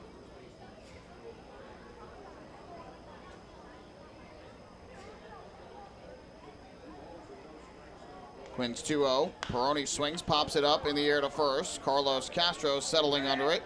Now gives way to L.J. Mazzilli, or does he? He does not. And Castro makes the catch for the first out. So the error on Castro, his 10th of the year. The error on Quinn, his first. 1 away in the inning. And now it'll bring up the right fielder, Jacob Barfield, to the plate. Fans, there's no better time than right now to sign up the young Ducks fan in your life for the Bethpage Federal Credit Union Ducks Kids Club. Children 14 and under will receive exciting gifts, discounts on merchandise, and unique experiences that only come with being a member. Sign up today by visiting liducks.com or by calling 631-940-3825. Here's Jacob Barfield to the plate. He bats from the right side. Quinn's first pitch, and that's smacked past Watley into left field. There's a base hit. Around third and coming in to score is Proctor, going for second, and out at second base is going to be Barfield. A terrific throw by Deaza into Mazzilli, who applied the tag. It will go down as an RBI single, and the Barnstormers now lead at 12-3. An unearned run because of the error that allowed Proctor to reach, and Barfield thrown out at second on the play, 7-4. So now 2 down and the base is empty. And that'll bring up Trace Lair to the plate. For Barfield, he picks up his 2nd hit of the game, his 18th RBI of the year. Now Quinn's first pitch on the way to Trace Lair is swung on and missed. Good curveball diving down and in. And the count 0-1. Lair has been aboard all 4 times tonight. 2 singles, 2 walks. He has driven in a run and scored twice. Bottom of the order certainly has done plenty of damage, but really it's been up and down this Barnstormer lineup, in which the damage has been done against the Ducks tonight. Curveball here is on the outside corner for a strike, 0-2. Every Barnstormer has at least 1 hit with the exception of Feliz. And the only 2 Barnstormers without multiple hits are Proctor and Mercedes. Time is called here. And now the Barnstormer dugout is barking again at home plate umpire Eric Carmona. Again, we're pretty sure that Brandon Sittinger got ejected from the game, upset at the ball and strike calls by Carmona after Sittinger got the final out in the 7th. But apparently the Barnstormer dugout continuing to have their say at Carmona, and very vocal even with a 9-run lead. The 0-2, and that fastball taken up and away for ball 1. Meanwhile, on the Ducks side, they have 7 hits in the game. And the only Duck with multiple hits is Carlos Castro, who's got 2 hits and 2 RBIs on the night.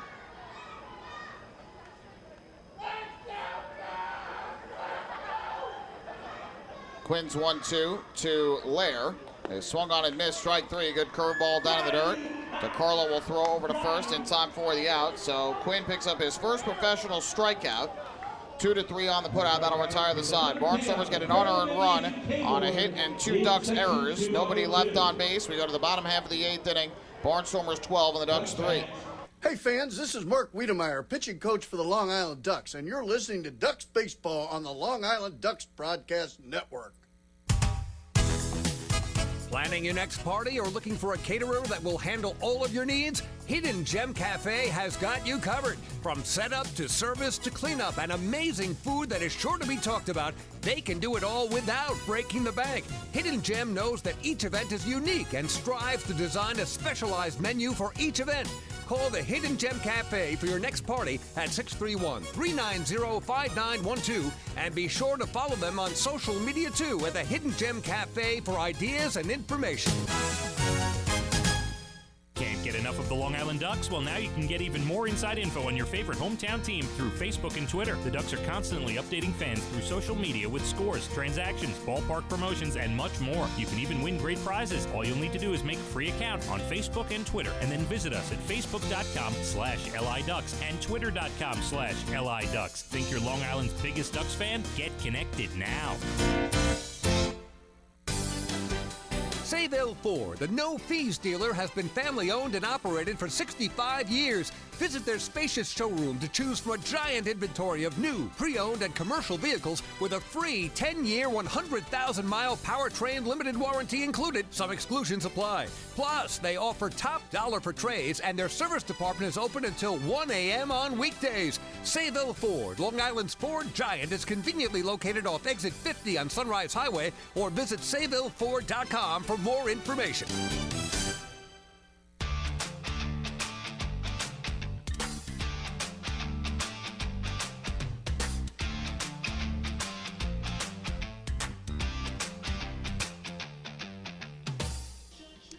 The Ducks are trailing the Barnstormers by the count of 12-3. We move to the bottom half of the 8th inning.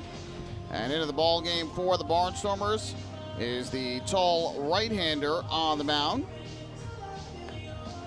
And it looks like it's going to be Chase Johnson who takes over to pitch. Barnstormers have now scored in 3 consecutive innings, 2 in the 6th, 3 in the 7th, and 1 in the 8th to turn a 3-run ball game into a 9-run contest. 12-3 is the score.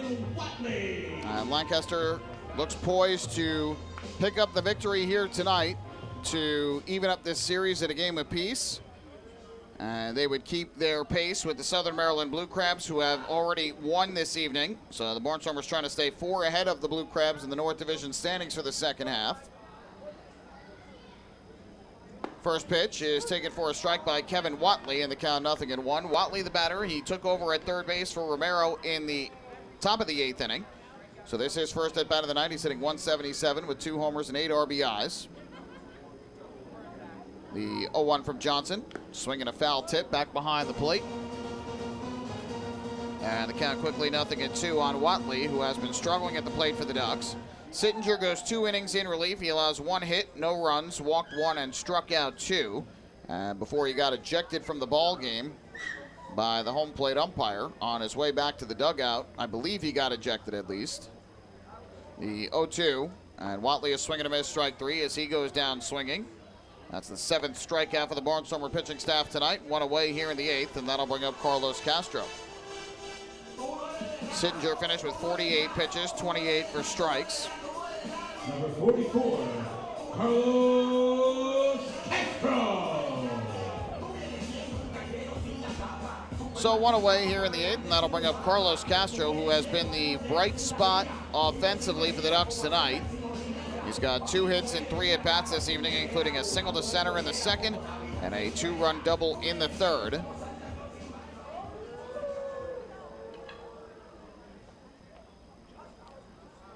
The Ducks missed out on a bases-loaded 1-out opportunity in the 2nd inning before the Barnstormers put up the 5 spot in the 3rd. That right now is the difference in the game. The Ducks responded in a big way with 3 in the bottom of the 3rd. However, they were held off the scoreboard the next 2 innings from Brooks Hall. And a big reason why the Barnstormers were able to keep the game close. And since Hall left the game, Lancaster has outscored Long Island 6-0. Barnstormer bullpen doing a nice job again here tonight. After a relatively strong performance last night outside of 2 pitches, the home runs by DiCarlo and Sermo. The 1-0 is upstairs for ball 2 to Castro. He flied to left his last time up back in the 6th inning.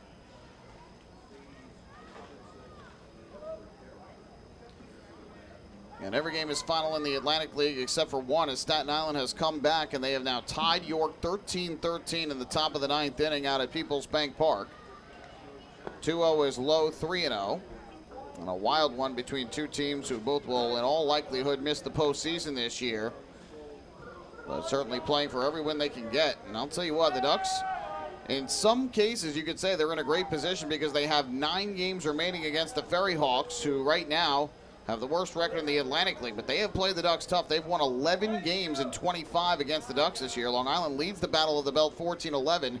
But by no means has it been a landslide, and the Ducks are going to need to win each of those games, basically, to put themselves in a realistic position to try and get into the postseason. Missed downstairs to Johnson here for ball 4, so Castro is aboard with his first walk of the night, 3rd time he's been on base in this game.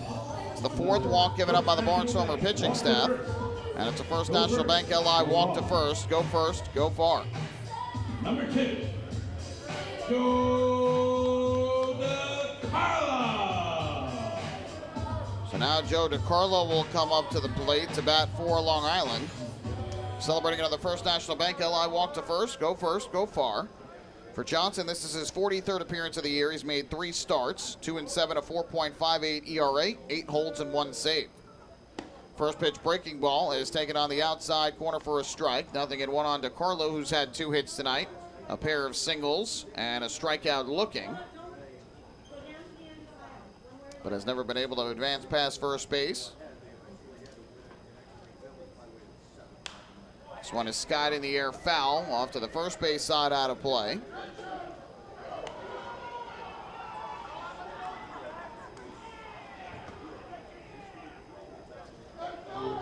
So 0-2 the count here on DiCarlo.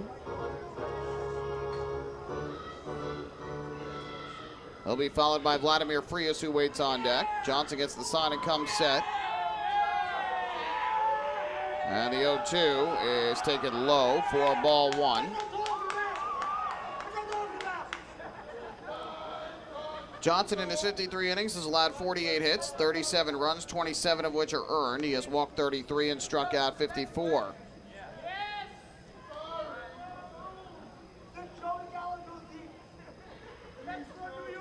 Crowd tonight here on Long Island of 3,730 with the long game here, which is now over 3.5 hours. Many have made their way out, especially with the lopsided score. 1-2 is low. That gets behind the plate past Peroni. And down to second base will go Castro. So a wild pitch thrown there by Johnson allows Castro to get to second. For Johnson, that is his 12th wild pitch of the year, which is tied with Cameron Gann for the team lead.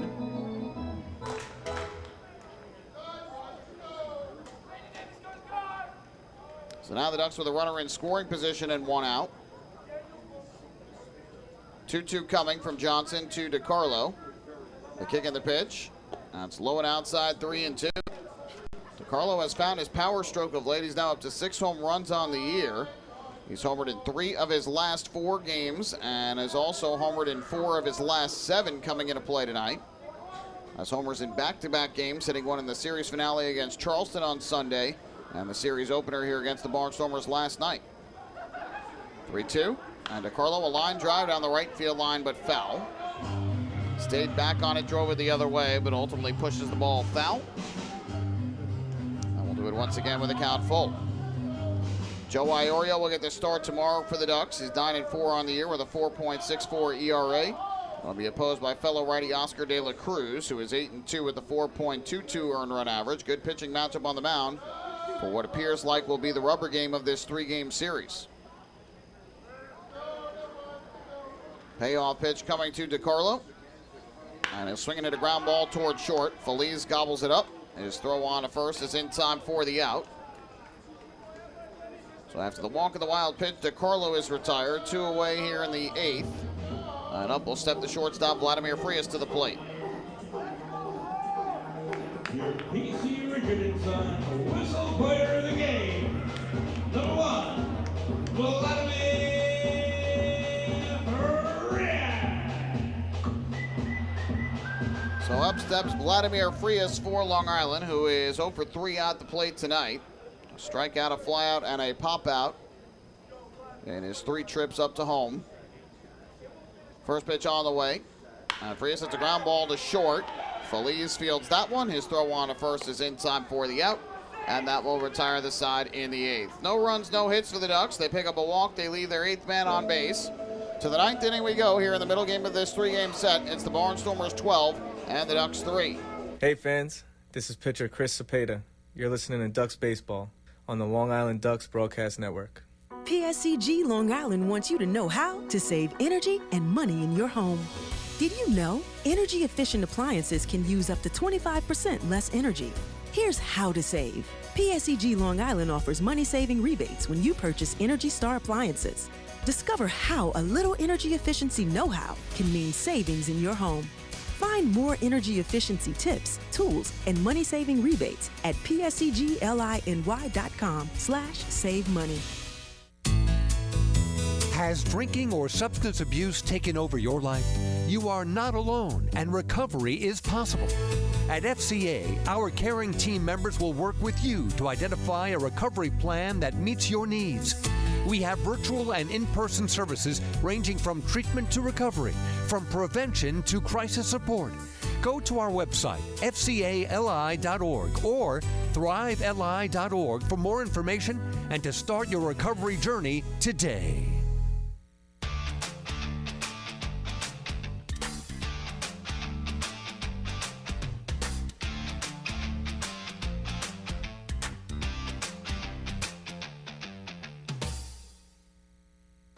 Well, we move to the 9th inning here in what has been a long, slow-moving affair. Another one between these two teams. The Ducks trailing the Barnstormers 12-3. They are being out-hit 15-7 tonight, and they have committed 3 errors to the Barnstormers, none. It has certainly been a rough night for the Ducks all around this evening. Patrick Quinn, who tossed an inning in the 8th, allowing an unearned run on a hit and 2 errors, will come back out to the mound to pitch the 9th. For the Barnstormers, it'll be the top of their order due up. Mercedes, Robinson, and Cordero to the plate. So Patrick Quinn back to the mound for his 2nd inning of work after tossing an inning in relief in yesterday's ball game. Pitching for a 2nd straight day, his first 2 appearances at the professional level for the Long Island native from Belrose, who went to SUNY Old Westbury, spent 4 seasons there in college. First pitch on the way from Quinn to Mercedes, and that is taken on the outside corner for a strike, 0-1.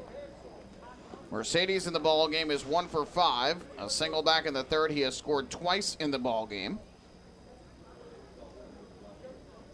Also reached on a fielder's choices last time up in the 7th.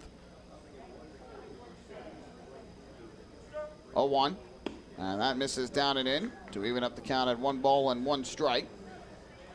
In college, Quinn made 27 appearances, 24 of which were starts. Was 10-9 with a 4.25 ERA, had 3 shutouts in the mix as well. And struck out 141 while walking 64 in 133 1/3 innings. The 1-1 pitch from Quinn, swung on and ripped, foul up the first base line. Whoever the Barnstormers first base coach is signaling fair, but Mike Williams, the first base umpire, motioned foul. And the count goes to 1-2.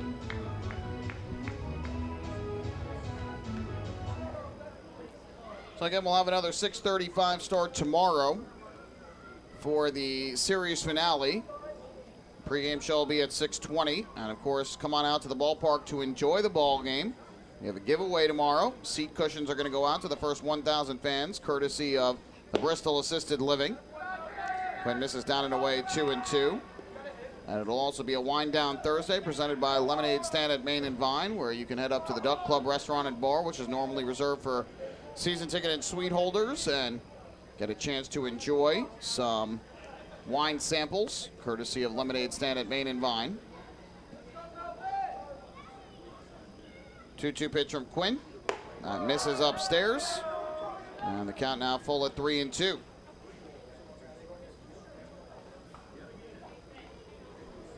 So again, we'll have to find out what the status is on Akil Morris, who was scheduled to start the game tonight with scratch due to a stiff neck. Hopefully it should just be a situation where that feels better in a couple days and can get back out on the mound.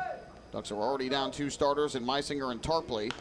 3-2 is grounded foul to the Ducks dugout on the first base side. Long Island had to send Rafael Monsione in as the emergency starter, and he struggled in his 2 2/3 innings. The only bright spot on the mound for the Ducks tonight has been right-hander Chaz Sywin, who pitched 2 1/3 scoreless innings of relief, allowing a hit and 2 walks while striking out 1. Matt Vogel allowed 2 runs in a long 6th inning. Tyler Webb allowed 3 runs on 6 hits in the 7th. Mercedes a hot shot towards the middle of the infield, knocked down by Mazzilli. He recovers his throw to first, and it is just in time to get the out. 1 away here in the 9th. Almost the 4th error of the game for the Ducks, as Mazzilli had that go in and out of his glove, but he was able to recover and get the speedy Mercedes. 1 man out, and that'll bring up Trayvon Robinson to the plate.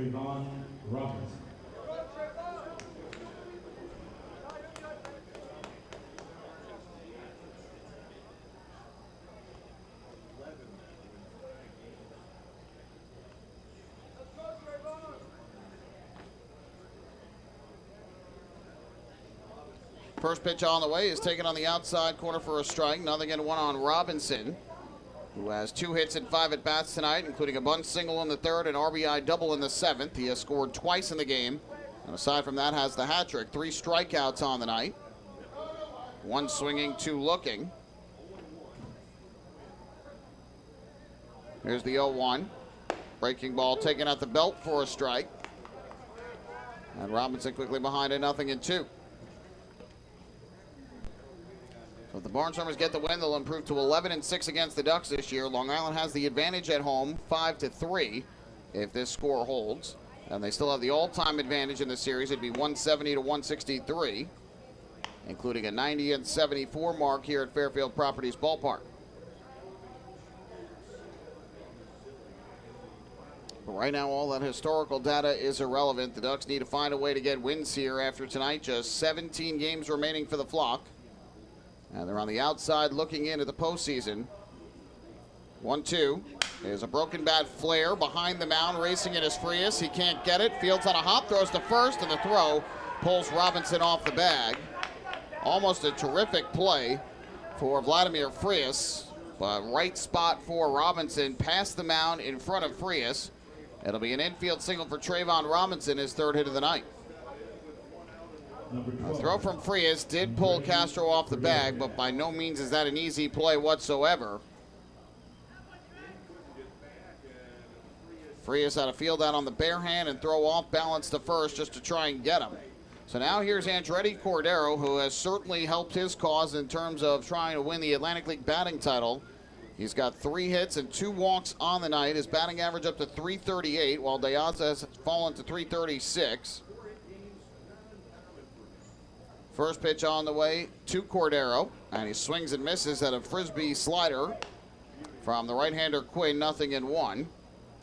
Cordero walked in the first, had an RBI double and a run scored in the 3rd, single to center in the 4th, intentionally walked and scored in the 6th, and had a 2-run single to right in the 7th. The 0-1 takes down and away, blocked by DiCarlo.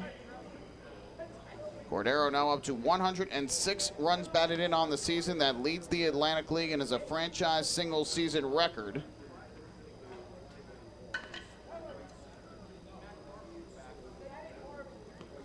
So it's a 1-ball, 1-strike count here on Cordero. Waiting in the on-deck circle is not Colton Shaver. And it looks like Joseph Carpenter would pinch hit. 1-1. Down and away. Blocked by DiCarlo once again. That's going to move the count to 2 balls and 1 strike.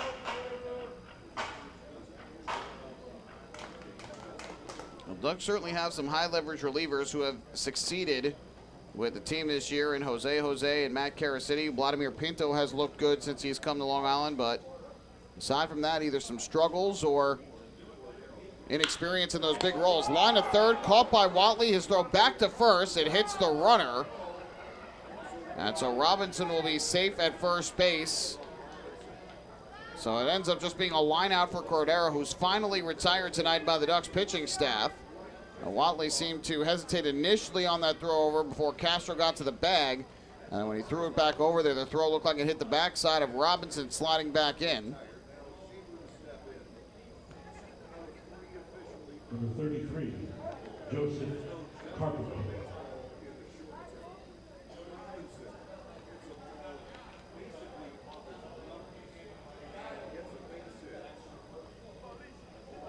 So with 2 down and a runner at first, Joseph Carpenter will pinch hit for Colton Shaver. First pitch, Carpenter takes a slider on the outside corner for a strike, 0-1. Shaver finishes his night with 2 hits and 3 at-bats, including a 2-run triple in the 6th. He also had a sac fly and a walk.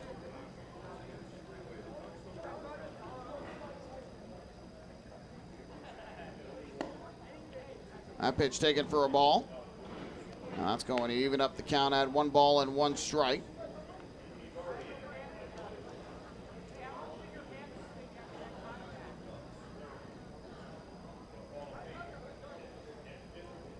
Taking his lead at first is Robinson. The 1-1 on the way from Quinn. That breaking ball misses low. So that will move the count to 2 balls and 1 strike. Carpenter, a .241 hitter coming into the ball game tonight. He did pinch hit in yesterday's ball game and was retired in his lone at bat in the pitcher spot of the order. 2-1. Fastball misses high in sight. So that's going to run the count to 3-1. Anderson Feliz waiting in the on-deck circle for the Barnstormers.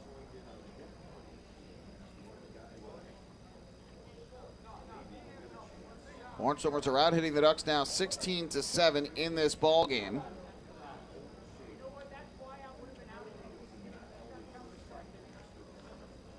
A 3-1. Fastball's on the outside corner for a strike. That'll run the count full at 3-2.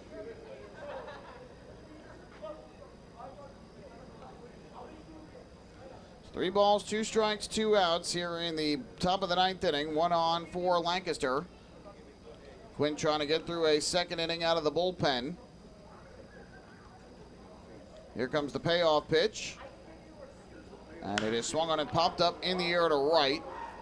Drifting over to his right is Matt Chamberlain. Settles under it. He'll make the catch, and that will retire the side. No runs for the Barnstormers. They pick up an infield single. They leave a man on base. Their 10th left on tonight. We go to the bottom of the 9th. Lancaster will try and close it out. They lead it 12-3. Hey fans, this is Tyler Webb, left-handed pitcher, and you're listening to Ducks Baseball on the Long Island Ducks Broadcast Network. Hey, Ducks fans, the official hotel of the Long Island Ducks is the Radisson Hotel, Hauppauge, Long Island. It's centrally located on the north shore of Long Island and offers a home away from home for both business and leisure guests. The Radisson Hotel, Hauppauge, Long Island features an indoor pool, 24-hour business center, a fitness center, and complimentary Wi-Fi in all guest rooms. Enjoy the contemporary American cuisine at the Fountain Grill restaurant or grab a quick bite to eat at Cafe Prato. And best of all, it's only minutes away from Fairfield Properties Ballpark. The Radisson Hotel, Hauppauge, Long Island, the official hotel of the Long Island Ducks. Call 231-1100 today. That's 631-231-1100. Your source for everything Ducks is liducks.com. The official website of the Long Island Ducks is the best place to stay up to date with Long Island's hometown team. Purchase tickets to the game, see the full promotional schedule, visit the online store, read the latest news stories, and watch every game live right on the homepage. The site offers an optimal browsing experience on either your computer or mobile device. LIDucks.com, the official website of the Long Island Ducks, your one-stop shop for all things Ducks baseball. The other day, my husband, Jason, was searching for something to watch on TV, and he said, "Baby, I want to take off." And I said, "Me too. Cancun?" And he said, "No, I mean our life. Get to the next level." So we called First National Bank of Long Island. Now we're going places. With access to local decision makers who are known for highly personalized service, First National is the bank that always puts you first. Newsweek named us the best small bank in New York State. Let's connect at fnbli.com. First National. Go first. Go far. First National Bank of Long Island, member FDIC.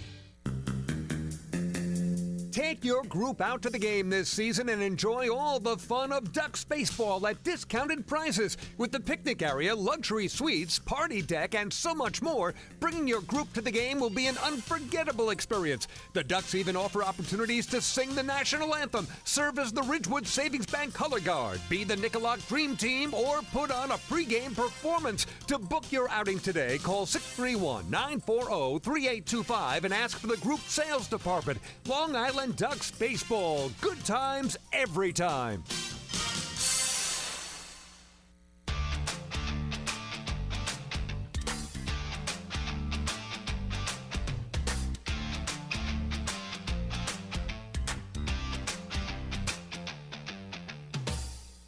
Last chance for the Ducks to try and pull off a monumental rally. They trail 12-3 as we go to the bottom half of the ninth inning.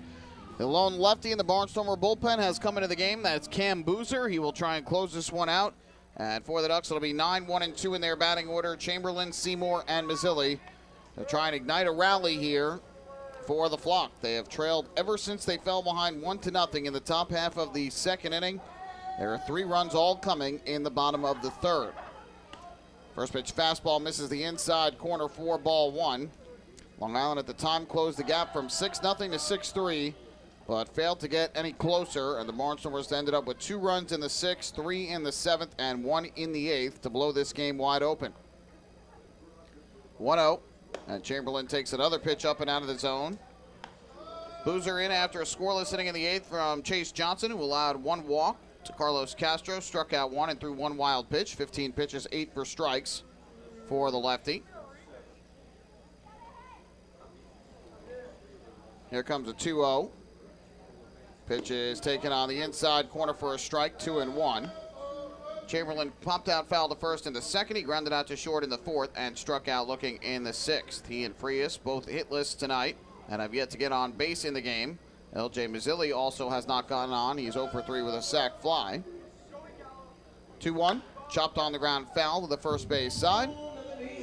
And that evens up the count at 2 balls and 2 strikes on Chamberlain.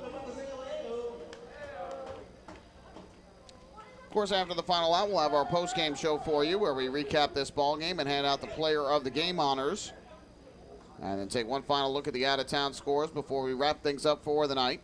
Set you up for what will likely be the rubber game of the series tomorrow. 2-2. Chamberlain swings and fouls one straight back, up and out of play.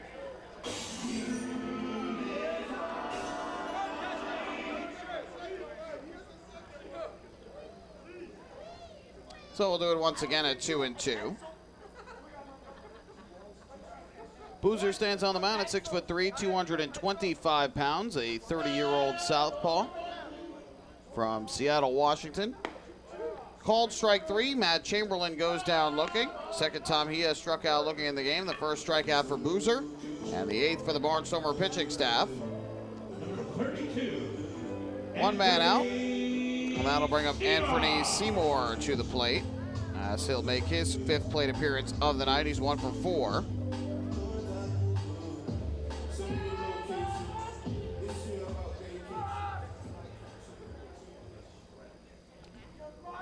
Seymour, a switch hitter for Long Island, so he'll dig in from the right side against the lefty Boozer.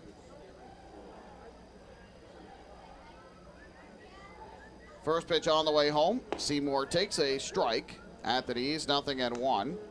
Seymour's lone hit was a triple to right field back in the third. He scored one batter later on the sac fly by LJ. Aside from that, is grounded to short, struck out swinging and grounded to second. 0-1. That misses the inside corner. Evens up the count at 1 ball and 1 strike. On the year, Boozer has pitched in 8 games with the Barnstormers. No record, an ERA of 9. He has 3 holds on the season. 10 runs, 6 earned allowed in 6 innings. 9 hits, 5 walks, 8 strikeouts for the southpaw. 1-1. It's fouled back to the screen by Seymour. Now the Ducks center fielder behind at 1-2.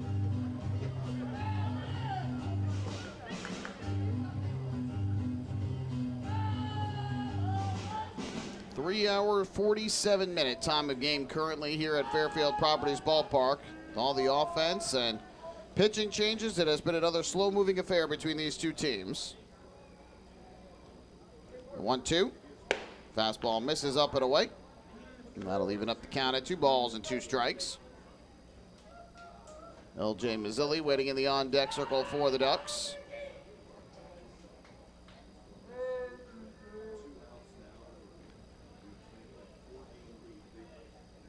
2-2 from Boozer. Seymour chases down and in for strike 3. So there is back-to-back strikeouts for Cam Boozer out of the bullpen, making 9 strikeouts for the Barnstormer pitching staff tonight. And the Ducks down to their final out here in the middle game of the series. Going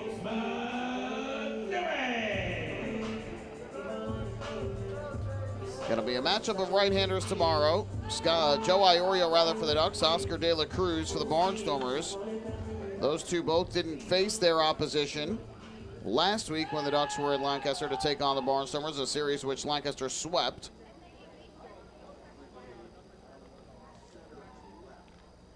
First pitch on the way to the plate, and Mazzilli takes outside for ball 1.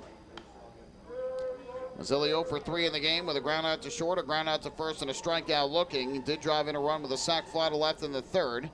His 39th run batted in of the season.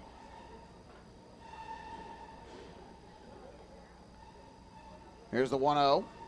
Fastball is taken outside for ball 2, and Boozer slipped on the mound as he delivered that pitch. Seems like he's okay, kind of smiling about it as he slipped on the dirt in front of the pitching rubber as he delivered that pitch. And now he's walking around behind the back part of the mound just to make sure that he's okay. No visit from the Barnstormer training staff.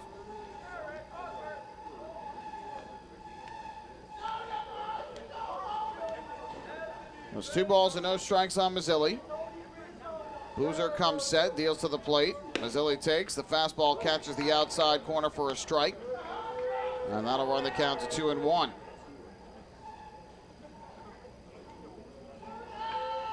Deaza on deck. Phil Caulfield has come out in the hole. In case it gets to him, he would pinch it in the pitcher's spot of the order. 2-1 from Boozer. Swing and a miss. Challenged Mazzilli with a fastball and blew it by him. And now the Barnstormers a strike away from the win.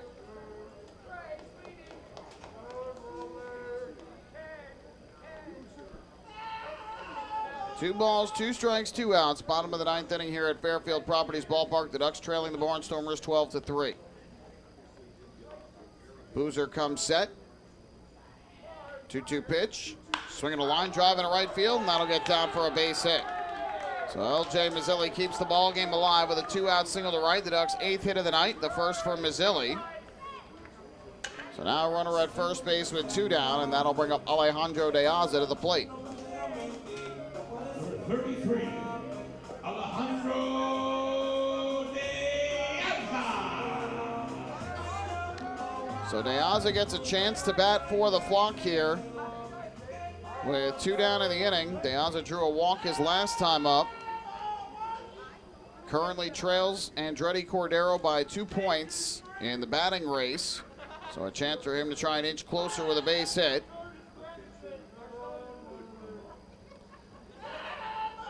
First pitch on the way, and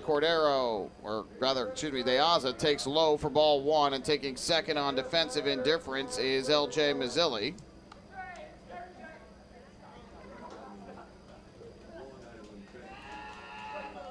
So the Ducks get a runner in a scoring position with 2 down here in the 9th, and it'll be a 1-0 pitch coming up to DeAzo, who walked his last time up in the 7th. Prior to that, lined out to short, fly to left, and line to first.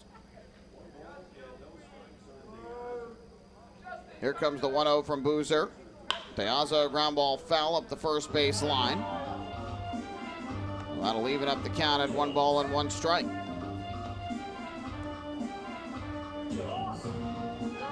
DeAzo did not play the last 2 games as he missed time because of a foul ball off of his knee. In the series against the Dirty Birds over the weekend, he was 3 for 6 with a double, 2 RBIs, and 3 runs scored. He went 3 for 11 against the Barnstormers last week in PA. 1-1.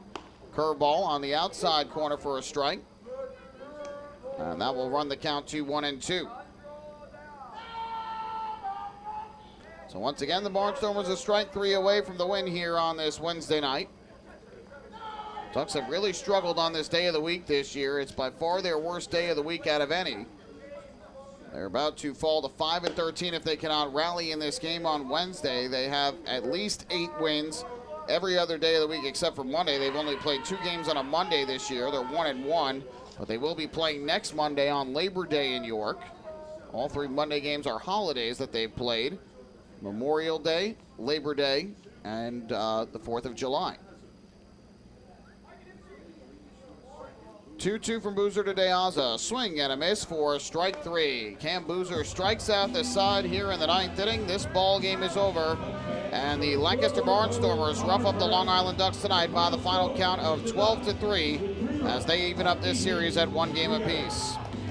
In the 9th, the Ducks, no runs a hit. They leave 1. Don't go anywhere. Our post-game show's coming up next. We'll recap this one and hand out the player of the game honors. Barnstormers take this one by a 9-run margin. Hey fans, this is pitcher James Varela, and you're listening to Ducks Baseball on the Long Island Ducks Broadcast Network. This is it. Check it out. See what everyone's talking about. Let Nicolak Pavers pave your way. Bring your outdoor living dreams to life. Visit Nicolak's Outdoor Design Center at 200 Henry Street in Lindenhurst and see thousands of square feet of pavers, retaining walls, fire pits, and outdoor living accents on display. Only Nicolak paving stones are made with Paver Shield technology for more vibrant color options than anyone else. Visit Nicolak.com to request a free sample or their Outdoor Design Center at 200 Henry Street in Lindenhurst. Nicolak. Ask for it by name. You'll see the difference. Visit Nicolak.com. That's Nicolak.com. Let Nicolak Pavers pave your way. Pave your way.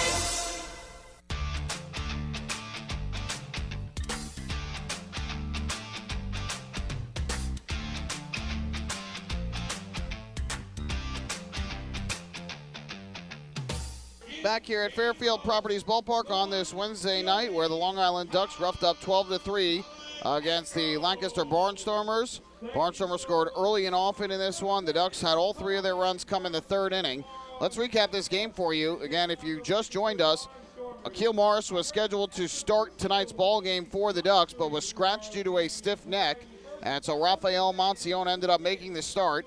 He tossed a scoreless first inning and allowed 1 unearned run in the 2nd on 2 walks and an RBI single from Trace Lair. The pass ball made that run unearned. And so it was 1-0 Barnstormers after 2. Then to the 3rd, and that was where Monsione got knocked out of the game.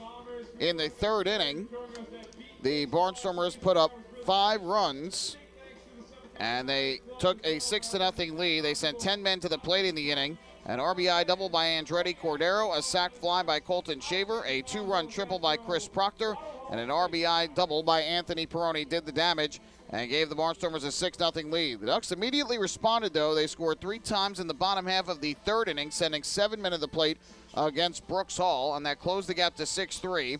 A sac fly from L.J. Mazzilli brought home Anthony Seymour, who had tripled to start the inning, and then with 2 outs, singles by Romero and Sermo set the stage for Carlos Castro, who had a 2-run double, and that brought home Romero and Sermo to make it a 6-3 ball game. But that would be the closest it would get for the Long Island Ducks and it stayed 6-3 until the top half of the 6th inning. Matt Vogel took over on the mound at that point for Long Island, his first appearance with the Ducks this year, and it did not fare well as he surrendered a pair of runs. In the inning, Vogel giving up 3 walks, including one intentionally to Andretti Cordero that set the stage for a 2-run triple by Colton Shaver that scored Lair and Cordero to make it a 8-3 ball game. Then Tyler Webb came on to pitch in the 7th, and he allowed 6 hits in the inning. 3 runs came home to score. There was an RBI double by Trayvon Robinson and a 2-run single by Andretti Cordero in the inning. So 3 more runs coming home there, and then the final run of the night came home for the Barnstormers in the 8th against Patrick Quinn. 2 errors on the same play allowed Proctor to reach second to start the inning, and then with 1 out, Jacob Barfield with an RBI single to left scored Proctor, and that made it 12-3, and that's how this ball game would end.